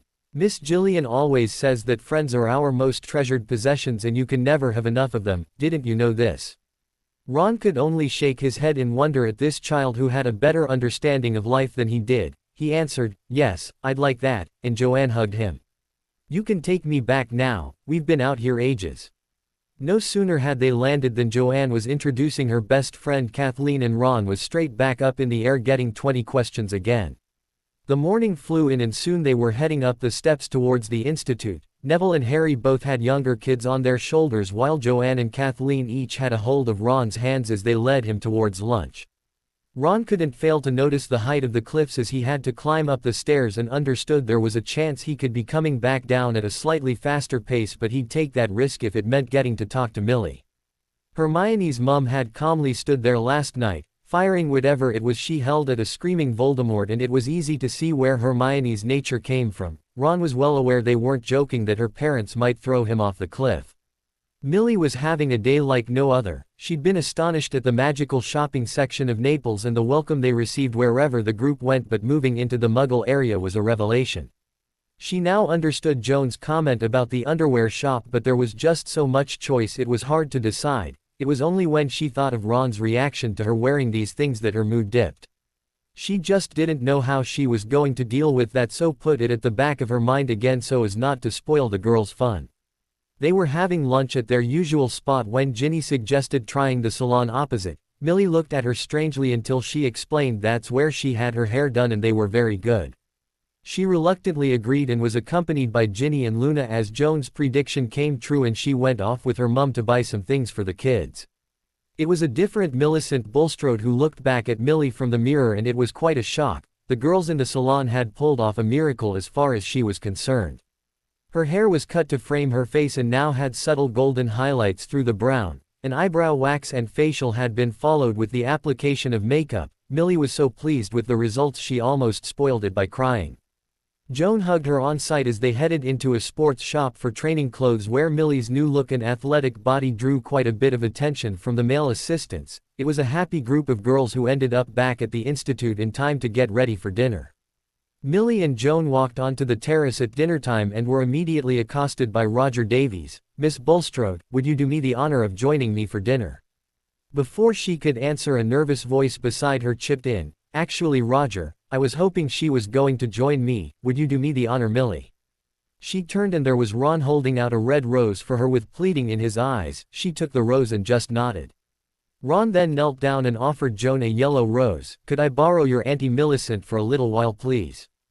Joan stared straight into his eyes. "You make her cry again and my dad will throw you off the cliff."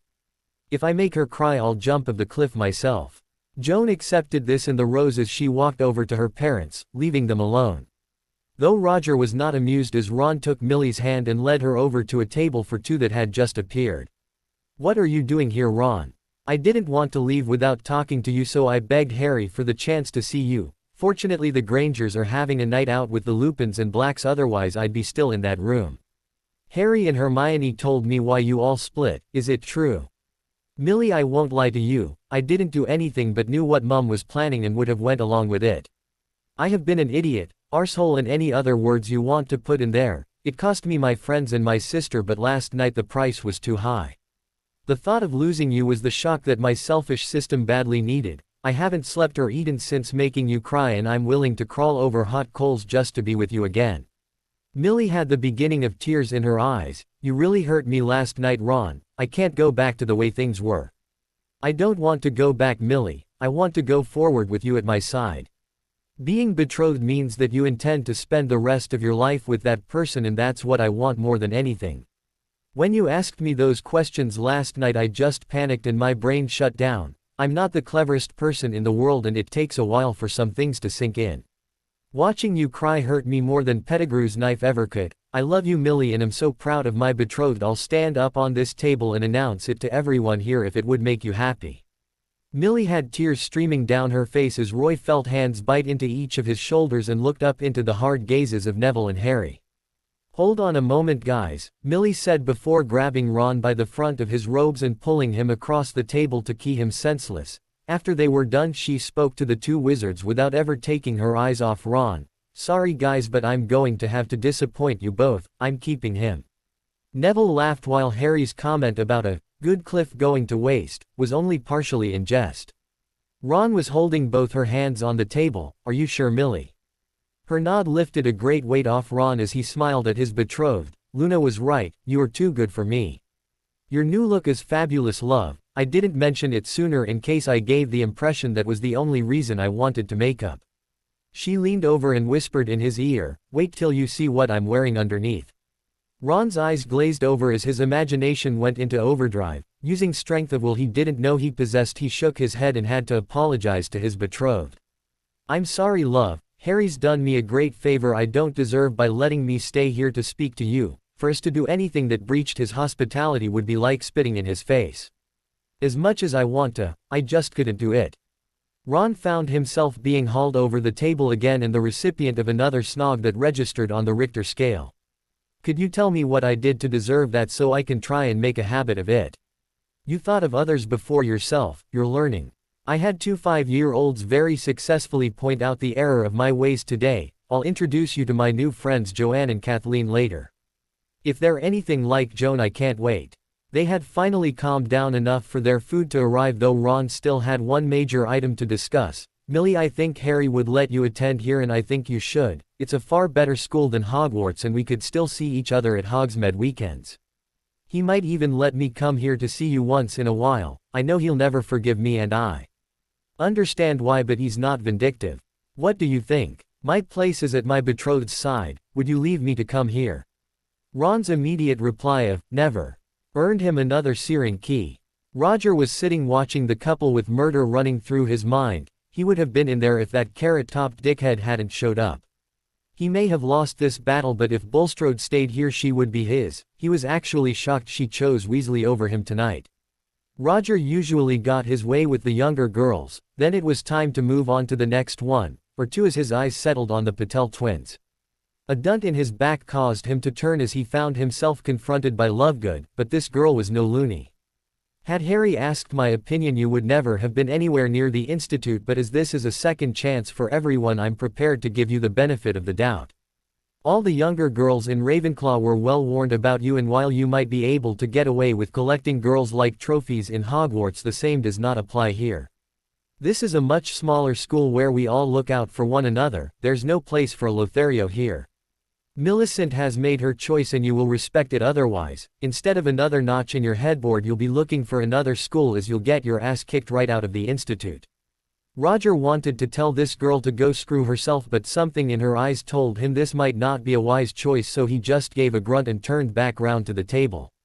Lee Jordan was bursting with anger. Look, Roger, we only added your name because you begged us to get out of that place. Harry and Hermione have went to a lot of trouble to bring us here, and I for one am bloody grateful. I phoned home today and it's all over the British wizarding papers that they not only fought Voldemort last night but also took down Dumbledore too. Harry snapped both their wands in the Great Hall. Slughorn was arrested for abusing students, and the Ministry is going to take over the running of Hogwarts from Monday. Do you really want to go back to that? Because if you screw with Harry or any of his friends, that's your best option, assuming you leave here alive, that is. Roger was torn. On the one hand, the institute was far superior to Hogwarts of even his first year, but on the other, he'd just been told in no uncertain terms that his love them and leave them policy wasn't going to be tolerated here. He now realized the disadvantage of attending a school where the owners were students. They knew bloody everything that went on in the place. Amber held on to Sirius as they slowly moved across the floor. It could hardly be called dancing, but she wasn't going to complain. Asking her aunt if there was a job available as she was sick of the discrimination she faced in Britain was, without a doubt, the best decision she ever made. The man who currently held her in his arms was everything she'd dreamed about since being a little girl, and then some. Tall, dark and handsome just didn't do Sirius justice. They had gone dancing and she couldn't help but smile as Mr. and Mrs. Lupin glided past. Her aunt was glowing with happiness as she held onto her husband. Pregnancy really suited her, and Amber was slightly envious, though she hoped Lord Black would ask her to be his lady one day soon.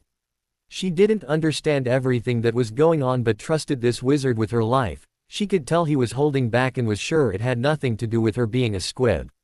Their reactions last night when they discovered Millicent had killed that snake had been so over the top that she had felt uncomfortable, until she saw her aunt pounce on Remus and key him as though their lives had been saved. Whatever generated the party atmosphere, she was grateful for it as she was having a splendid evening. Emma clung to her husband as they danced. Both had almost cried in relief at the destruction of the last Horcrux. This could now be ended and their kids lead a near normal life. Yes, they would have to face a dragon each, but Harry had beaten it last time and they were so much more powerful now. They now had the opportunity to sit back and do nothing, as a now mortal Riddle had to come to the tournament or die. They were both praying for the second option, but would be there just in case, as would Amelia with everything she had.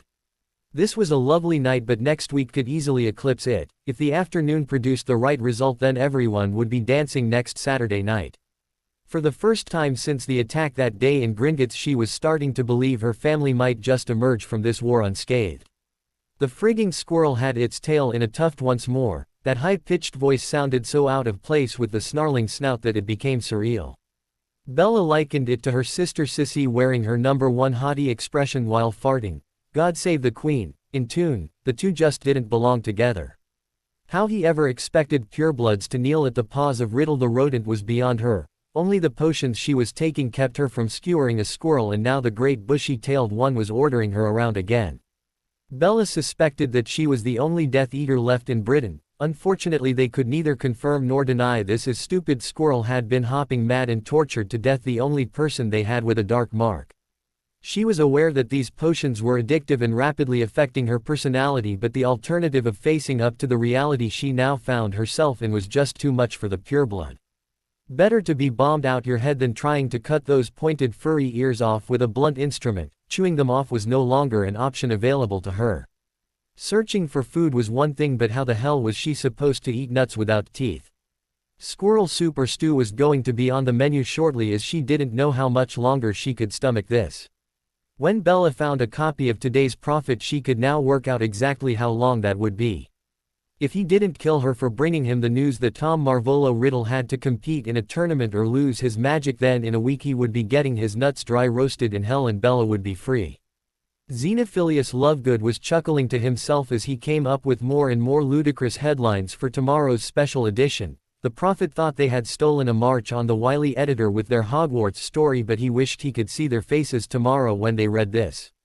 It was with a sigh that he scrapped all the headlines featuring Voldasquirrel or Squirrelmort, instead deciding on the provocative headline that screamed across the front page.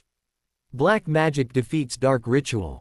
Lord Sirius Orion Black was wrongly sent to Azkaban for a crime that saw the man he considered a brother murdered by Voldemort. His actual brother Regulus was also murdered by the direct orders of the self-styled Dark Lord for fighting against him. Regulus had been courted by the dark side and enticed to join before even coming of age. Evidence has been presented to the Ministry that proves beyond doubt that this young wizard was fighting for the light side when he was killed and has had his name exonerated of any wrongdoing. It is with this background that Lord Black has sworn to aid his godson Lord Potter in the fight against Voldemort, and on Halloween dealt him a massive blow. We were aware there was a certain dark ritual that could have returned Riddle to a body and took measures against this. We swapped one of the critical ingredients, which had devastating effects on the result. Lord Voldemort has returned in a new body, unfortunately for him it's in the form of a 6-foot squirrel. The leader of the pureblood supremacy movement is not only a half-blood but now has a cute busy tail and a voice so high it would make a eunuch sound like a baritone. The following photographs show the Potters banishing the bushy-tailed one up a tree before capturing his wand, which was later snapped at Hogwarts. Lord Black described what happened that night. The couple in the picture are Ronald Weasley being rescued by his betrothed Millicent Bulstrode after they were abducted earlier in the day from Hogsmeade. Both Lord Potter and myself have recommended this courageous witch for an Order of Merlin for facing the 3 most dangerous terrorists in the country without a wand and still managed to save her wizard. Not only that but she killed Riddle's familiar, a very large poisonous snake, and severely injured Bellatrix Lestrange while making their escape from the shrieking squirrel. Voldemort was so upset at the result of the ritual that he tortured Peter Pettigrew to death, poetic justice for the rat who betrayed the Potters to his master on another Halloween night. As this blow was being delivered in a graveyard, another plan to defeat Voldemort was coming to life at Hogwarts with Tom Marvolo Riddle being forced by binding magical contract to compete in the now Hex Wizard tournament or lose his magic. Hogwarts will be crawling with Ministry Aurors hoping he'll show up, and though the use of glamours or polyjuice can't be discounted, it only works within the same species as the recipient. This reporter fails to see the benefit of turning into a 6-foot chipmunk or gerbil as a means of disguise. Even Ministry Aurors aren't that stupid.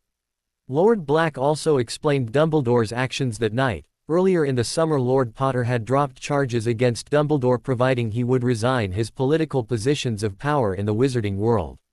When it came to light that 3 Hogwarts students were missing and the headmaster wasn't even aware of the problem, Minister Bones was left with no option but to recommend Hogwarts come under ministerial control, especially considering the charges faced by the latest head of Slytherin. This left Dumbledore with no job and about to be charged with serious multiple breaches of wizarding law. He decided to go out with a bang by firing a deadly curse into a group of youngsters.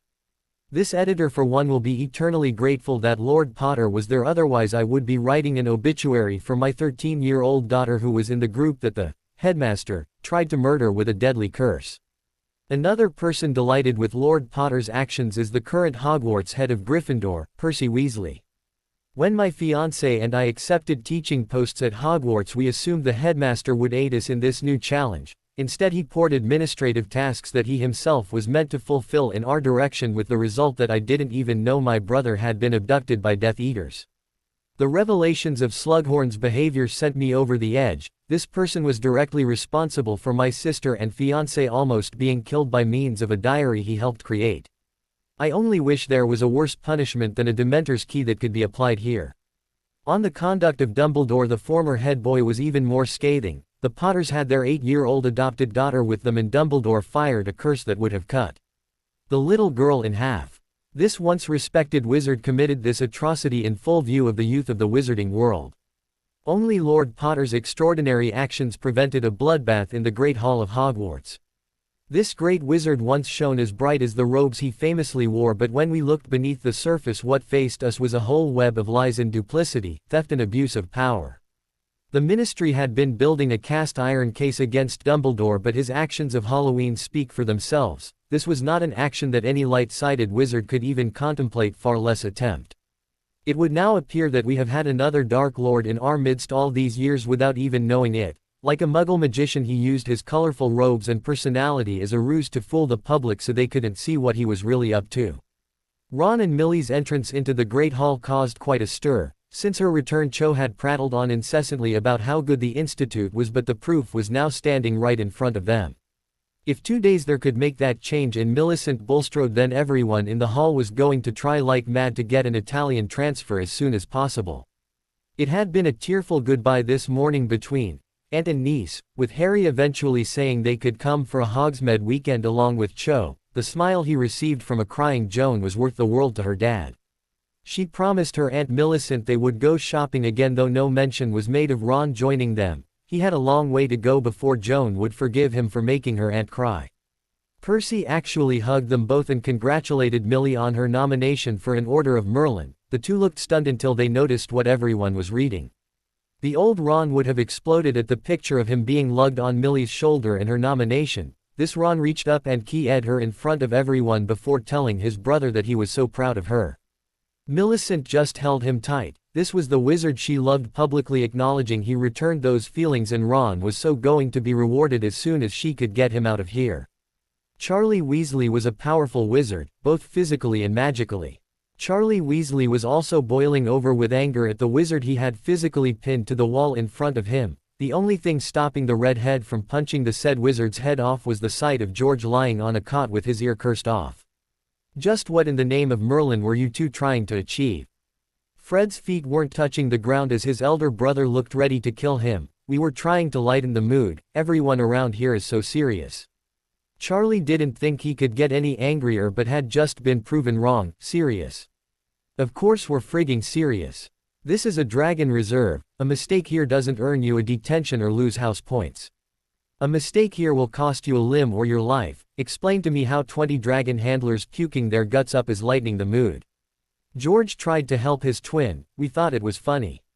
You're lying there missing an ear, and if I hadn't pulled you out the way, that curse would have killed you. Is that funny to you? How were we to know they would react like that? Charlie took a deep breath and tried to explain. This is the real world. You slip someone a potion in their food that makes them violently ill, they're going to treat it as an attack and respond accordingly. They won't laugh, they won't think it's funny, they'll just retaliate and start firing curses at you. Charlie lowered Fred so his feet at least touched the ground. We were supposed to take 3 dragons, nursing mothers mind you, to Hogwarts in a few weeks. We just gotten all that they need 6 nursing mothers for this weekend. You couldn't have picked a worse time to try a prank. I was going to put your names down to go, but I don't think the other handlers will want you anywhere near them. When you perform dangerous work, you need to know that the people beside you are trustworthy and reliable. With the best will in the world, I can't put Fred or George Weasley into either of those categories. What if we apologized? Promised to behave? We really want to go back. I'll ask, said a despairing Charlie. All you had to do was make the tea and serve the food. I didn't think even you two could screw that up. He left the twins with some serious thinking to do. Both were more committed than ever to being their own bosses, but it would appear that the only way that would happen was if they kept their heads down and worked. Every time they felt like pulling a prank, they would just have to think of their shop, Weasley Wizard Wheezes, and think about the gold they needed to make their dream a reality. Amelia Bones felt as if she was going to be physically sick. The report in front of her generated feelings she didn't know she was capable of. The Minister of Magic so wished that she had gotten a couple of kicks at the slug that night in Hogwarts. If she had this information, then he wouldn't have gotten out of that castle alive. He had been plying his perversion for many years and continued even after being caught and blackmailed by Riddle. The training and information he had passed to the boy was terrifying and explained how a powerful young wizard was able to create a Horcrux at 17. Another event that stood out was the fact that Dumbledore was aware of his behavior with the young male students and actually brought them back to the castle as head of house. He had originally used the information to get the slug to resign, thus creating a vacancy for a 21-year-old Snape to become head of Slytherin and potions professor despite having no teaching experience and being a marked Death Eater. The more she learned about their society, the more it sickened her, and she was beginning to think that Harry had the right idea: quit the country and leave the bigoted purebloods to seethe in a putrid stew of their own concoction. As the Board of Hogwarts governors entered her office for their meeting, she was finally convinced that bigoted Britain could not be saved. It would need torn down and rebuilt from the ground up. It was the first words out of some pompous prick's mouth that did the trick. Minister, we want you to order those people back to Britain and pass a law banning any magical children not of pureblood stock from learning magic anywhere but the ministry-approved location of Hogwarts. Amelia was amazed at just how far these assholes would go to protect their hold on any semblance of power. And just how do you propose we do that? The smug bastard replied, after Saturday the threat from the dark side should be over. We simply arrest the Potters after they compete. We can generate some charges for their attack on the headmaster, which we all witnessed. If they choose to return to Hogwarts and do what they're told, then the whole matter can be dropped. Amelia knew she would AK this bastard before ordering the arrest of the Potters, but had to think fast. If these pricks started to generate any kind of support, this could get ugly very quickly. Opinions in the wizarding world could change more dramatically than the fabled British weather, as was proven in the Great Hall at Halloween. She reached for her mobile knowing Harry would understand that when she called him Lord Potter there was a problem. Lord Potter, I currently have the Hogwarts Board of Governors in my office and they would like a chat with you. That would be so generous of you, my lord. We will expect Dobby and Winky shortly. She turned to the board members. Lord Potter is currently meeting with officials of the Italian government but has extended an invitation for everyone to join him at the Institute. We must move fast before that Potter brat takes Italian citizenship, or that could cause serious complications when we arrest the little shit. Never insult Harry Potter in my presence. They all spun round to view a sight never seen by any of them, an enraged house elf wearing strange cloths. How dare you shout at your betters? Punish yourself now. Dobby grabbed the wizard and disappeared as Winky spoke. We are here to take you to the Potter Institute. Dobby popped back in between the two elves. The party was soon in Italy, though they did notice that one of their number was missing. Where's Howard? Howard was at that moment living a nightmare. That little freak of nature had dropped him in the middle of Diagon Alley. This in itself was not a great problem, but the lack of any clothing whatsoever definitely was. The screams of women reverberated the length of the alley as he scampered up and down, trying to cover himself with his hands while looking for somewhere to get off the busy street, but when the screaming began being replaced with laughter he didn't think it could get any worse. The first witch who fired a stinging hex at his bare ass soon changed his mind and moving his hands to cover his backside left the women with a more tempting target. With the hexes came shouts and comments. What a lot of fuss over a little thing like that, hurt more than the hexes. When a pair of oars managed to stop laughing long enough to stun the Hogwarts governor, unconsciousness was a blessed relief for the latest pureblood to underestimate Dobby. The four remaining board members were flabbergasted at their introduction to the Potter Institute. Young children were running about laughing and jumping into a swimming pool while adults sat drinking coffee as they kept an eye on them. Some of the students were even wearing swimwear as they alternated between reading their books and cooling off in the water. All four purebloods were of the opinion that children should be rarely seen and definitely not heard, so this display of frivolity really set them on edge. The Potters appeared with Pomona and Minerva along with two people who the governors assumed were from the Italian ministry. Their noses were further put out of joint when Harry totally ignored them and just spoke to Amelia. Good to see you again, Minister. You know you're always welcome here, Amelia. There was no mistaking the implication that the governors weren't. May I introduce you to Francesco and Eugene of the Italian ministry. Again no attempt was made to include any of the four in the conversation. Lord Potter, it would seem that your servant misplaced one of our number on the journey here. Normally Harry spoke to the purebloods, as they wouldn't be too happy dealing with the muggle-born Lady Potter, but since this was exactly the effect the Potters wanted, though Hermione took over. Dobby, she called as their little friend appeared. These gentlemen have suggested that one of their number is missing. Do you have any idea what happened? I was following Lord Potter's orders, my lady. He has stated that bigotry will never be allowed to come to the Institute. When I uncovered what type of wizard that man was, I divested him in Diagon Alley. Hermione was trying not to chuckle. You may have gotten your words mixed up there, Dobby. She could actually see the twinkle in his eyes. No, Lady Potter, that is the BPD truth. She now had mental images she didn't need, but as Dobby popped away the governors were working themselves into a lather. Do you allow servants to speak to you like that? I demand he be punished. Hermione's features hardened. Dobby is not a servant but a friend, and who the hell are you to come into our home and start making demands? They were starting to draw quite a crowd, especially since Hermione almost never raised her voice in the Institute. I for one would like to know what you're doing here, since tomorrow morning you will all be out of a job. They were now seething at this mudblood whelp who dared to question them. Hogwarts has stood for 1,000 years and we will not allow this piss-ant place you laughingly call a school to endanger that. You will all be returning to Hogwarts pending legislation that will make it illegal for any magical person, other than a pureblood, to be taught anywhere but Hogwarts. Little Natalie MacDonald couldn't stay quiet any longer. This is a fabulous school, from what I've heard much better than Hogwarts, and my dad won't let me go there anyway. The spittle was actually flying from the enraged man at this child having the audacity to answer her betters. He shouted at the child, well then my little mudblood, bye. You'll just have to.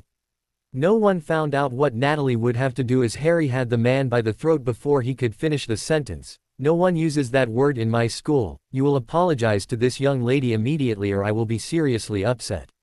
Hermione was kneeling beside the trembling Natalie. That's why your father didn't want you to go to Hogwarts. No matter how good you and I are, we will never be anything else but that to some of the magical people in Britain. No one holds those beliefs here though, and that is why we'll be staying in Italy." The man tried to mumble an apology, but Natalie had got herself together and was having none of it. "You're only saying that because Harry has you by the throat, so I don't accept your apology. You don't mean it. I don't want it, so stick it up your jumper." Hermione was worried for a second what the young witch was going to say, but seeing her standing up to this arsehole filled her with pride. Now it was time these bastards learned the facts of life. 16 of us swore on our magic never to return to Hogwarts as students, but you're going to change the law to force the minister's niece back there. Hermione noticed Amelia was trying to hide the smile she was wearing at their treatment of these pricks. Everyone here rejected Hogwarts in favor of the Institute. She turned to the crowd that was now everyone in the Institute. Would anyone here like to change their minds? A resounding shout of "No" came from every mouth, including the professors. Harry now took over. "You come to our home making demands and issuing threats with what authority? In Italy we don't care whether you're a pureblood or not because it's of no importance. We have some of the most prominent British purebloods among our staff and students, but they're treated no differently than anyone else, and that's the way they want it. Miss McDonald here may be a first-generation witch, but she and her family are under the protection of House Potter, and I could legally duel you for that derogatory comment you made against her, but we do things differently here." Hermione summoned all the governor's wands as the fighting team swung into action. The Grangers had been sitting enjoying a coffee with Sirius, Amanda and Remus when these pricks appeared. Neville and Luna were exponents of the study-swim method of passing a delightful Sunday afternoon, so, while Hermione had been talking, the other 6 had been pairing up and choosing their targets. The 4 unwelcome visitors found themselves being dragged onto the terrace in the direction of the railing. All of the 8 grabbed an arm and a leg of each governor as they began to bodily swing them while chanting.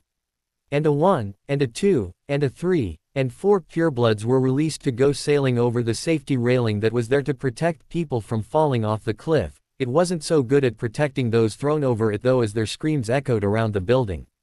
The screams ended abruptly and were promptly replaced by the entire student body of the Institute cheering. Amelia, Francesco and Eugene were appalled. They'd just watched 4 men murdered and were unsure of what to do.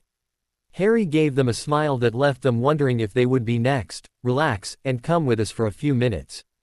Dobby and Winky popped the 3 of them down to the beach where Pomona, Minerva, Harry and Hermione joined them as they walked up to the 4 bodies lying face down in the sand. It wasn't until they got closer that Amelia noticed they weren't actually lying on the beach but floating about 6 inches above it. They were wide awake while appearing to be in a full-body bind. Harry addressed the soon-to-be ex-governors. "This isn't Hogwarts, gentlemen. We don't let monsters in our school or employ professors who try to kill the students. We consider the safety of the people in our care our most important obligation, therefore the cliff is warded so that anyone falling off gets saved, though captured until we can investigate how they came to fall off it in the first place. Since our piss ant school opened, there's yet to be a detention issued, as all these students are here because they want to learn, and we have so many placement inquiries to fill the institute more than twice over."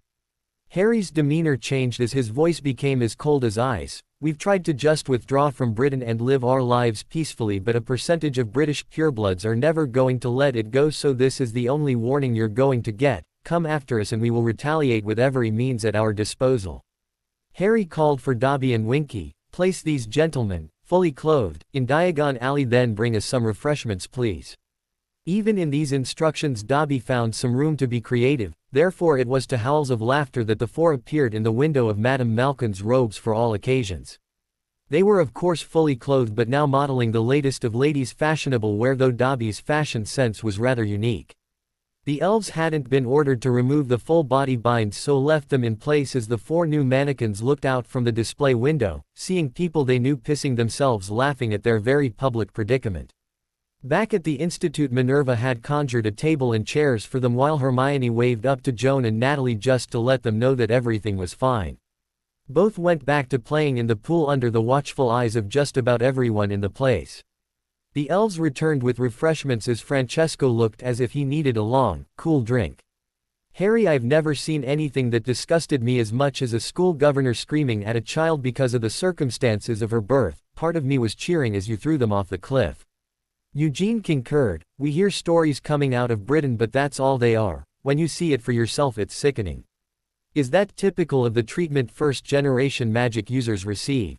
Harry thought for a few seconds before replying, that was maybe a touch excessive because we've backed them into a corner but in general terms the answer would be yes. Harry, it's worse than you think, Amelia said. After Voldemort is defeated they want me to have you both arrested on Saturday with some triumphed-up charges and force you back to Hogwarts.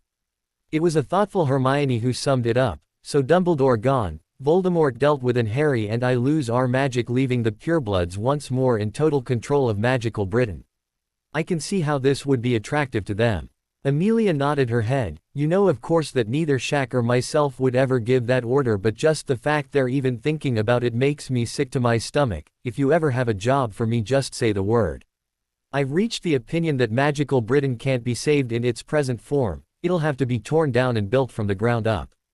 We reached the same conclusion, which is why we applied to the Italian Ministry for Citizenship. Lord Potter, on behalf of the Italian Ministry can I say that we will support you in every way that we can. We have had our eyes opened today with both our tour of this lovely school and the conditions you are trying to leave behind. I'm sure we can guarantee your citizenship before Saturday for all of your party, and we have discussed the other matters and look forward to working with you for many years to come. Francesco and Eugene stood and shook everyone's hand before taking their leave. Sorry to land that on you today, Harry, but I didn't want them having time to spread their ideas around people who would be receptive to them. I thought you dealt with the situation brilliantly. Can you stay for the day? Asked Hermione. We really need a plan of action that covers more than the Institute and will arrange a meeting for after dinner tonight. Amelia was delighted at the chance to get to spend the afternoon with Susan and Hannah as the other four worked on an agenda for tonight's meeting.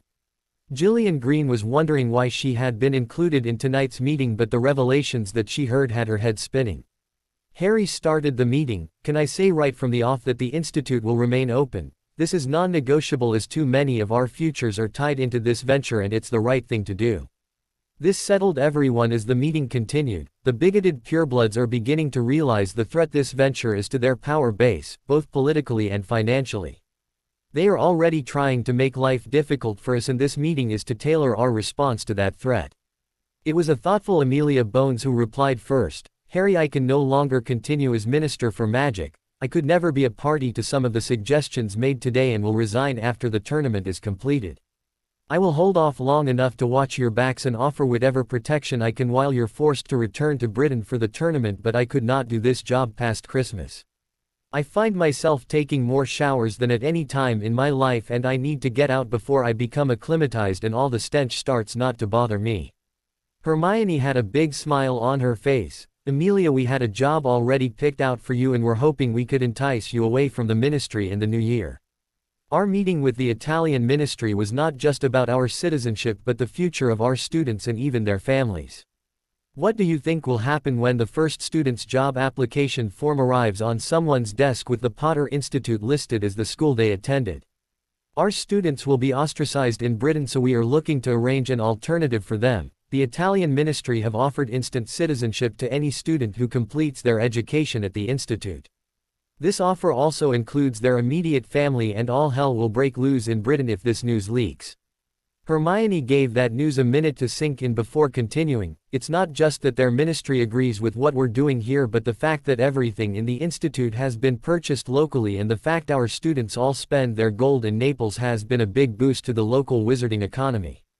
We're looking to buy land and build our own village. Even if we open a couple of shops or businesses, they'll still be buying their produce or raw materials locally, which helps everyone.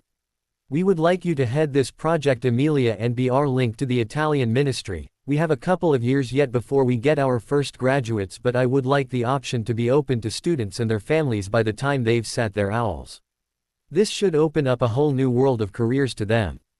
Everyone at the meeting thought this was a brilliant idea, but none of them were under any illusions that the British purebloods would do anything but retaliate. Harry brought Gillian into the conversation. We may have to rethink our plans to have the orphanage located at the former Malfoy Manor. The link between ourselves is now well known, and I couldn't let anything happen to the children because of us. I know that Joan is the only child to have been adopted since we brought you out here, and for that I feel I must apologize. Gillian bursting into laughter was not the reaction that the Potters expected. Forgive me, but that was just too funny. In all the time I've been associated with the orphanage, the children in its care have never been happier. The people in this room have given of their time so freely that their days are filled with Minerva's magic, Hermione's stories, and even Dan introducing them to the Saturday morning cartoons. The older children have been so kind to them, and they love sitting on the terrace, eating their meals and chatting with whoever joins the table. You have provided them with such a better life and hope for the future with the promise of an education that your apology just cracked me up. It was a relieved Harry who answered, "We had hoped to convince you to stay in Italy, and we'll build a new orphanage beside the institute. We also want to attach some stables and provide horse riding as a pastime." Emma started celebrating, and keyed Dan, who was left to do the explaining. "After watching Joan on that pony in New Zealand, we had a bet as to how long it would take to have them here at the institute. I just lost an 'oh my lovely wife' a night out. Can I borrow the Ferrari son?" Harry could only nod his head while smiling at the folly of betting against the Granger women. "Gillian, we will open an office in Diagon Alley where prospective parents can make an appointment to visit and allow the Ministry Child Services a contact point. We may find ourselves with the occasional Italian child, but I think this would always be a short-term measure if the local authorities were stretched." Minerva spoke next. "We have a problem in identifying next year's students. The first-generation magic users will just be contacted by Hogwarts, and we have no access to the list." It was a thoughtful Hermione who asked the question, "How does the list work?" "The magical book records every birth of a witch or wizard in Britain. It automatically generates the Hogwarts letter and sends it to the correct address by all on their 11th birthday. So let me see if I've got this right," said Hermione. "The magical book has the name and date of birth of every witch and wizard under the age of 11. "Yes," answered Minerva, using her explaining to small child voice, "but without the addresses we have no way to contact them." Hermione just glanced to her mum and dad. "Just leave that to us. With a name and date of birth it's a lot easier to trace someone in the non-magical world. For people of magical backgrounds, an advert in the Quibbler inviting applications should do the trick. That book should have most of our students for the next 10 years in it. How do we get it, and can it be copied? I'm certain the information could be reproduced, but not the enchantments that power the book. I would need to get into my old office at Hogwarts to do it though. We're planning on awarding Millicent Bulstrode the Order of Merlin, First Class. Officially it will be for rescuing her betrothed, but we all know it's for rendering Voldemort mortal." A few gasps around the room alerted Amelia to the fact that they didn't all know, and she'd put her foot in it. "Okay, everything said in here tonight is confidential, and nothing more so than that last statement." The tone of Hermione's voice left no one in any doubt she was deadly serious. Her eyes traveled from Gillian to Minerva, taking in Phileas, Poppy and Amber en route. "My husband has already destroyed Voldemort 3 times, but he had taken steps to ensure he could keep coming back. We've been working to ensure that couldn't happen again, and that bloody reptile was the last piece of the puzzle. Millicent killing that snake has saved lives, some of them might even be in this room now. That piece of information is the biggest secret in the wizarding world at the moment and could endanger many lives if it became public knowledge." Harry continued seamlessly from where his wife left off. "Most of us saw what happened when Dumbledore realized his number was up. He wanted to go out in a blaze of glory, so can you imagine what Voldemort would do? We're hoping his life as a squirrel is so bad that he will accept his fate, thinking that he won't actually die and have the opportunity to return in a more suitable body." Poppy was looking at her daughter, who got the slightest of nods from Harry. "Yes Mum, I knew. The diary that possessed me in second year was one, and I was there when they destroyed another in Hogwarts before saving me again. I don't like keeping secrets from you, but that wasn't my secret to tell, and Riddle might have moved them had he heard even a whisper of what was going on." Poppy just hugged her daughter. "I'm not angry at you, Ginny, just sorry you couldn't share that burden." "She shared it with us, Poppy," said Luna. "Neville and I weren't involved in those operations, but it was worse just sitting here praying for their safe return." Minerva's quick mind had put together the pieces, and she now had tears in her eyes at the enormity of what these two had achieved. "I'm so proud to even say I know you. Far less work for you both." Sirius was never one to let a situation get too serious for long. "Why thank you, Minnie. Remus and I are quite fond of you too." Her pretend scowl just cracked everybody up, and it was left to Amelia to get things back on track. "I agree with Minerva, and there isn't an award high enough for what you've achieved, though I totally understand your reasons for refusing any and all from the British establishment. We could hold Miss Bulstrode's award ceremony on Friday night in Hogwarts. Invites would of course be coming your way, and if Minerva and I went missing for 15 minutes I'm sure you could cover for us. This sounded like an excellent plan that was quickly agreed upon, though Amelia's mood darkened at the next part. I was hoping we could just let Dumbledore die in peace without ripping the wizarding world apart with another sensational trial, but I now realize I was wrong. You have destroyed the man, but unless we go ahead and demolish the mythical reputation he had fabricated for himself, then I fear we may face repercussions in the future. There are some very short memories going about, and the last thing we want is that manipulative old bastard being hailed a martyr and providing a rallying point for an anti-Potter movement. Could we do it on Friday? Then we would only have to go to Britain once, stay at Mum and Dad's after the award ceremony on Friday night, then back home after the tournament on Saturday. Harry thought for a moment. We'll need to factor in a visit to Gringotts as well. Amelia agreed the trial would be for Friday morning, and, considering the amount of evidence levied against the old coot, it shouldn't last long. Why do we need to go to Gringotts? Asked Dan. We have substantial holdings in the British wizarding world. I wish to use these to cause the bigots as much harm as possible. Sirius immediately concurred. The Blacks are in the same position and I would like to join you on this. His next words were spoken to Harry, but his eyes never left Amber. The Blacks are also leaving Britain. Settling down in Italy sounds like a great idea to me, and if I can also hurt the society that sentenced me to hell for 12 years while murderers walked free, so much the better. Harry was trying not to smirk. We already got you a house next to Remus and Pomona. We were just saving it as a wedding present. Sirius still hadn't taken his gaze from Amber. Not before Saturday, he whispered. I don't want to jinx all the good fortune that's been coming my way. I can wait, answered Amber, then immediately proceeded to make a liar out of herself by pouncing on Sirius and fiercely keying him. One last thing, Harry, Amelia asked. When you offered some tutoring for the young Hogwarts professors, did you include Percy Weasley in that? Harry glanced at Ginny for some guidance, but she just shrugged. As far as we're aware, he was never involved in the plot against us. Percy would never break the rules. His treatment of Ginny's predicament still leaves a lot to be desired though, so we may have to think about it. He was apparently hoping to apologize to Ginny for his behavior, but was too busy beating up Sluggy and then comforting his fiancée. The Clearwater girl has been extremely good for him and pointed out the error of his ways by using her wand aimed at his wand, and threatening a banishing charm if he ever even thought about selling one of their children. I think we can safely say that Percy is going to be a changed man, one way or the other. A bemused Neville asked a question that he couldn't figure the answer to. Harry, if you can build a new orphanage next to the Institute, why not extend the Institute to hold more students? Harry beamed at his brother in all but name. Nev, we could easily up our numbers here, but we have no intention of doing so. We like the atmosphere generated by the fact we all know each other so well, and the smaller classes make for a much improved lesson. Harry is quite correct, said Minerva. At Hogwarts we were limited to learning one spell a lesson to allow the slower students to keep pace. Here classes are small enough that the gifted can forge ahead while I even have time to aid any stragglers. Neville had to admit that he enjoyed classes much more here than he ever did at Hogwarts. Harry was tucking Joan in when the twitching nose alerted him that she was troubled about something. Dad, why did that man scream at my friend Natalie? It was a somber Harry who tried to answer his daughter. In Britain there are people who think they are better than everyone else just because of who their parents are. I love your mum's parents, but that man today would class her the same as Natalie because they're not magical. She thought for a minute before asking in a hurt voice, is that why no one ever picked me?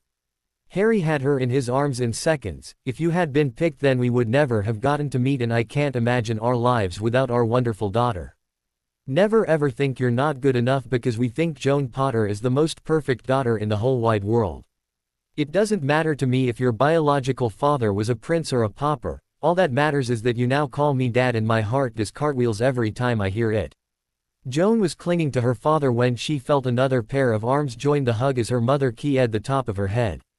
Listen, sweetie, men like that is one of the main reasons we're living in Italy.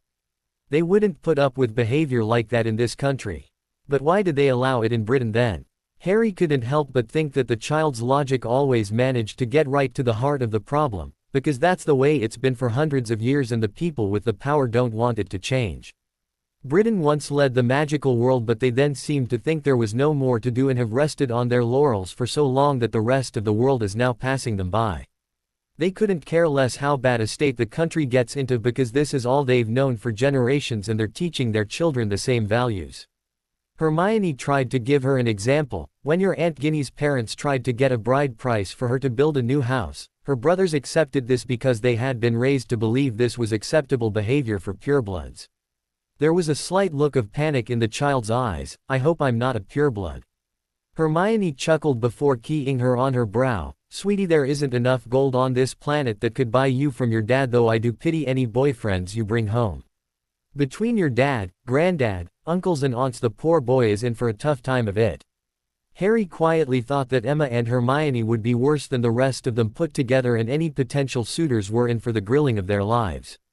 Joan made a face that only an 8-year-old could pull off. Yuck. Who wants a boyfriend? I'd rather have a pony any day. It was a much relieved father who answered his daughter. That is the best news I've heard all day, so we'll just have to see what we can do about it. Joan's whole face lit up with an expression that melted both her parents' hearts. Really? A pony? Harry tucked her in before keying her cheek. Really? Joan watched as her parents left her room with their arms around each other. Her dreams tonight wouldn't now feature that purple-faced man screaming at her. Instead, they would be filled with equestrian adventures and the thought that she was so glad nobody had picked her before her mum and dad visited the orphanage. Amelia entered the Great Hall as the students were at breakfast, and the audible sigh of relief from some of the older students was not for her presence but rather for the people she'd brought with her. The Minister of Magic made her way up to the podium and addressed the hall. Good morning, Hogwarts. As of today, the school comes under ministerial control. The older students amongst you will of course recognize the people with me. Madame Griselda Marchbanks is head of the Wizarding Examinations Authority and has agreed to take over the role of headmistress until a suitable replacement can be found. Professor Tofty is a senior examiner but has consented to teach potions and be the new head of Slytherin, while the defense course will be taught by a rotating pool of Aurors. Cheers and applause greeted the announcement as these appointments definitely met with the students' approval. Comments like, "At last, people who know what they're doing," came from every house table. Amelia might be quitting her job and even this country at Christmas, but that didn't mean she wasn't going to do her best until then to ensure whoever took over from her found a much better situation than she had inherited. Her next announcement went down even better. This Friday, dinner will be a slightly more formal occasion as the ministry expresses its thanks one of your own. For exceptional bravery and courage under fire, Miss Millicent Bulstrode is being awarded the Order of Merlin, First Class. The noise was thunderous. Even Slytherins lost their usual reserved manners at the news that a member of their house was receiving this most prestigious award. Ron was actually sitting with his betrothed at the Slytherin table as they now ate all their meals together at one of their house tables, and no one was going to object, especially now. He was keying Millie congratulations when she suddenly shot out of his arms and ran away. He was confused until the reason became apparent as she returned with her arms around her parents. Lord Potter wrote to us and explained what happened before we read about it in the Prophet. We're so proud of you, said her mother. As are we, said Amelia, who had came up behind them. There will be an awards ceremony here on Friday night where you four will be the guests of honor. A delighted Millicent lost her smile as a thought that proved she was all woman crossed her mind. What am I going to wear? Amelia was laughing before pulling out a note. This is permission to leave the school on Thursday, and a certain elf will collect both Bulstrode women for a day's shopping with Emma, Hermione and Joan in Naples. The head of the Bulstrode family hadn't said a word since entering the hall. Every father thinks their daughter is beautiful, but the change in Millicent since the 1st of September had shocked him into silence. She was currently entangled with her betrothed, whirling the red head around in her joy that had her giggling loudly, and half the hall was laughing with her instead of at her.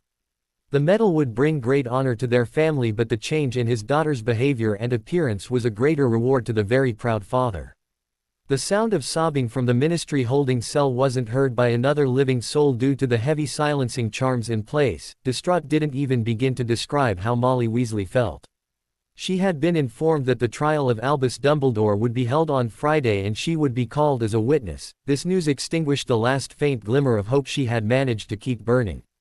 Molly was sat on her bed, which, apart from the commode, was the only thing in the cell taking stock of her situation. She was wearing a gray threadbare robe that by no stretch of the imagination could be called flattering, combined with the fact that her hair was refusing to grow back and the bald which didn't have a lot going for her.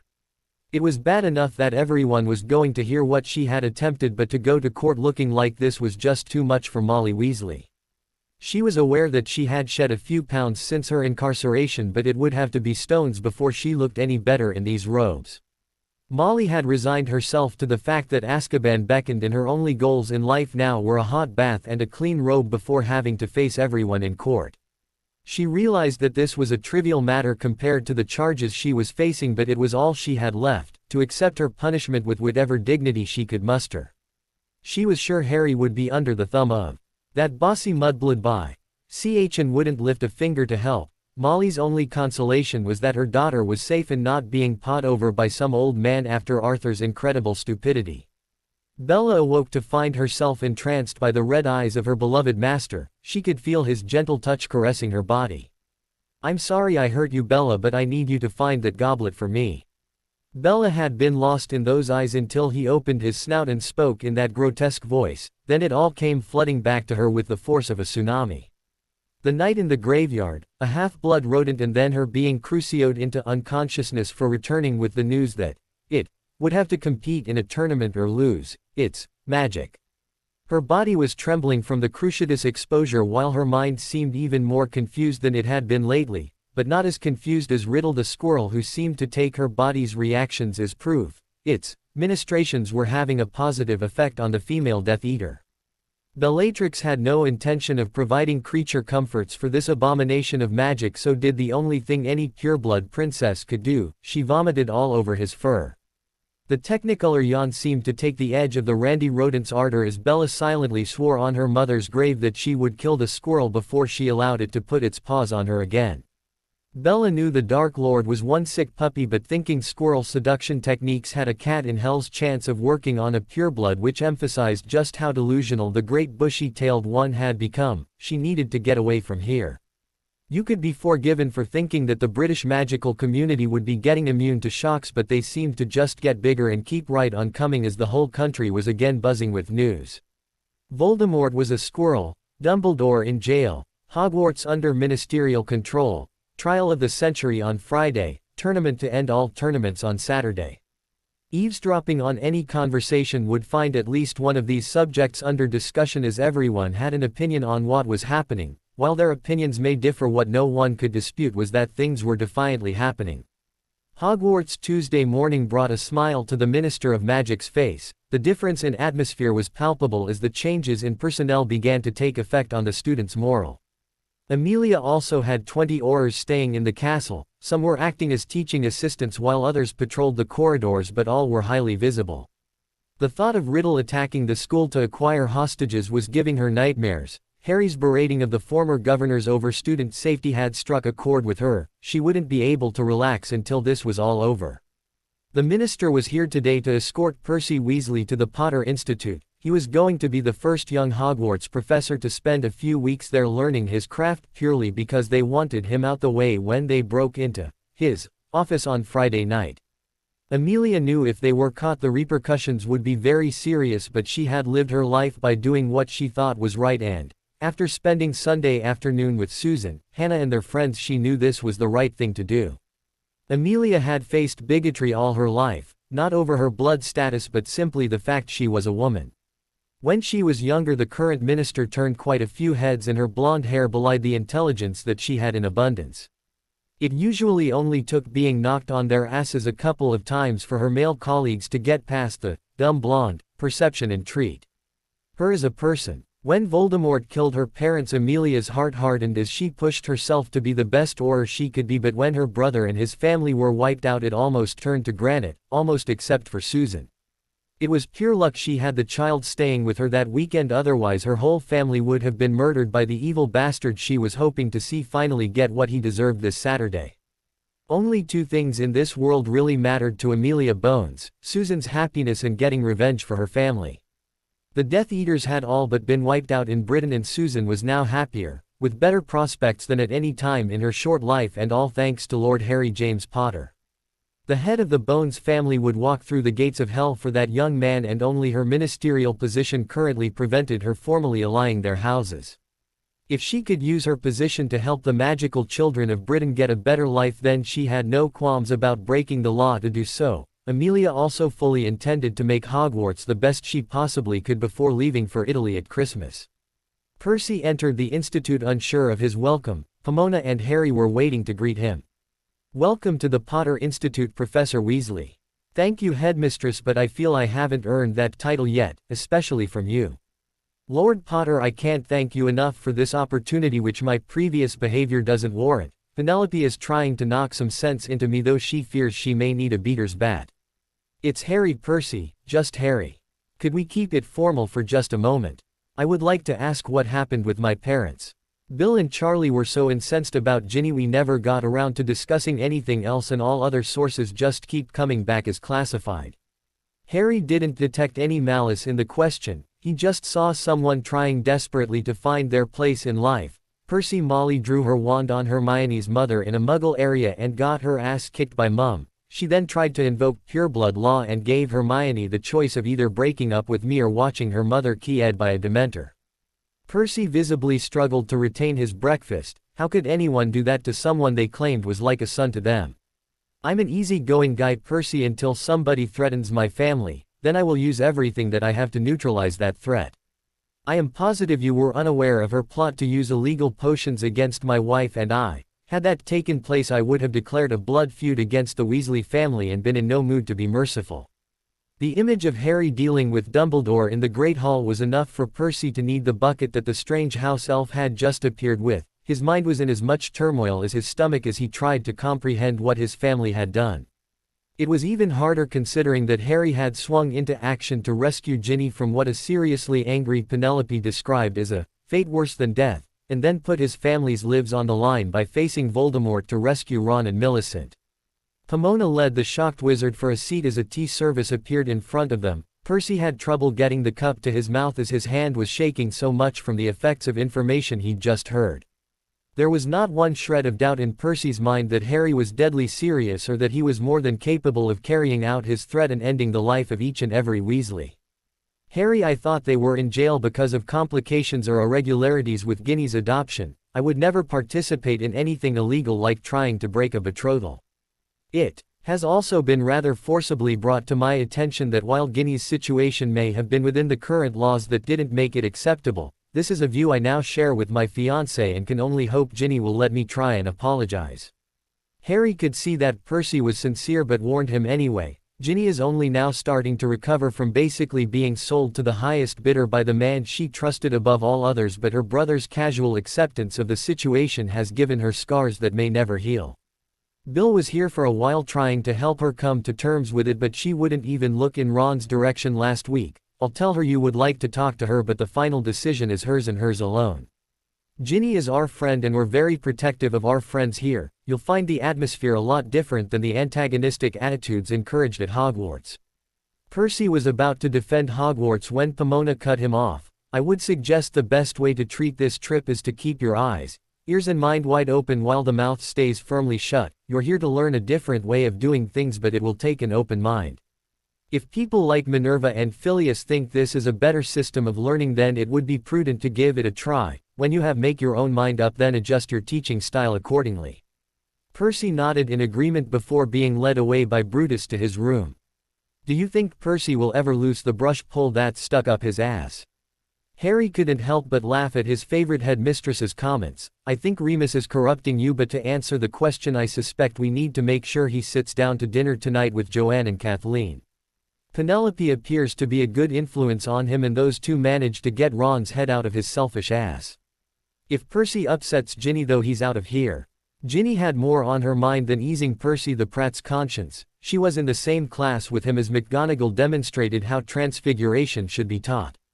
Her best friends were in this bloody tournament where Riddle might make an appearance, and before that the trial that was going to rake up a lot of mud that could end up heading in her direction.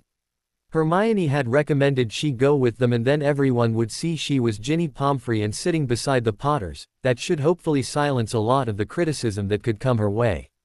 She was dreading seeing Molly as Amelia had informed them she would be a witness against Dumbledore, but Bill told her that it was Arthur's idea to sell her. Apparently Molly had went ballistic when she found out what he'd done. This fact brought the young witch no comfort, as she was sure the woman would have had some other diabolical plan that involved using her body to bring gold to the Weasleys. Quite hard to reconcile that your former parents were going to use you for a legalized form of prostitution. She had till Thursday to make her mind up, but since it was now Wednesday and she still wasn't sure, then Ginny was going to have a long chat with Mum tonight. Susan, Hannah, Daphne and Tracy were the delegation that approached Pomona with a serious matter. As usual, it was Hannah who got the ball rolling. Headmistress, we would like to attend the tournament on Saturday to show our support for Harry and Hermione. Susan backed her up. All the other contestants will have the support of their schools and we want to let them all know that we back our champions. Pomona frowned. Well, technically they're not entered as Potter Institute students since we weren't invited to compete. Tracy butted in. I really don't think that matters, as they will be perceived as representing the Institute. Daphne pressed home the point. Therefore, as not going will be interpreted as not supporting them, and that can't be allowed to happen. Pomona could see the girls were very serious and this wasn't some ruse to get them away for the day. Are there more students who feel like this? Pretty much everyone, came back at the headmistress in 4 different voices.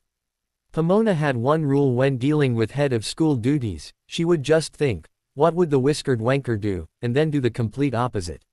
He would have dismissed the girls out of hand and thrown some feeble excuse their way, like a master tossing a bone to a starving dog, and expect them to be grateful for his attention. These girls were concerned for their friends, and the more Pomona thought about it, she found herself actually agreeing with their point of view. Okay girls, I'll speak to Harry and Hermione and get their opinions on the matter before I get back to you. I have to warn you though, we have safety concerns for Saturday and they might not want our students anywhere near Hogwarts, and also everyone and their granny wants to attend, so tickets might be difficult to come by.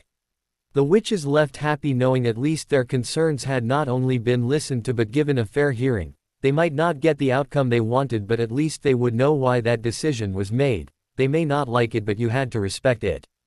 Glenda Bulstrode hadn't slept a wink. She was excited, apprehensive and more than a little overawed at the thought of meeting the Potters. The Bulstrodes would have been considered middle class in the Muggle world, comfortable without being wealthy, pureblood but with little influence and absolutely no aspirations of doing any social climbing. Neither side had thought them important enough to court their support the last war, and that suited the family just fine. They had no books on etiquette in the house, and when Glenda asked Millicent how she was supposed to greet Lord and Lady Potter, her daughter had just laughed at her. Now she was standing beside Millicent, clutching her bag containing the gold her husband had given her while staring at the oddest house elf she'd ever seen. "We're ready, Dobby." Glenda didn't like to contradict her daughter, but she didn't feel anywhere near ready. The elf called Dobby deposited them on a large terrace that was obviously their dining facility, where everyone seemed to be just finishing breakfast. Formal introductions went over the cliff when, with a battle cry of, "Aunt Millicent!" a little dark-haired girl hit her daughter with the force of a stunning spell. Both were laughing as Millicent spun her round, and the distraction caused Glenda to turn back around and be faced with a tanned and muscled youth who owned the greenest pair of eyes she'd ever seen. "Hi, I'm Harry, this is my wife Hermione, and that bundle of mischief that just attacked your daughter is Joan." Glenda didn't know what to do as her mind went on a vacation that involved lots of sun, bare skin and the liberal application of lotions. Harry Potter had just shook her hand and was now taking her by the arm. "Let's get you something to drink while we finish our breakfast, those two will be a while yet." Joan was still in her Aunt Millicent's arms and talking a mile a minute as she filled her in on everything that had been going on since they last met. Harry couldn't help but chuckle as he heard "pony" mentioned for at least the 3rd time. Glenda was halfway through her coffee before her brain finally rebooted. "Oh, where are my manners? I'm sorry, but I just got a bit overawed there. I'm Glenda Bulstrode." Dan was laughing. "Don't worry, Glenda, you should see the effect Harry has on the witches." Just walking down Diagon Alley, Hermione's almost had to draw her wand a couple of times. "I thought they were after you, Dad," answered Hermione. "No, that was just the wizards," chipped in Harry, drawing laughter from all the table, and Glenda finally got to say what she needed to. "I would like to thank you all from the bottom of my heart for what you did for my daughter. Millicent told me they wouldn't have made it if you hadn't turned up and got them out of there.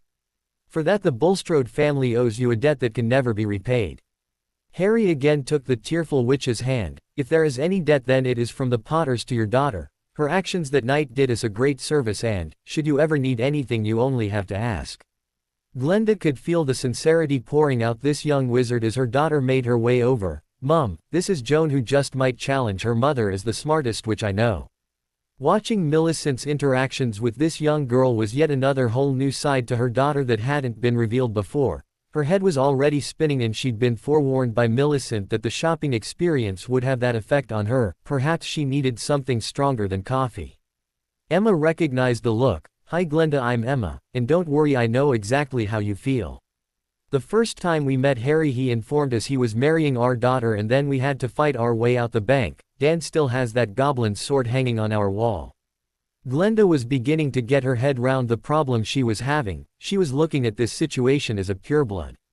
This was where a lord who you owed a life debt to would have had you keying their boots while they deliberated over what they wanted. These people were just people. Didn't sound right for this extraordinary group, but it was the best she could come up with. Little did she know that she would have made Lord Harry James Potter's day with that sentiment. Glenda had tears running down her cheeks. The day had been one revelation after another, but nothing had prepared her for the sight that was before her eyes. This Italian genius of a robe maker had surpassed any and all expectations she had. Her daughter, Millicent Bulstrode, was beautiful, and the proud mother couldn't contain her tears of wonder and joy. They'd came in earlier, and Hermione had told the woman that Millicent was going to become the youngest ever recipient of the Order of Merlin, first class, and she plus her mother needed something to match the occasion. Glenda wasn't fooled. It was the Potter name that had the whole shop buzzing round them rather than any award. They had then went to other shops. The Muggle side was out of this world, and she'd even had her hair styled, but it was their return to the dress shop that found Glenda having to sit down as her wobbly knees threatened to give way. The garment was almost a combination of a dress and a robe, ivory in color and made of the finest silk. It had long sleeves but was cut so you could see part of her shoulders and low enough at the front to display some cleavage. It clung to her bust, waist and hips, beautifully emphasizing her figure before continuing on down to her ankles with a slit up the side to aid walking as the garment clung to her legs. The green trim around her neckline sparkled as she moved, and on closer inspection was discovered to be emeralds. Glenda had never seen anything so fine in all her life. It was aristocratic without being ostentatious and made Millicent look elegant and refined. Glenda was then dragged into a changing room where her robe matched her daughter's in color and material but was cut more in keeping with her age, shape and station as mother of the award winner. Both Bulstrode women stood together in front of a mirror and desperately wanted to hug each other but were afraid to mark these wonderful clothes. Little Joan Potter broke the ice. She handed over a long velvet box. "Aunt Millicent, you look beautiful, this is for you."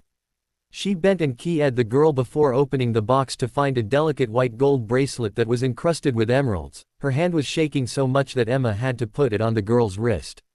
"Lady Potter, you haven't let me pay for a single thing all day, this is too much," beeped an amazed Glenda. "It's still Hermione, and it's not too much, and we'll all be there tomorrow night clapping louder than anyone else." Hermione hugged Millicent. "You know Ron's going to flip when he sees you in that."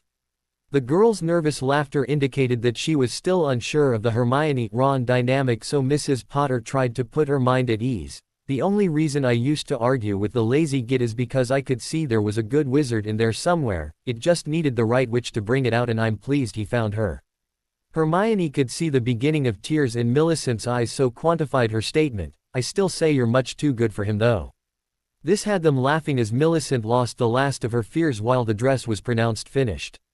Amelia glanced at the gallery and saw Ginny surrounded by those she loved. Joan Potter was practically sitting on her knee. Poppy was on one side of her while Harry and Hermione were on the other. Neville and Luna sat directly behind with both Bill and Charlie in front. Bill was now the head of the Weasley family, as Arthur had been tried earlier and stripped of that right as well as sentenced to a year in prison, though he'd already been locked up for a third of that. Charlie was in the country due to his job and had shaken his head in disbelief as the man he once respected had been led out of the chamber earlier. Now it was about supporting his sister. Everyone in the chamber was staring in shock at the wizened old man that had to be helped to the chair and then wrapped in a blanket. Only Amelia banging on her gravel got the room settled down again. Yes, that is Albus Dumbledore, and his condition has brought a change to today's proceedings. Amelia now had the attention of everyone. The healers have advised me that Albus Dumbledore wouldn't even survive the trip to Azkaban, and since Lord Potter scared the Dementors so badly, they now refuse to leave the island. There were quite a few noises of derision coming from the members of the Wizengamot over Amelia's claim about the Dementors. She had been told part of the story of how the two had used a time turner to save Sirius and wished she could have seen the look on Fudge and Dumbledore's faces. Any doubts the members had were laid to rest as a large silver stag appeared in the chamber. It strolled up to Tonks and licked her face while Connie was able to stroke its neck. Prongs had just given new meaning to the term, Corporal Patronus, and it didn't take too much imagination to envisage what damage those antlers would do to a Dementor. Both Aurors were becoming weak at the knees with the amount of positive energy that Prongs was emitting. The entire chamber could feel it before the stag winked at Amelia and then vanished. The silence in the chamber was broken by the voice of a dark-haired 8-year-old. "Dad, that was so cool. Can you do a pony?" Joan found herself engulfed in a hug by her aunts Ginny and Luna, though both seemed to be trying to contain their laughter. Amelia got the chamber back to order, so Dumbledore will spend the remainder of his days in a secure ward at St. Mungo's. Today we are going to put on trial not so much the man but the reputation he'd built himself, and see justice dispensed to his accomplices in crime. She and Shaq had carefully prepared the questions they were going to ask so no mention of Horcruxes escaped the proceedings. Part of the prophecy was bound to leak, but since everyone already thought Harry was the chosen one, this shouldn't do any damage. With that in mind, they were only charging the slug with beeping children, as this would ensure at the very least he spent the rest of his life in Azkaban. The slug was led in and chained to a chair beside Dumbledore before the truth serum was administered. After the first few questions ensured the serum was working properly, they got down to the business of slaughtering Slughorn. "How long have you been abusing the students at Hogwarts?" "Since the mid-1930s. Considering that this encompassed the time scale that over half of those in the chamber passed through Hogwarts, he would be lucky to get out of here alive." "How did you stop your victims reporting these actions?" "I perfected a potion that has the combined effects of an imperious curse and memory charm. They would do what they were told, then remember nothing." Shaq had heard the answers before and still wanted to kill this arsehole so he could sympathize with the reactions going on around him. Counting his blessings that he hadn't attended Hogwarts, he asked the next question. "Was Albus Dumbledore aware of your activities?" "Yes." Pandemonium erupted that was only brought back under control when Connie and Tonks fired off noisemaker spells. "What did the chief warlock of the Wizengamot do about your activities?" "He blackmailed me to resign so Snape could take over, then blackmailed me again to return when Snape was arrested." "Did you continue your activities upon returning to Hogwarts this September?" "Yes." "Was Dumbledore aware of this?" "Yes, it was used as an enticement to get me to accept a lower salary. I was told there was financial troubles at Hogwarts." "No further questions," said Shaq, and as the appointed defense counselor looked ready to murder the slug, it was only a matter of sentencing. His guilt was there for all to see. This actually took about 30 minutes longer than the 10 Shaq expected, as they tried to work out what punishment would be worse. Spending the rest of his life in Azkaban was eventually settled on. Snape was next to find himself sitting beside his former headmaster. The precedent had been set, so it was soon time to ask the meaningful questions. "Are you a Death Eater?" "Yes." This answer meant that Snape's life was already forfeit. "Did you leave Voldemort's side?" "Yes." "Why?" "He's a psychotic arsehole who's as likely to murder his own followers as anyone else." "You told me it was because you loved Lily," croaked Dumbledore. "After she had soiled herself with Potter, I wouldn't touch the mudblood by ch, and I'm glad the Dark Lord murdered her." In the gallery, Hermione had hold of her husband and was so glad that the Marauders were working at the Institute, allowing Minerva and Phileas to attend. Harry seemed to be sticking to their "don't get mad, get even" policy, but she was positive nothing could have prevented Remus and Sirius from ripping this handless wanker to shreds.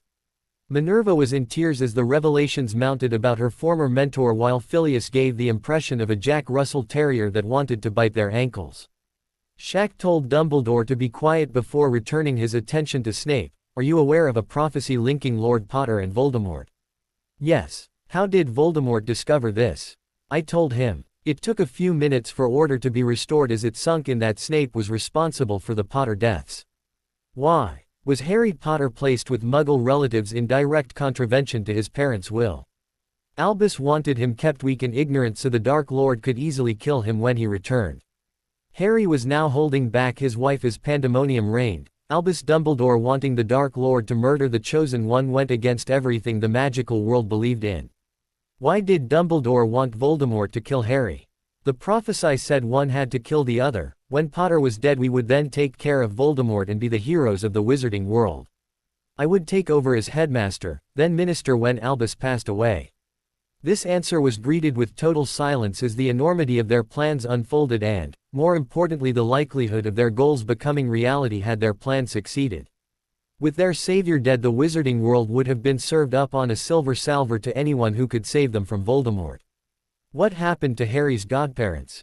Albus used his influence to make sure that Black stayed in Azkaban without a trial while telling the Longbottoms it was now safe to come out of hiding. The fact that it clearly wasn't, and he said so loudly in this chamber to get the Potter documents sealed and the brat hid away, was never questioned. Albus can say two opposite things at the same time and people believe him without question because he's Dumbledore. Luna was now wrapped round her betrothed while Neville envisaged using his knife to render Snape into potion ingredients. Snape had long since ceased to be his boggart as Hermione had rendered the greasy git harmless, and the young wizard was now far more afraid of anything happening to Luna. How did Dumbledore try to have Harry killed? He kept coming up with more and more elaborate plans, but the brat and his mudblood always seemed to escape. Even when she was petrified, the Ch was still helping him. Every time we thought we had them, something would come to their aid. We even had them sent into the Forbidden Forest at night for detention, and a bloody centaur saved them from Voldemort. Shaq administered the antidote. Snape's admission of being a Death Eater was enough to see him take a short trip through the veil, but he had no intention of going quietly.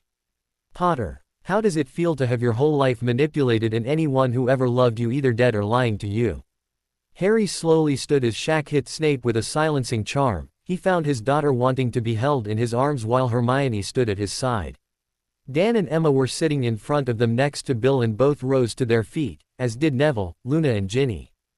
Phileas had to stand on a chair to register his support, but Minerva, Poppy and the two Weasleys were also on their feet.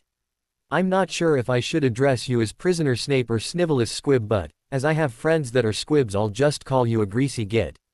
To answer your question, I feel blessed to stand here with my daughter in my arms, wife at my side, mum and dad in front of me, and my brother and sister behind, while surrounded by friends and colleges. Remus is happily married to our headmistress and expecting a son while teaching at the best school in Europe. Lord Black is our potions professor who's gathering up his courage to ask a beautiful young woman to marry him, though as everyone can see she plainly loves him, he's no reason to worry. All you have in the world is your hatred for everyone and a bitter, twisted, broken old man to keep you company. Harry then addressed the Wizengamot. I am aware that the punishment for Death Eaters is the veil. I would like to plead for this case to be awarded life in Azkaban. Living in that hellhole while not even being able to wipe your ass is, I think, a more fitting punishment for his crimes than a quick, painless death. The vote was instantaneous and unanimous as Snape was led away to join another Hogwarts potions professor in Azkaban. Gone was the haughty look or the trademark sneer, as the handless Death Eater was now crying like a 2-year-old in a tantrum. Shaq turned to the Wizengamot. The article that was written by Lord and Lady Potter and appeared in the Quibbler has been found to be correct in every detail. Pettigrew's body was recovered from where Voldemort murdered him on Halloween, and I am one of a select few who have seen the carcass of that basilisk, and the photo just doesn't do it justice. A lot of glances were cast in Harry's direction with these comments. It was also true that while Lord Potter was being starved and abused, Albus Dumbledore was stealing 5,000 galleons every month from the Potter vaults for over 12 years. In this time he formed a relationship with the Goblin in charge of the Potter account and was using Sickle to try and overthrow the Goblin government. They have issued a death sentence against Dumbledore, and over 50 Goblin traitors paid with their lives. The Wizengamot wasn't too bothered about 50 dead goblins, but stealing over 500,000 galleons while a child was being abused was deplorable. Dumbledore uses anyone he thinks necessary to achieve his aim, including a young man he forced into becoming a defense professor. Oliver Wood had a promising Quidditch career ruined because he has had so many compulsion charms cast on him by Dumbledore that he has now been left with a nervous twitch that will rule him out of playing professionally. Dumbledore has lied, cajoled, bribed or cursed witches and wizards in his unrelenting quest to be supreme ruler of the magical world. Remind you of anyone else? While the Wizengamot were digesting this, Molly was led into the chamber. She was walking on her own until she spotted the red hair in the gantry and the witch just broke. Her knees gave way and she was wailing like a banshee with the realization that her greatest fear looked likely to become a reality. Although they were alive, she was still going to lose every one of her children. Ginny was sobbing at the sight of a bald Molly as she had to be carried to the chair. After glancing in their direction, Shaq had to cast a couple of cheering charms on her before she was settled enough for him to administer the truth serum. After allowing time for the serum to take effect, Shaq began his questions. What was the Weasley involvement in Dumbledore's plans? He wanted Ron to split Harry and Hermione, leaving the way clear for Ginny. His plan was then for Ginny to dump Harry just before Albus had arranged a confrontation against Voldemort. He wanted the boy broken and defeated. How were you to achieve this? By any means possible. He was going to provide any potions that were required. Did you agree with this plan? I agreed to go along with it, but not the plan. Albus wanted him dead, but I wanted Harry married to Ginny. I had been pestering him for years to arrange a betrothal contract, but we now know he never had the power he claimed to have and was not Harry's legal guardian. How did you come to be arrested? I lost my temper and pulled my wand on a muggle. When she defeated me, I tried to use a pureblood law to break Lord Potter's betrothal. Shaq didn't see there was anything further to be gained with the questioning and gave the antidote. Amelia spoke to Harry. Lord Potter, could I ask if you have anything to say on this situation before we consider sentencing? Harry was watching Ginny receive hugs from everyone around her as the tears streamed down her face. Minister, my main concern here is for my friend Ginny Pomfrey. I think seeing Molly Weasley handed a long sentence or Dementor's key would be detrimental to her recovering from the ordeals inflicted by her former parents.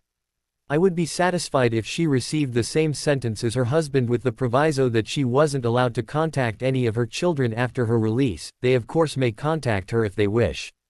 Ginny suddenly had her arms round Harry and was sobbing into his chest as he held the young witch and tried to offer words of comfort.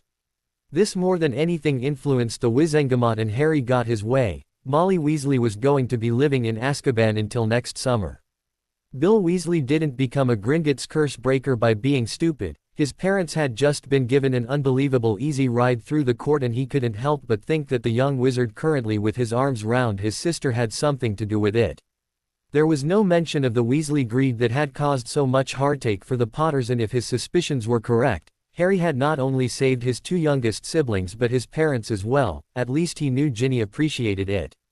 The Weasley family had already been deeply indebted to this young wizard before acquiring this latest round of debts, but had treated him deplorably, a mistake the new head of the Weasley family would be doing everything in his power to atone for. Amelia then used her memory of Dumbledore's attack in the Great Hall to be projected for all to see. The viewing of it left a sickening taste in everyone's mouth. The supposed leader of the light using a spell designed to maim and kill in a hall full of children destroyed any shred of doubt that might have been lingering in people's minds. Unfortunately, it was here that all the minister's carefully laid plans unraveled as outraged members of the Wizengamot demanded that Dumbledore explain what the hell he had been playing at. They were baying for blood and not about to settle for anything less than hearing directly from their former chief. Shax and Amelia were desperate that news of Horcruxes not leak from this trial. It would have been better waiting until after Voldemort was vanquished, but the healers were reducing his life expectancy twice daily, and she couldn't get any of them who could say with any conviction that the old goat would still be alive next week. They had never seen or even heard of a case like this. Because of Dumbledore's age, his magic had been a big part of keeping him alive, but now he didn't have any. His body was starting to shut down piece by piece.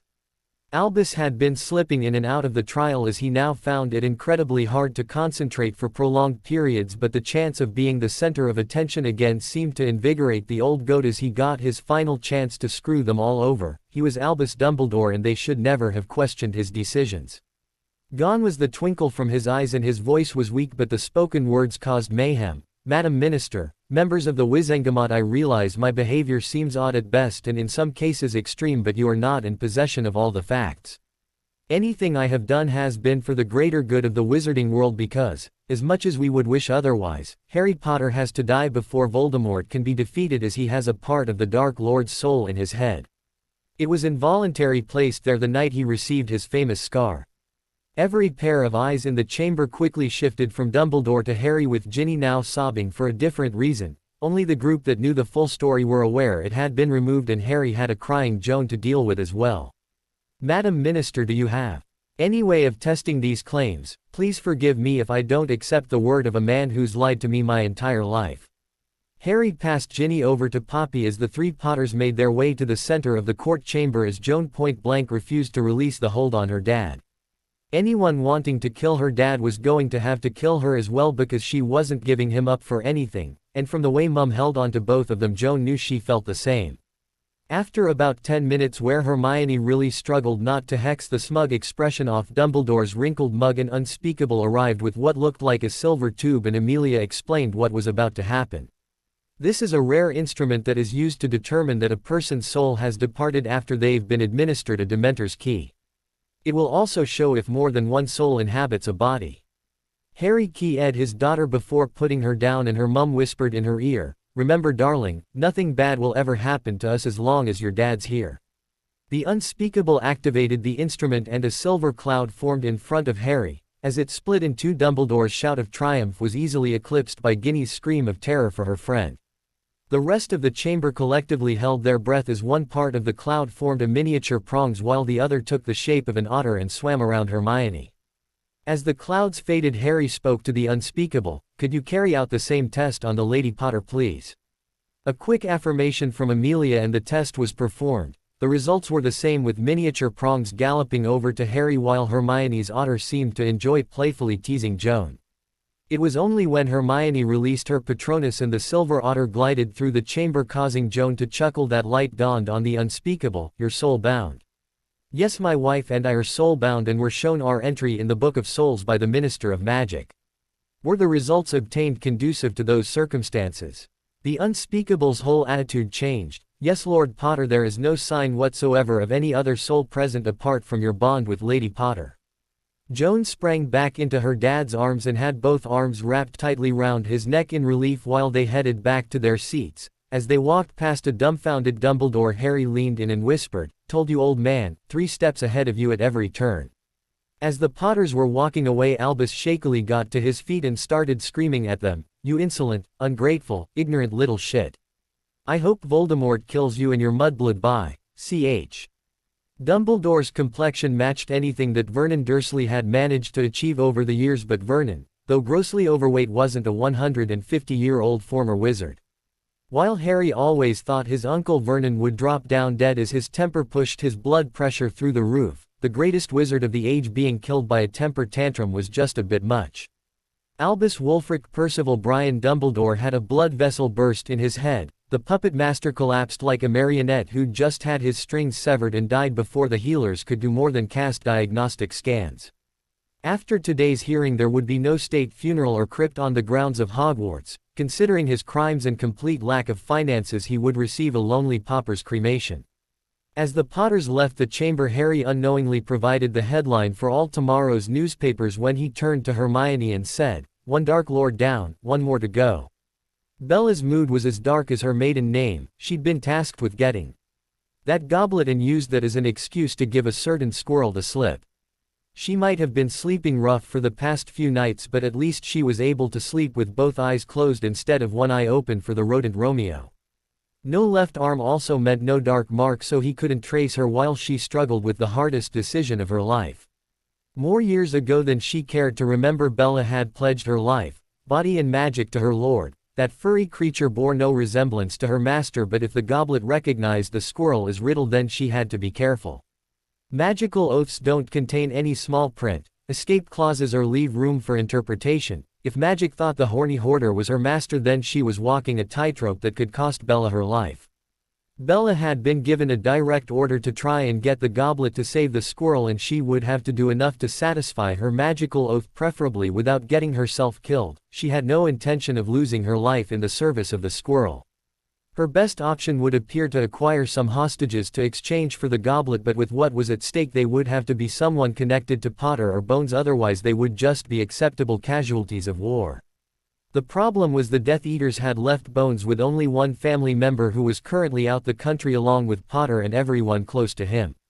Bella would love to get her wand on the by That put steak off the menu for her, but Bones had Hogwarts crawling with horrors and made sure everyone knew they were there. Bella drank down a potion that she didn't recognize, not caring of the effects. She had just grabbed everything she could lay her hand on when she hightailed it away from the squirrel and was now down to her last remaining few. The last Death Eater in Britain decided that fate was going to have a major part to play in this. She would try and get as close to Hogwarts as possible and see what came her way. If fate decided to land something right in her lap, then who was she to question that? If not, then the squirrel would be pushing up daisies, and Bella just hoped she would still be alive to piss on his grave. As the Potters were leaving the ministry, Bill and Charlie asked for a quiet word. "Harry, I know I can never make up for the harm that the Weasley family have inflicted on you, but I would like to start by offering you both some help with the first task tomorrow." Harry held his hand up to forestall any revelations. "Bill, I really appreciate the offer, but I wouldn't like anyone to think I was cheating." Harry had to pause as Hermione's silent laughter was ringing in his head. "Let me just assume that Charlie here isn't in Britain purely for a visit, and we'll take it from there." The smile on both Weasley faces told Harry he'd judged it right. The Potters already knew what the first task entailed, but the two redheads now thought they had been some help and would go away happy. It was Joan, still in Harry's arms, that spoke. "Dad, we need to go talk to Uncle Neville." They had both wondered if Joan had some empathic abilities, as she always seemed to know when someone needed a hug and was an excellent reader of people. Her instant close friendship with Millicent yet continued distrust of Ron was only the latest examples. They found Neville and Luna trying in vain to console a sobbing Augusta Longbottom. The woman's whole world had been shattered by the revelations in the court. "How could Dumbledore do that to my Frank and Alice?" She noticed the Potters. "Your mum and dad were as close to them as you four are with each other. They would have raised you as brothers and loved you both equally. That bastard stole so much from all of us and May. He burned in hell for eternity."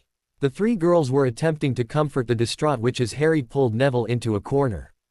"Nev, I need you to be the head of your house for a few hours." Neville looked shocked that Harry would even suggest something like that, but Harry continued. "Your gran is in no state to make any decisions, and my instincts are telling me the time is now."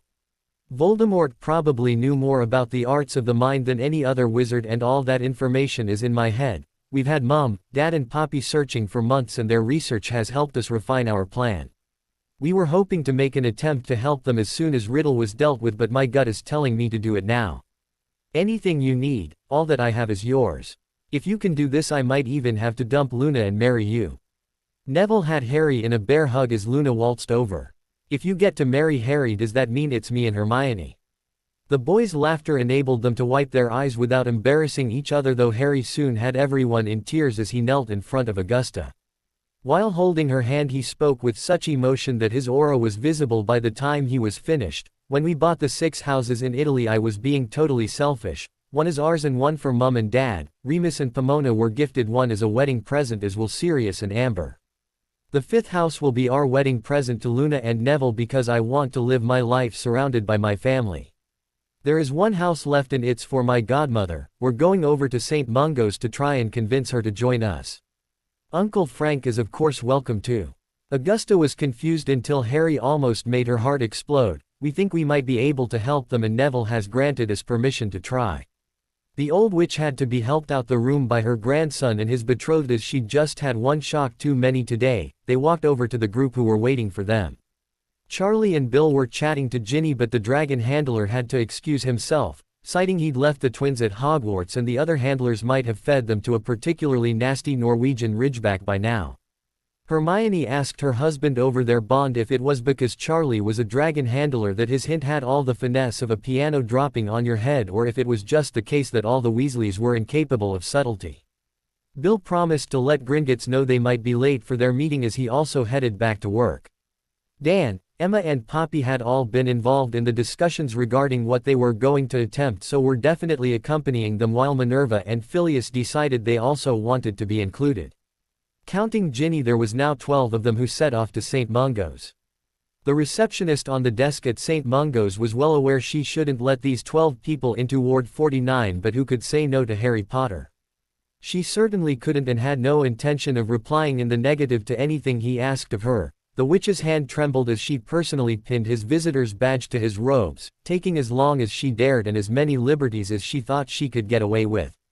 Joan was just itching to let this woman feel her right shoe impacting with her bony ankle, but had been warned by her mother they needed to get into this room so Dad would be laying on the charm a bit thick. When her dad took the Jezebel's hand off his chest and keyed the back of it, Joan had to be physically restrained by her granddad from attacking the harlot. The receptionist didn't even notice the glares coming from the little girl as the entire party filed past her. She was in a fantasy world that had those lips keying her body in ever-decreasing circles as they made their way slowly to their intended target. The corridor had been empty for over 10 minutes and she was still standing there with shudders running through her body. Neville took his mother by the hand and led her back to bed. Augusta had finally got her brain cells communicating with each other. Lord Potter, are they in any danger from this? This procedure won't cause them any harm at all.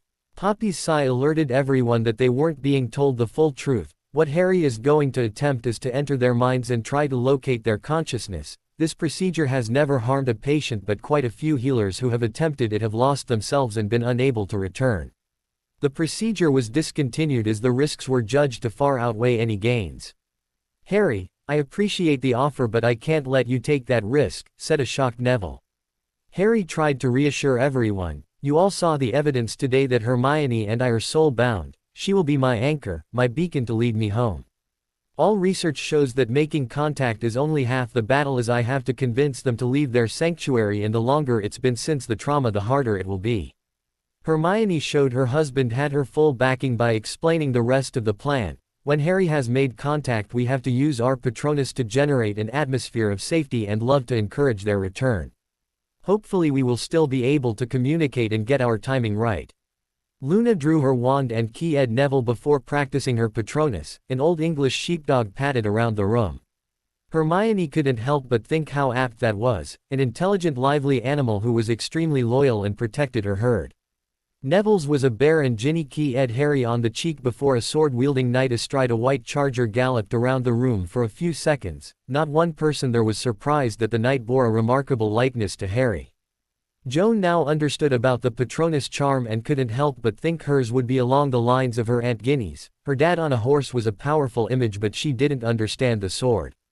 Harry was sitting beside the bed with his eyes closed, concentrating on what he had to do when a familiar weight settled in his lap and a small pair of arms encircled his chest. A whispered, "Come back to us, Dad," was followed by a key on the cheek as he silently said the incantation. Harry was in a very strange environment. He found himself completely surrounded by white bed sheets that were about 8 feet tall. He imagined this would be the result of some advertising executive that had been given Persil detergent to try, and instead of putting it in the washing machine had spent all night snorting the white powder. To make matters worse, the sheets were blowing in a wind that constantly changed direction. His sense of disorientation was causing him to start panicking until he felt the calming presence of his wife. It was similar to talking with Amelia on the mobile from Italy. There seemed to be a slight delay, which felt really weird, as Hermione and he had got so used to flashing memories, messages and ideas to one another instantaneously now that they did it all the time without even noticing. He recognized this as some type of maze, and Hermione asked if he had his wand there with him. Guessing where she was going with this, he drew it and placed it flat on his hand. "Point me, Alice Longbottom." His wand span around in circles for a minute or so before settling down and giving a positive indication to the right of where he was standing. Having no better clue, he followed the direction his wand was pointing. After edging his way through the maze and repeated castings of the "point me" spell, Harry was beginning to contemplate cutting curses followed by reparo charms to make his way through the sheets. Hermione's loud "no" startled him so much he nearly dropped his wand. "Harry, we have no idea what damage using a cutting curse would do. You're in someone's mind." Harry soldiered on, trying to solve the craziest maze ever invented using the spell his wife discovered for the Tri-Wiz maze. He was starting to worry as all sense of time had long gone. The only indication that he was venturing deeper into the maze was the increased delay in contact with Hermione. Harry moved a sheet and came upon a young round-faced woman who was sitting at her dressing table, running a brush through her luscious brown hair in front of a vanity mirror. This image appeared about 50 years younger than the Alice Longbottom he'd seen Neville leading by the arm. The sparse gray hair and clapped-in cheeks had prematurely aged the poor witch who'd yet to reach her 40th birthday. Just one more reason to take down Bellatrix Lestrange. Alice dropped her brush when she noticed Harry's image appearing in her mirror. "Who are you?" Where's my Frank and Neville? Back in the real world, Joan was wiping sweat of her dad's brow. It was now over half an hour since he'd went into a trance. When she took a sharp intake of breath, he's found her. It was almost 10 seconds later before Hermione could confirm the news. Joan seemed able to read emotions from Alice as well as her dad and may prove a quicker link. Hermione was struggling to remain in contact with Harry and the real world at the same time. Harry could see she was very anxious and could understand that reaction. Time didn't seem to have any meaning in here, so he was trying to prepare for her shock when learning that 13 years had passed since she last saw her husband or son. Harry took a deep breath to steady his nerves. "Hello Alice, I'm Harry Potter and my best friend Neville Longbottom asked me to fetch his mom, my godmother, so she could meet his beautiful betrothed." The fear in her eyes was plain to see as she stuttered, "Where's my Frank?" Harry sat down crossed-legged, trying to make himself look as unthreatening as possible. "I really don't know how to tell you this, so I'll just come right out and say it. You're currently in a bed in St. Mungo's where you've been for the last 13 years. I'm in your mind trying to bring you back to Neville, and Frank is in the same condition and lying in the bed next to you." This information floored this version of Alice Longbottom as she struggled with what that would mean. "Why didn't you try Frank first?" Harry got the impression she was stalling for time. "What would have happened if I'd woke Uncle Frank first? When he came round and saw you lying there, he would have kicked my ass for not waking you first. When he wakes, you have to be sitting there waiting on him, or I would never hear the end of it." He had no memories of the Longbottoms, but it just sounded right. Alice almost smiled as this young man had described perfectly how her husband would react. "I would like to leave here, but I don't know how, and I'm frightened." Harry tried to offer reassurance. Basically, he would tell Alice anything to get her out of here and she could shout at him later if she liked. "Things have changed a lot since you've been here. Neville and his betrothed, Luna Lovegood, are very powerful, and together with my wife and I have wiped out the Death Eaters." Joan was concentrating before saying, "Now, it has to be now." Remus had insisted the group learn the charm but could never have foreseen the use his students would put it to. Neville thought of actually being able to talk to his parents, and his Patronus literally had his mother in a bear hug. Luna used the memory of Neville asking for her hand, and an old English sheepdog was licking her future mother-in-law's face. Hermione just needed the memory of being in bed with her husband last night, and the silver otter was swimming over Alice's legs. Ginny had the most trouble with perfecting her Patronus. Flying or Quidditch memories just didn't cut it. The memory of Harry bringing Bill to the institute because of her nightmares was such a wonderful thing for a friend to do that she refused to be embarrassed by her form. Harry Potter was Ginny Pomfrey's knight in shining armor, so what other form could her protection from evil take? Her knight added to the positive energy that was radiating around Alice Longbottom. Alice was glowing as she asked Harry what was happening. "That's your son and his betrothed casting their Patronus charms to guide us home." Harry could see his godmother was desperate to leave but was still hesitating. Her last experience before retreating to here was excruciating pain that she never wanted to experience again. "I want to believe you, but what if it's a trap?" Harry could sense it was now or never, and he would have to take whatever risk he thought necessary. "You knew my dad was an animagus?" he asked. Her nod led to the appearance of prongs, and she couldn't take her eyes off the stag. Alice whispered, "James." As the sheets began to disappear, revealing a door that Prongs shepherded the hesitant witch towards. As she walked was pushed by Prongs. Through the door Harry vanished, regaining his body. Harry couldn't remember ever feeling this exhausted in his life. He was both physically and magically drained. The fact that he and his wife were back on the same instantaneous wavelength brought a smile to his face, though he was aware that Hermione was just as cream-crackered as he was. Joan was still residing on his lap, while Ginny and Emma holding on to him were the only reasons he was still upright in his chair. Hermione had her dad and Luna helping her as she had been feeding power to Harry over their bond, and was now more than ready to just curl up with her husband and spend the next 24 hours asleep. The sound of sobbing interrupted their mental checking of each other as they both glanced over to see that Neville had replaced his Patronus in having his mother in a bear hug, a hug that was being returned for the first time since the young wizard was a toddler. For the second time in a matter of hours, the sobbing was coming from Augusta Longbottom, but this time it had a very different timbre as her greatest wish was coming true right in front of her eyes. One look at the Potters and it was patently obvious that her son wouldn't be returning to them today, but she was a patient witch. She'd waited 13 years, so another few days should be easy. It would also give her grandson time to get to know his mother before finally being able to speak with his father. There was not one shred of doubt in her mind that the Potters would be able to bring her Frank back to them. They had just destroyed one man who thought he was a god, and tomorrow would put an end to another who strived desperately to become one. Augusta thought if any being could ever attain that goal, it would be these unassuming teens. Fortunately, all they wanted was to be left alone to be with their friends and family, which the elderly witch considered goals worthy of any gods. Poppy was being foiled from performing diagnostic scans because of all the other bodies in the way. Neville didn't appear to have any intention of letting his mother go anytime soon. Joan and Ginny were hugging Harry while Emma held him by the shoulders. Hermione had a crying Luna hugging her while her father supported his daughter as she tried to recover from her exertions. Poppy would also have had a great deal of trouble reading the results, as tears streaming out your eyes was not conducive to analyzing complicated results. A much younger Poppy Pomfrey had danced at the weddings of the Longbottoms and the Potters and had been the presiding healer at both Neville and Harry's births. She was also the only person in the room who realized the enormity of what the Potters had went through to accomplish the miracle that she'd witnessed here today.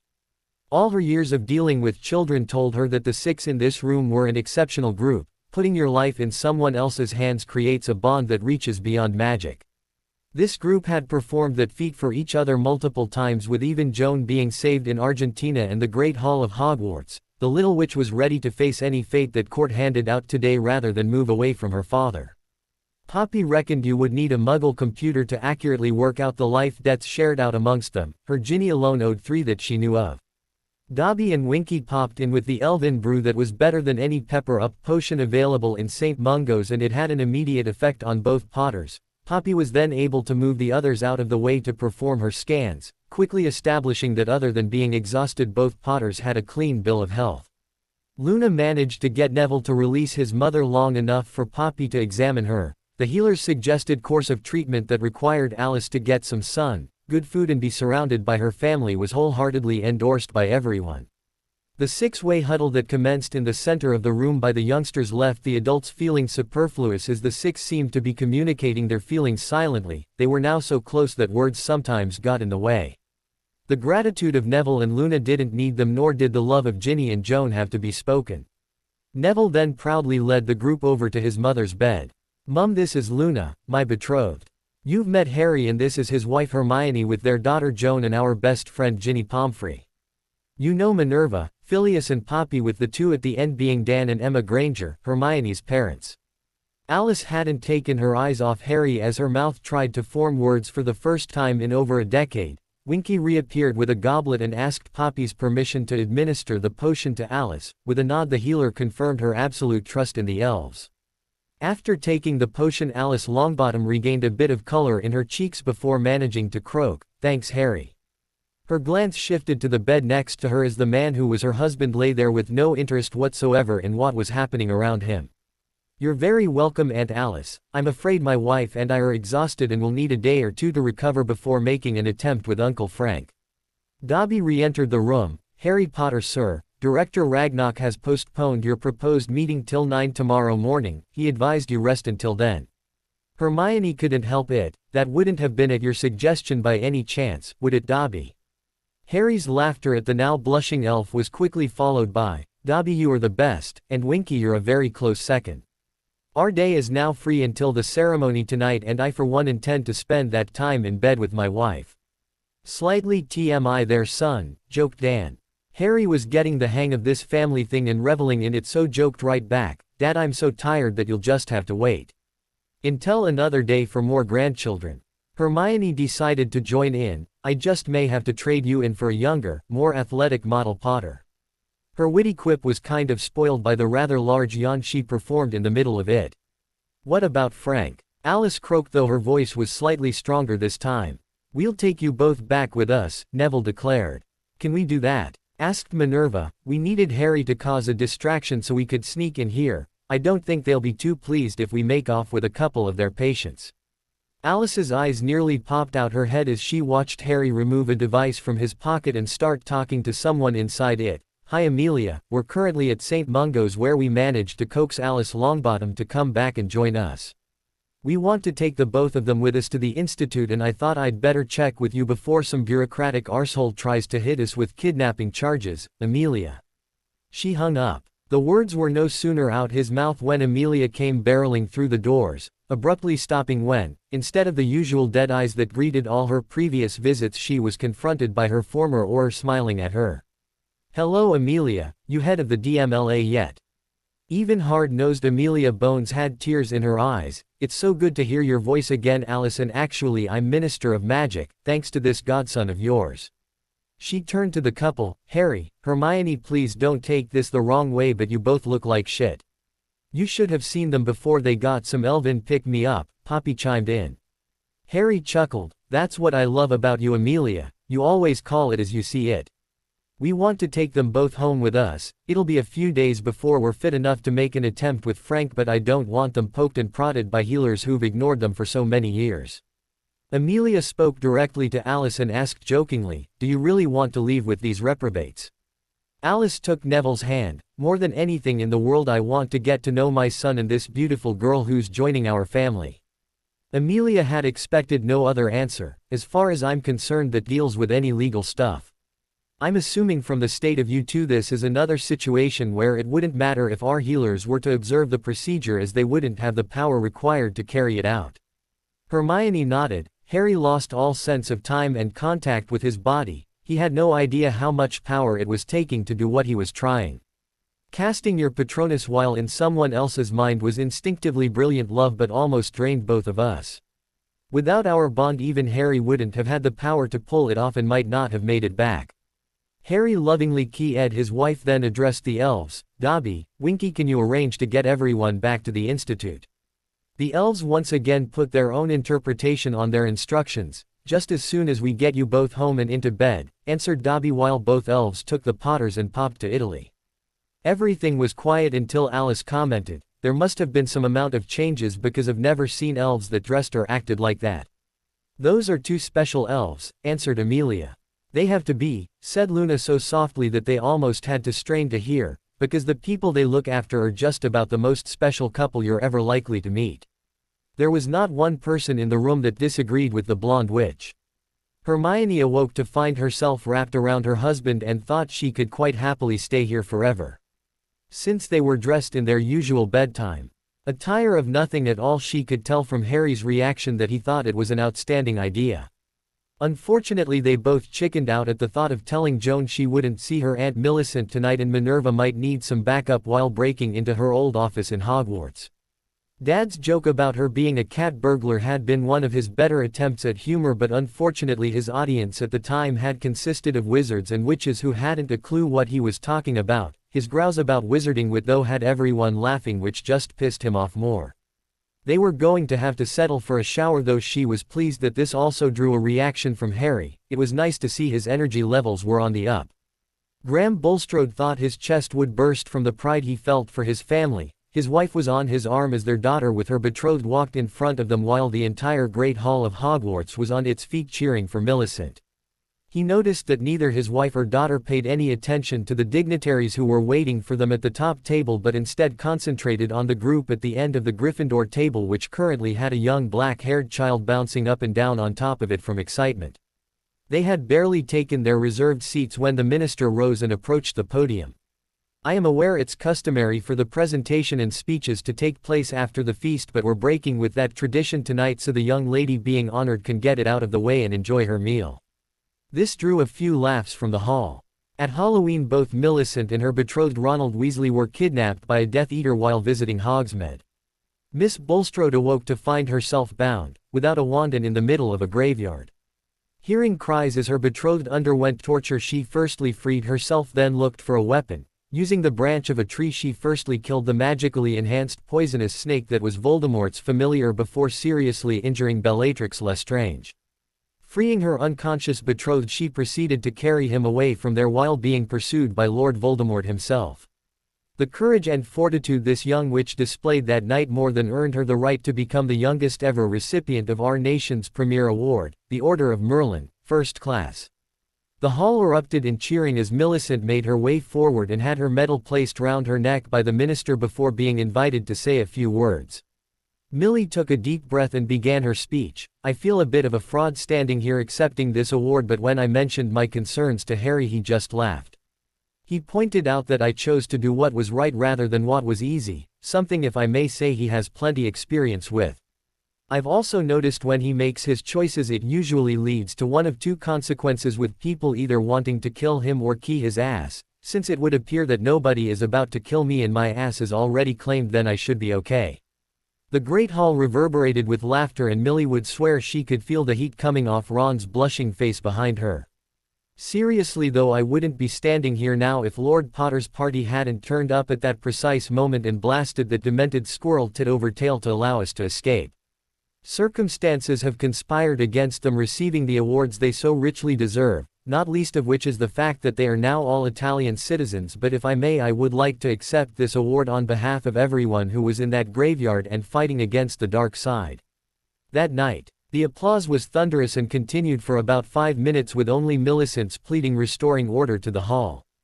This award comes with a check for 5,000 galleons which I feel unable to accept. Instead, I would like the gold to be donated to the Granger Foundation to aid with the construction of the new orphanage, as both my betrothed and I wish to help these children any way we can. Ron shot to his feet, but this was not the boy of a few months ago who would have been ranting about throwing gold away. This Ron was applauding her decision like a maniac, with tears running unashamedly down his cheeks with the pride he felt for his Millie. After the feast, Millicent introduced her father to the Potter party. Graham was as unsuccessful as his wife in trying to thank Lord Potter for everything that he'd done for his family and asking how he could repay the debt of honor owed. Harry held out his hand. Mr. Bulstrode, all I ask is your hand in friendship. There can be no debts of honor amongst friends. Hermione was trying not to laugh as the sight of Victor Crumb with 2 hangers-on for backup heading towards the Gryffindor table. It reminded her so much of the ferret and his fawning followers who used to make the same journey with the exact same "you should be bowing in my presence" attitude. Victor was not a happy world-renowned seeker. He'd been upstaged just as thoroughly tonight as on his first visit to this blasted school. Didn't these people know that he was the main attraction and automatic center of attention wherever he went? He didn't understand how this boy had defeated Dumbledore on his last visit, so, following his normal procedure for everything he didn't understand, it was filed away in his brain as unimportant. Victor decided it was time to impose his presence on these proceedings, and when he saw Potter talking to the beautiful medal winner, the opportunity was too good to pass up. Hermione's mental warning to her husband about the incoming trouble was balanced with the fact that Amelia, Minerva and Phileas had just slipped away to perform their feat of espionage. A small distraction that took everyone's attention away from the missing minister was just what the doctor ordered. The Bulgarian seeker was supposedly talking to his followers, but his voice was deliberately pitched as if he was making an announcement to the whole hall, which is exactly what he was doing. You know, it always amazes me how beautiful girls seem to attach themselves to losers. The sound from Ron's mind was almost audible as his hero crashed and burned from a Ronski faint, without the aid of a broom from atop the incredibly high pedestal the Quidditch-obsessed redhead had placed him on. Hermione, though, was quick to respond. It would appear that your unaccompanied presence here belies that hypothesis. Victor's confused look went unaided from his companions while the Potters were having a conversation over their bond. I don't remember him being such a dick the last time. Harry supplied the answer. That's because the last time he had a headmaster looking out for him, a whole school fawning over him, and the most beautiful girl in the school as a date for the ball. Harry decided to help Crumb before he hurt himself trying to work out if he'd been insulted. Darling, you have to remember they come from a school where the headmaster is a cowardly Death Eater. Social niceties and polite conversation won't be high up in their curriculum. Even Crumb recognized the sarcastic comment as an insult, but Harry continued before he could say anything. What my beautiful wife was trying to explain to you morons is that your theory on beautiful women can't be true, since you 3 don't have any yet, are the biggest losers in the hall. Harry got right in Crumb's face. Hermione and I were going to take it easy in the competition as we don't need more fame or gold, but the thought of children admiring a wanker like you is unacceptable to us, so you're going to be exposed for the mediocre wizard that you are. One of Victor's friends proved that his brain cell count actually reached double figures by grabbing the Seeker's arm as he tried to draw his wand on Harry. Crumb was left with just a closing threat to try and restore some credibility to his tarnished public image. Just watch your back, Potter. This declaration of intent was rapidly accompanied by a rather loud double click as Victor found himself staring down the barrel of a pump-action shotgun from the distance of about 6 inches. Emma's voice left no room for any doubt. "Watching his back is my job, Sonny. You make a move on it and I'll cut you in half. If you sneak around trying to ambush my family, I will have no hesitation in killing you." His two companions pulled a white-faced Victor away from the confrontation. As soon as they turned round, a little wandless magic from Hermione left 3 sets of Bulgarian butt cheeks on display for the whole hall to see. The riotous laughter that greeted the sight of their bare nether regions was the perfect cover for their team to slip back into the hall. They were smiling for a much more noble reason, though Hermione noticed that it didn't stop Amelia and Minerva checking the Bulgarians out. Graham Bulstrode couldn't believe his eyes. A Muggle woman had made a famous pureblood wizard perform a humiliating climb down, then her daughter completed the route by vanishing part of their clothing without needing a wand. Just who were these people? Ron seemed to read his mind. Brilliant but scary, both mother and daughter. Graham had thought Ron was a selfish arsehole, but his daughter was clearly in love with the prick, so for her sake he'd tried to make the best of it. The young man appeared to have done a bit of growing up recently, though facing death could have that effect. He was listening as the young girl called his daughter Aunt Millicent, and chatting away as if they were close family. "Your former friends are really something," he said to Ron.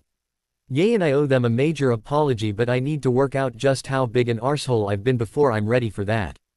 They'll never forgive me and I can't blame them for that. The best I can hope for is to be tolerated because they like Millie. She and Joan get on so well, and I can see Millie working for the Potters when she's older. Those children from the orphanage made a big impression on us both." Graham thought there might be hope for this young wizard, but like fathers the world over, his opinion matched that of Lady Potter. Millicent was much too good for Ronald Weasley. Minerva whispered to Harry that it was almost like the book was helping them and wanted to be copied, so, having got what they came for, they promised Millicent they would see her tomorrow and left for Mum and Dad's with Minerva, Phileas and their precious cargo heading back to the Institute. Harry and Hermione were in Gringotts while Mum and Dad played the proud grandparents and showed Joan the sights of Muggle London, though the Gardiner credit cards took a bashing in Hamleys as they bought toys for all the kids. The Potters had calmed down some since the incident at the Institute and decided to financially destroy just the 5 ex-governors but make it blatantly obvious what was in store for anyone else who decided to go after them. Purebloods tended to put all their eggs in one basket and, as long as it was generating income, leave it like that for generations. When your sole source of gold is printing and Lovegood Press suddenly opens a printing business with the latest equipment and their own newspaper to advertise the fact that their charges are almost half of yours, then that river of gold becomes a drip almost overnight. When that same newspaper then identifies you as one of the people who tried to force 16 children into a situation where they would lose their magic just so you could retain what little power and influence you had left, then, deep shit, was one of the milder terms for the amount of trouble you were in. The goblins were very impressed at just how ruthless the Potters were and estimated that their initial outlay would be recovered in about 2 years. Then the businesses, suppliers and even land they bought dealing with the 5 individuals would start returning a profit. This was manna from heaven for the warlike creatures, destroying your enemy and making a profit. They were very happy to be on the same side as the Potters. Ragnarok proposed looking at just how much it would cost to gain control of some of the key areas of wizarding life. Then if the Potters were threatened in the future, they would have the means already in place to bring magical Britain to its financial knees. The goblins were aware that there was no innovation in magical Britain. The idea of something new being able to do a job better, quicker and cheaper was an alien concept to the purebloods who controlled their society. Investing in the future didn't really apply when you were living about a century in the past. The morning had been good for them, but now it was time to put their game faces on, standing in Hogsmeade awaiting a portkey bringing the rest of their party here from Italy. They had deliberated over allowing students to attend, finally deciding that the ones who had taken an oath that morning in the Great Hall could accompany them. Cedric wasn't being allowed anywhere near Hogwarts until after Riddle was dead. It was a beautiful late autumnal day in Hogsmeade with the Scottish air so clear you could see for miles, but with the usual deceptive chill that ate into the marrow of your bones. The Institute had purchased heavy winter cloaks for everyone attending and had them made in navy blue so they wouldn't stand out just as much in the crowd, though their distinctive snowy owl logo proclaimed to everyone who they were.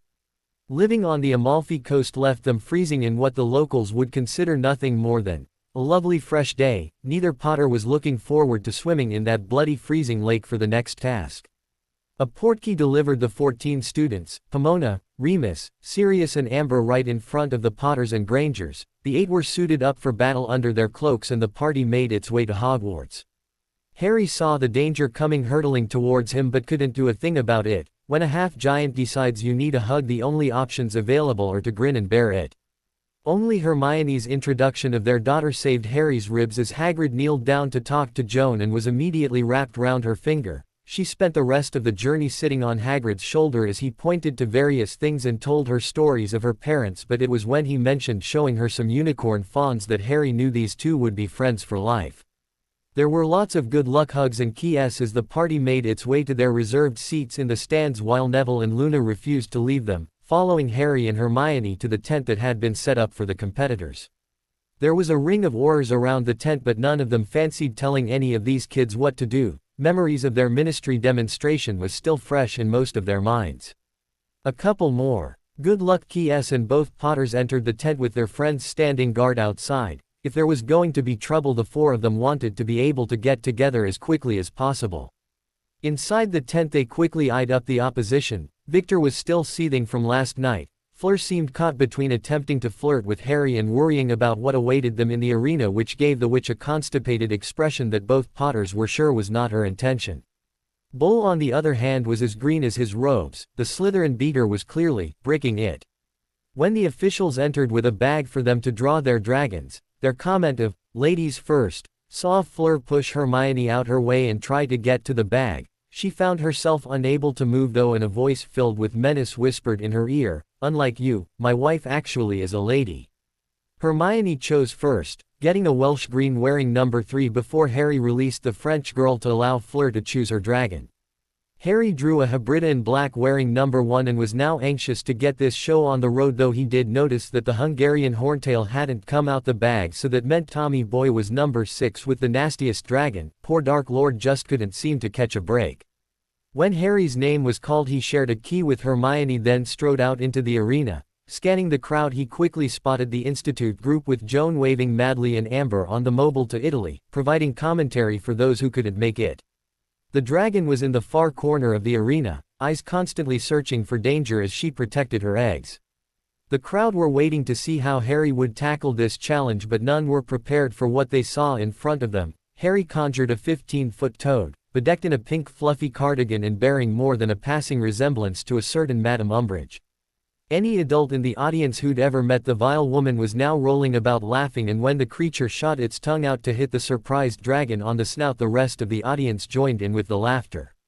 The toad repeated the process and the dragon moved to take a more aggressive stance, its body language understandable to every living creature with a brain. "Do that again and I'll rip your head off." This was exactly what the toad was waiting for though, and as its tongue shot out again it missed the dragon completely but snagged the now exposed golden egg. 1 second it was on the nest and the next the toad had it in its mouth. Its tongue shot out one final time to deposit the egg straight into Harry's hand just before the enraged dragon pounced on the giant conjured amphibian. The poor dragon received another shock though when, with the noise of a 15-foot whoopee cushion being sat on by a dragon, the toad rapidly shrank in size until it was whizzing through the air. As it reached the correct dimensions it became a real toad, still wearing a fluffy pink cardigan, and landed on the lap of one Dolores Jane Umbridge. Harry casually left the arena to thunderous applause mixed in with deep belly laughs. He noticed Joan and Ginny leaving their seats and Millicent with Ron following them. The judges were forced to give him full marks though the next contestant, Barnabas Bull, wasn't so fortunate. His Chinese fireball just stared at the Hogwarts champion and he wet himself before fainting in a crumpled heap. He had to be levitated out the arena and out the competition. It was kind of fitting that Dumbledore's champion didn't even manage to fire off a spell before ending up lying unconscious in a puddle of his own piss. As they were preparing Hermione's dragon, Harry was suddenly very worried. If Joan had been heading down to meet him she should have been here by now. He left to search for his daughter, but what he found made his blood turn to ice. Someone was going to die for this. Bella's nerves were stretched tighter than a dragon's heartstring. She had been hiding below the stadium for 2 days now, laying low as the Aurors guarded the entrances and contestant tent without once searching the arena before the event. She'd watched the whole by play with the half-giant. Couldn't these people at least have some respectable friends?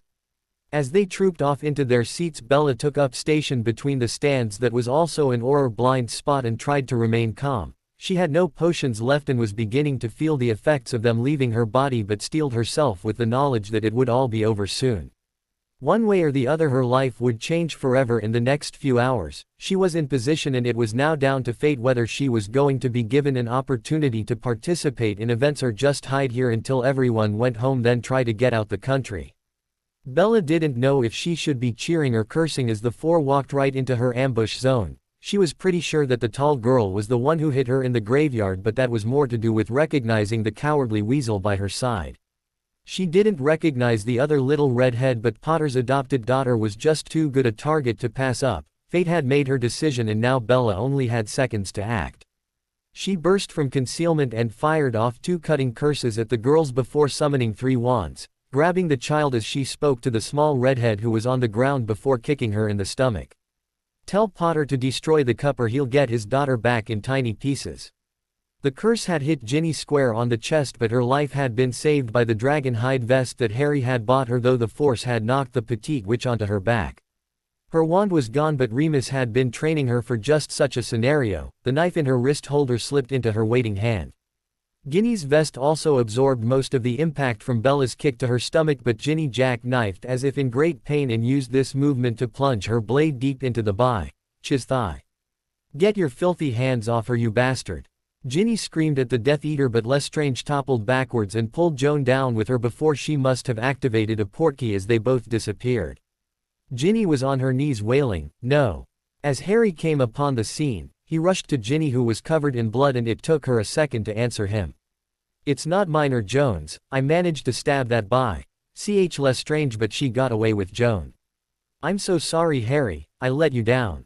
Any thoughts on continuing that conversation were ended when they glanced over at the other couple. Millie had seen the curse heading straight for her but had been frozen in place. Suddenly she was moving and something heavy landed on top of her, something heavy and wet. She looked to see her betrothed, who must have pushed her out the path of the curse, but this had placed him directly in the line of fire. He was cut from shoulder to hip and bleeding profusely. Millie cradled Ron's head in her arms and looked pleadingly towards Harry. One glance told Harry Ron didn't have long to live, though Millicent's words seemed to pull him out his stupor. "He gave his life to save mine." Harry's temper was barely under control. "Not today, he didn't, Dobby." The little elf appeared and immediately took charge. He started emptying his many pockets and resizing objects. Soon there was a hospital bed, instruments, and a table with potions of every kind on it. He handed a blood-replenishing potion to Millicent. "Make him drink this, and when he's finished we'll give him more." Harry asked his little friend where he got all the stuff. It was with a wry smile that Dobby answered him. "When Harry Potter is your friend, it's best to be prepared for anything. Winky will be bringing Poppy in a moment." Harry and Hermione had been in constant communication, and the witch just couldn't wait any longer. She burst out the tent and into the arena as the dragon handlers were getting ready to leave. A brilliant bolt of red light blasted from each of her outstretched hands and both hit the dragon between its eyes. The massive creature was knocked out instantly as Hermione raced for the golden egg. She threw it towards Charlie before casting a sonorous on herself. "Team 2, let's go now." "Poppy, you're needed." Winky was here already, popping the healer to the scene. "Amelia, that bitch Lestrange has just kidnapped Joan. Do not let the competition stop, as that's exactly what the bastards want. We'll deal with it." Anyone in the large audience who thought that this 15-year-old muggle-born witch shouldn't be giving orders to the Minister of Magic kept their mouths shut for 2 very good reasons. The first being that she had just single-handedly knocked out a dragon in under 2 seconds, and the second reason was the look on her face when she said, "We'll deal with it." This had scared the life out of everyone, and they all silently thanked Merlin that they weren't the ones going to be dealt with. Sirius was hurrying out the stadium and cursing himself for stupidly letting Joan go without a bigger escort. They could see Harry and there were oars everywhere, so they thought she'd be safe having such a short walk. He could see Moony berating himself about the same thing. His friend had fought most of his life to contain his inner wolf, but one thing that always brought it to the surface was anyone harming a child. The fact that he was going to become a father and already considered Joan part of his family made it 10 times worse. His cousin would not survive to see tomorrow. It was only the manner and Noticing that Dan and Emma both had their weapons already in their hands, a question of who would carry out the deed. Back in the stadium, Pomona had to take the phone off her sobbing niece and hand it to Justin Finch Fletchley. As the people in Italy would be every bit as anxious for news as they were, she pulled Amber into a hug. This is why they're fighting, so our children can grow up without this threat. They'll come back to us and we'll have to be strong for them. Hurting a child is probably the worst crime anyone could commit, and they won't be taking prisoners. At the Potter Institute it was pandemonium as everyone had heard Hermione's instructions to Amelia. While Phileas and Minerva tried to restore order, Percy was assisting Gillian with the younger children, and only the fact that they couldn't hear what was happening at Hogwarts got the noise level reduced. Justin's voice coming out the speaker that was hooked up to the phone had a lot to do with this. His plumey tone was similar to a BBC World War II radio correspondent, which was probably quite apt as whoever had taken Joan had just declared war on the Potters. Not a good idea. The three former Gryffindor chasers were comforting a distraught Natalie MacDonald, with Minerva and Phileas watching as the older students helped comfort the younger ones, and especially the children from the orphanage. It was little Joanne who changed the whole mood with her heartfelt comment, "That bad witch doesn't know who she's messing with. Harry and Hermione will be really pissed and kick her ass into next week." Gillian Green scooped the little girl into her arms and, instead of a lecture about her use of language, the girl received a hug and a key. "Joanne's right. Joan will likely be home for dinner, so let's sit quietly so we can hear what's happening." Alice Longbottom was sitting holding Augusta's hand, silently praying that fate wouldn't bring her back only to take the most precious thing in the world away from her as payment. Alice was aware on some level that her thoughts were irrational, but she was a mother whose family were going into battle, so conflicting thoughts and emotions were par for the course. There was no way on this earth that Harry and Hermione wouldn't go after their adopted daughter, just as there was not a hope in hell of Neville and Luna not being right by their side when they did. Both had stayed by her last night as they had talked for hours about everything and nothing, just trying to get to know each other and lay the foundation for their future relationship. When Neville and Luna had left because of needing sleep for today, Augusta and Alice had chatted long into the night as the mother was brought up to speed on her son's life. Augusta's eyes had almost glowed with the pride she felt for her grandson, but there was also a hint of sadness in her voice that Alice was quick to pick up on and immediately set about dispelling. "Mom, we're always going to need you in our lives. The way Neville and Luna look at each other, it's not going to be long before we've got a wedding to plan, and that's very hard for me to take. I couldn't be happier with the girl he's chosen, but the last memories I have of him he was still in nappies. We need to get tomorrow over with, then hopefully Frank back before making any plans about where we go from here. Never doubt for a second that you are a big part of those plans. You were left in a terrible situation yet have done a wonderful job of raising Neville. I couldn't be prouder of my son, and no, I couldn't stop him today even if I wanted to. He's his father's son and I'm just praying he gets to meet him." Justin's voice informed them that Hermione had also been given full marks and they were trying to get an unconscious dragon out the arena and prepare for the fourth contestant, Fleur Delacour. Some of the older students were now beginning to understand why Harry didn't want them to attend today. They were realizing just how dangerous this could turn out to be if Voldemort actually made an appearance. Winky delivered Poppy to the impromptu medical facility and her first thoughts were of a bloody Ginny. "Mom, I'm uninjured. This blood belongs to the Death Eater that I stabbed in the thigh. It's Ron who needs your help." Dobby had him placed on the bed and all the potions lined up like soldiers on parade. Millicent was finishing off administering his second dose of blood replenishing potion. Poppy handed the girl a third vial as she began trying to treat the massive wound while Winky conjured up walls and a roof, turning the area into a small field hospital that Dobby had equipped. Hermione raced in just ahead of the other team and met a tearful Ginny who tried to apologize for not protecting Joan. It was Remus, who was more growling than talking, that answered. "Ginny, there were 8 of us in Black Manor and we couldn't bring her down. It's not your fault, as we should never have let you go unaccompanied." Everyone there agreed with that assessment, but Poppy added her 2 nuts worth as she worked feverishly on Ron. Judging by the amount of blood on Ginny, she must have at least nicked the femoral artery. If Lestrange doesn't get medical help soon, she'll pass out and eventually die from blood loss. If she pulls out that knife, she won't last 2 minutes. The Potters made their decision. "Okay, we need Team 2 to remain here in case Riddle shows his snout. We'll go after the Mad Bye, CH, and communicate via mobile phones." There were 4 very unhappy people now in the field hospital. 5 if you counted Ginny, but they had a command structure in place for a reason and now wasn't the time to argue the toss. Harry and Hermione took Neville and Luna away by side apparition just before Shacklebolt turned up enquiring if there was anything they could do to help. Bella landed heavily, which hurt her leg even worse, but at least she held on to the girl. In an increasingly rare moment of clarity, she wondered if her parents would be proud of her. Long-term resident of Azkaban, lost an arm, no teeth, currently had a knife sticking out her leg, and also she could take this little girl to meet a squirrel. She had to use a gravestone to help get herself onto her feet, managing with great difficulty to cast a tourniquet above her wound while still keeping a hold on the brat. The Death Eater got quite a shock when she looked into the eyes of the child, who wasn't the slightest bit afraid of Bella or her current situation. "You have no idea what you've just done," an indignant Joan declared to a bemused Bella. "You're in so much trouble because my family are so gonna kick your ass all over this graveyard." Bella was beginning to think she'd lost more blood than she first thought. Who did this little boy think she was? "Listen kid, your chances of still being alive at supper time tonight are not great, so don't give me any of your lip. You don't have a family, you're adopted." Joan actually rolled her eyes at the bad witch's stupidity. "That just makes my family all the more special. Mum and Dad actually picked me to be their daughter, your parents didn't get a choice. Look you brat, you're the one in trouble here and nobody knows where you are.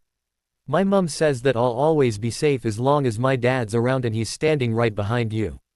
Nice try kid, but I stopped falling for that old trick before I hit my teens, now get your ass moving before I take my wand to you." A female voice behind Bella snarled, "Touch my daughter and I'll rip your throat out." The four found themselves in the middle of the Grangers' living room as Hermione offered an explanation. "We're going to try and send the four of us back an hour in time. We can't interfere with that by taking Joan because we know it already happened, but we can be in the graveyard waiting on the portkey delivering them there." Luna proved why she had been sorted into Ravenclaw. "Okay, I've got some questions. Will it work with 4 of us?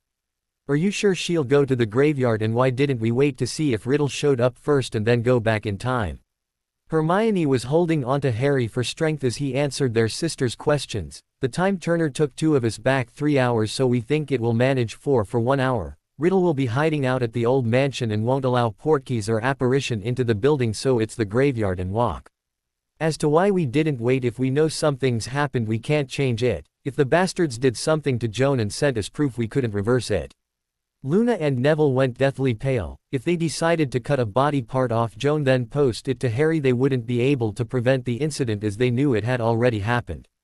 "We came here because we knew the house was empty as we spent the morning in London. This way it should eliminate the chance of meeting your other self, which would be very bad." Like Harry, if Hermione told Neville something would be very bad, then that was good enough for him. She pulled out a gold chain with a small egg timer on it, and they had all to stand close so that the chain encompassed all 4 of them. One turn of the egg timer charm and they blinked out of existence, reappearing in the exact same spot but an hour earlier. Checking the time and estimating when the portkey activated, Harry disillusioned everyone before they side-apparated to the graveyard. They found it empty and reckoned they had between 30 and 35 minutes to wait for the portkey to arrive. It was a fair-sized graveyard, but they decided to stake out the Riddle grave for no other reason than that's where the original portkey deposited Harry and Cedric. Even from this position though, they could still see the entrance to the old house as they waited on Joan to arrive. When both eventually did turn up, it was clear Ginny had done a number on the Death Eater. She was still losing blood and hardly able to stand, though still managing to hold Joan close to her. Their hearts filled with love for the little witch at her declaration of family, and Harry was sure she could feel their presence as she didn't squeal as he lifted the charm and they became visible once more. When Hermione made her threat, Bellatrix spun round and rapidly fired 4 killing curses at them. Only 3 were blocked before Harry's hand shot out and intercepted the green beam that was just about to hit Luna. Bellatrix may not exactly have been at her fighting best, but fear had lent her speed and power. The Death Eater put everything she had left into her 4 Avada Kedavras. Seeing 3 of them blocked was shocking enough, but when Potter caught the last one like a snitch, Bella's potion-deprived mind struggled to comprehend what her eyes were telling her. The traumatized witch dropped her wand in shock as a puddle started to form at her feet. Only the fact that she was still leaning on a gravestone kept her upright. The Death Eater spinning round and casting curses allowed Joan to get out of the way, allowing Neville his opportunity. They'd watched a sci-fi movie where someone was frozen solid and hung on a wall as an ornament. Neville wanted a similar fate for this ch and planned on using her as a climbing frame in his greenhouse for venomous tentacula, having firstly worked on an appropriate petrifying spell with Hermione. It took a lot of power to perform the spell though, and Neville wasn't sure he'd be able to cast it until he saw the killing curse almost claim his betrothed. He let the Death Eater have it with everything that he had. The spell worked by instantly and totally freezing living tissue, but there was one side effect they hadn't considered. As Neville's spell left Bellatrix frozen like a statue, Joan approached her. "I told you my family would come for me." Joan then kicked her Uncle Neville's new garden ornament angrily on the ankle, which caused Bellatrix Lestrange to shatter into thousands of tiny frozen pieces, with not one being bigger than a gobstone. Joan didn't get time to contemplate this as she was whisked off her feet and into her crying mother's arms, her Aunt Luna quickly joining the hug. Harry was standing with his arm on Neville's shoulders. "How do you feel, Nev?" He took a calming breath before answering, "I'm fine, Harry. After getting my mum back yesterday, a lot of the hatred had gone. I used to think that it was cruel being able to see them, but they weren't there. Talking to Mum last night healed a lot of that. What I did today was for taking Joan and trying to kill Luna. My family honor has been satisfied." The bundle of energy that was Joan Potter hit them both, almost hugging the life out them. "Uncle Neville, could you tell Aunt Ginny it was you who broke her knife?" Neville just smiled. "For you, sweetie, anything. Can we use the phone yet to find out how Ron is?" asked Luna. Harry felt Joan stiffen in his arms. "Bellatrix fired a bad spell at your Aunt Millicent, but Ron pushed her out the way and it hit him. Poppy was working on him when we left. I think we're still too early as we haven't left yet. What are we going to do about Riddle?" Hermione asked. Harry thought for a moment before replying, "I think we stay here unless we get a phone call. He's currently up in that house and we hope he stays there until he dies." Emma reckoned that Fleur had completed her task by the cheering emanating from the stadium. She didn't know how she was going to get through the waiting when her mobile phone went off. The voice on the other end had her in tears of relief. "Hi Gran, I'm fine and so is everyone else. The bad witch is gone and won't be bothering us ever again." She had to hand the phone to her husband with only Emma's smile letting the rest of the worried party know things were fine as she was choked with emotion and incapable of speech. She sat and cried for her family that were safe for the moment before being joined by Ginny. Millicent had never left Ron's side. She heard her husband pass on a report that Poppy was still working on Ron and was becoming more hopeful the longer he kept breathing. Emma pulled herself together and after hugs from a much relieved Sirius, Remus and her husband the four started to prepare for battle. If it was going to happen it would be soon and she'd swore to be ready any time her family needed her. Victor was not pleased with his marks. What do a few smashed dragon eggs matter to him? His mood became even darker when the minister stood and made an announcement that had the whole stadium cheering like mad for something that wasn't Victor Crumb. "Lord Potter has just informed me that his daughter is safe and Bellatrix Lestrange is no longer with us." Amelia continued to talk to Harry until the unnatural silence made the minister lift her head. What she saw was transmitted down the phone as, "OF." In the Potter Institute their phone clearly picked up Amelia's message, resulting in jubilation on a never-before-seen scale. McGonagall was on a table dancing with Flitwick while the younger kids started chanting, "Potter! Potter! Potter!" This was soon taken up by everyone and only stopped when Justin's clearly panicked voice started blasting out the speaker, "Oh shit! Oh shit! Oh shit!" The squirrel was hopping around the room, unable to settle. It was days since he'd last seen Bella and he could actually feel his magic being pulled towards a certain location. He had deliberated with himself over the best course of action to take and was unsure that appearing in public under this guise wouldn't do permanent damage to his image when he returned with a new body.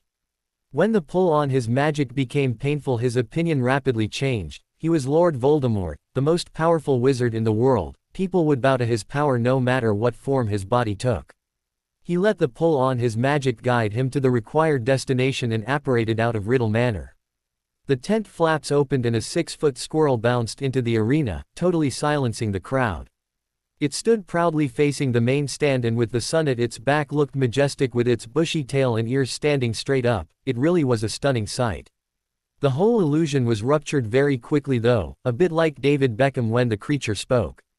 "I am Lord Voldemort, Master of Death and the most powerful wizard in the world. You will all bow down before me."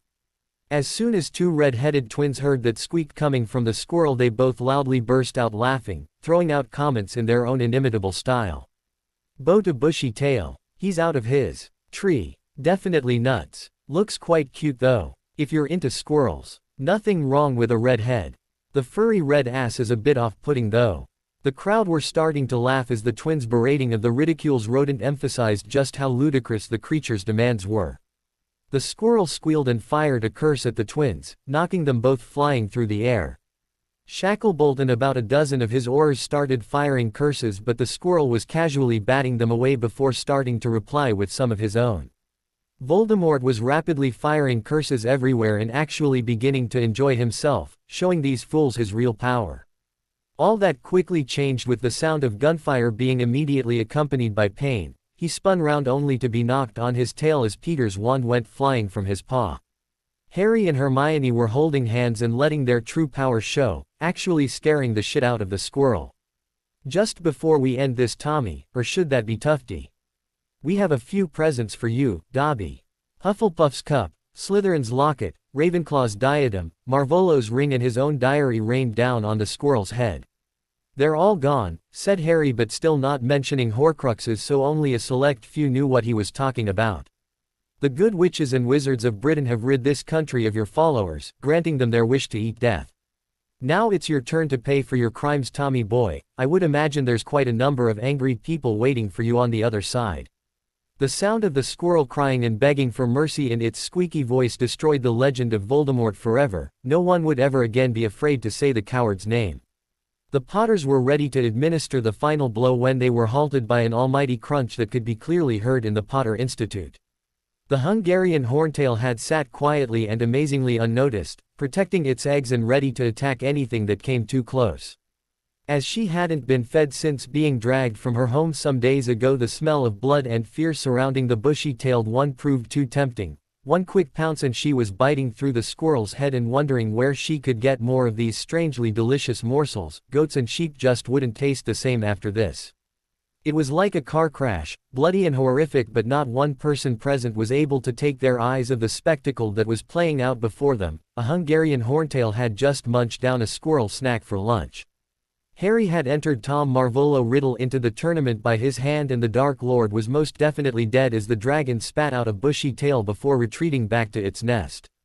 Harry stepped forward and bowed to the noble beast before incinerating the tail. He wanted nothing to remain of Voldemort. He took his wife by the hand and led his family out of there to the sound of total silence. A creature had just died a horrible death and cheering just didn't feel appropriate. As the whole stadium watched, Pomona and Amber led the Institute students to the exit, each one with their head held high and their school logo clearly visible. They had put their faith in Harry when all others doubted, and that doubt would take more swallowing than a squirrel down a dragon's throat. Joan's little legs were just a blur as she raced towards her parents. Waiting with her Aunt Ginny in the field hospital was agony, and at first glimpse of them returning there was no stopping the young witch. Clinging to her parents, the hug was then joined by all the fighting group, and Ginny, Pomona and Amber came running with any thoughts of dignity or decorum vanishing as soon as they spotted their wizards. The Institute students joined their friends and professors in a mass hug of relief before Hagrid bounded up and attempted to join in. Unfortunately, his enthusiasm combined with his rather large size knocked them all over like Skittles. Thankfully, the only thing broken was the mood as they all started laughing while helping each other regain their footing. "Sorry about that," Hagrid apologized. "I was just so glad to see you all okay. Always knew you would be a great wizard, Harry, but Hermione, Neville and Luna, you were brilliant and so brave."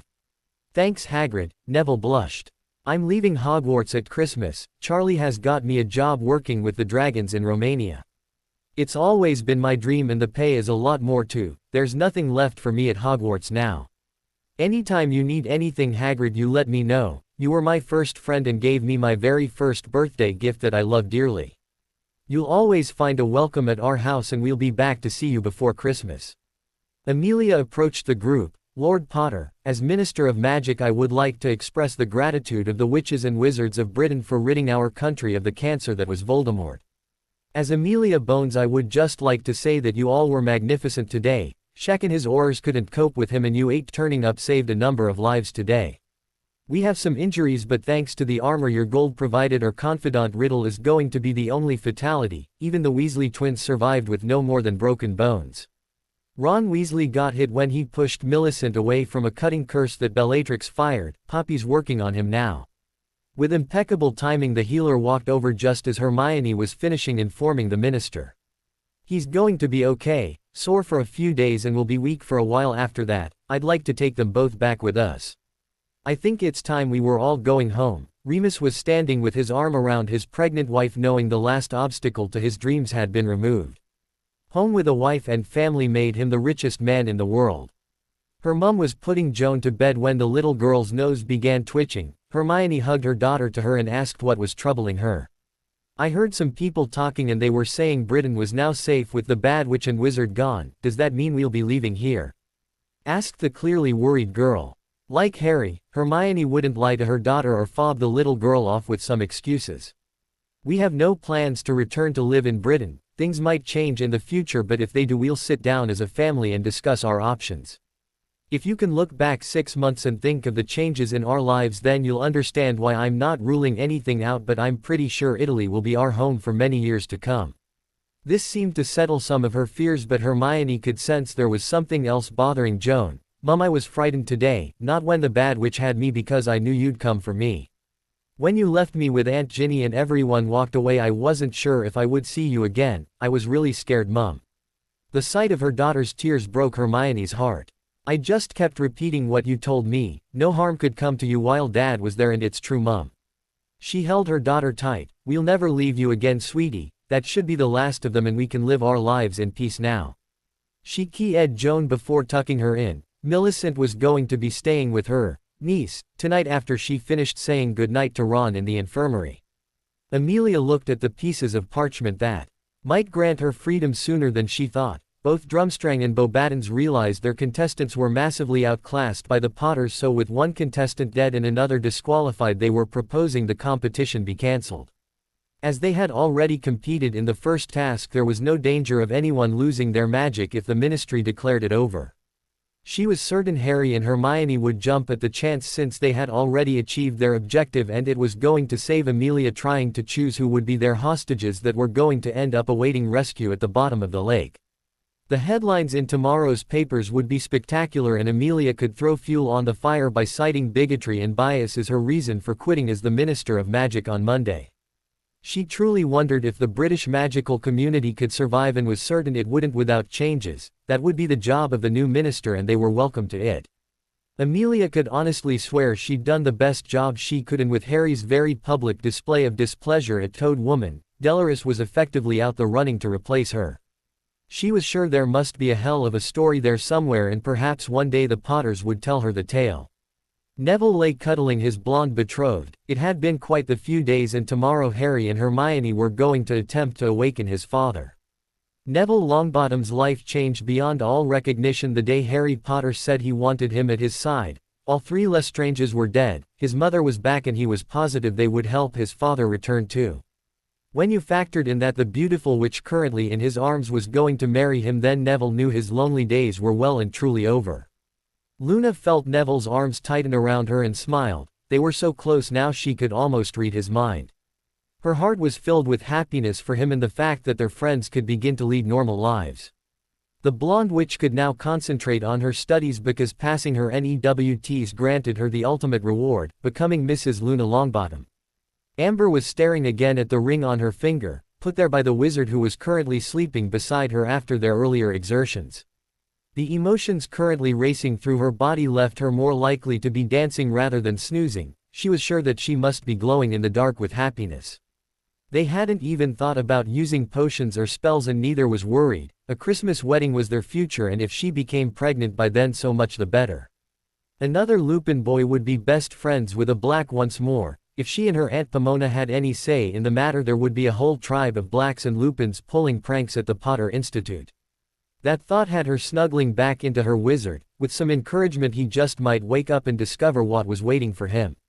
Dan Granger held his weeping wife. Their bracelets told him this was exactly what she needed. The pressure had been steadily building towards today, and now that it was over and they were all safe, Emma needed to let it all out. Her tears were those of relief as she hadn't expected them all to emerge unscathed from their ordeal. Their lives had been a roller coaster ride ever since that day in the bank. They would never want to return to their old lives, but their emotions had been rubbed raw with all the peaks and troughs. They now had a daughter, son and a granddaughter, but needed some level and steady track to catch their breath and enjoy their new family. With the danger to their family now gone, both Grangers were looking forward to what their children would do next. They were certain it wouldn't be boring, but just hoped it didn't include armor and bullets. Hermione was getting ready to join her husband in bed when she had a thought. Do you think we could invite the McDonalds to spend at least some of Christmas with us? Natalie and Joan seem quite close. Harry chuckled, hardly surprising. Love as Natalie reminds me quite a bit of a certain Miss Granger in her first year. At least she doesn't have two clueless first-year boys to corrupt her into telling lies to Minerva. I think that would be a great idea, and we'll phone Roy tomorrow and we can maybe surprise both girls. Hermione climbed in beside her husband. Thanks for today, Harry. When that took our Joan, I would have lost it without you in my head keeping me from going insane. I'm glad Joan kicked the ch's. Every time I looked at that statue I would want to rip its head off and spit down the ch's neck. Only the fact that I knew Neville had a prior claim on her stopped me from killing the bastard as painfully as I could. Harry keyed his wife's anger away before she cuddled into him. Do you think it will be easier to get Neville's dad back? She asked. Hermione could physically feel the heat radiating off Harry with embarrassment. A raised eyebrow was enough to let her husband know it was time to spill the beans. My beloved godmother whispered a phrase she assures me will get Frank out of there like a shot. Harry's hope that his wife wouldn't require him to repeat the phrase was so slim that it really was no hope at all. Apparently they were going to try for another child, so she told me to tell Frank that Mother needs her snuggle bunny for a midnight picnic so they can make a brother or sister for little Neville. Hermione was doing her trout after flies impression before giving herself a mental shake. Are you taking the piss? I wish I was. We may need to obliviate each other when I come back. After such a harrowing day, it was something of a relief to hear the sound of laughter reverberating around the Potter Institute for Sorcery and Spells. The end. I hope you enjoyed this story. Also remember to subscribe and like this video. See you in the next video.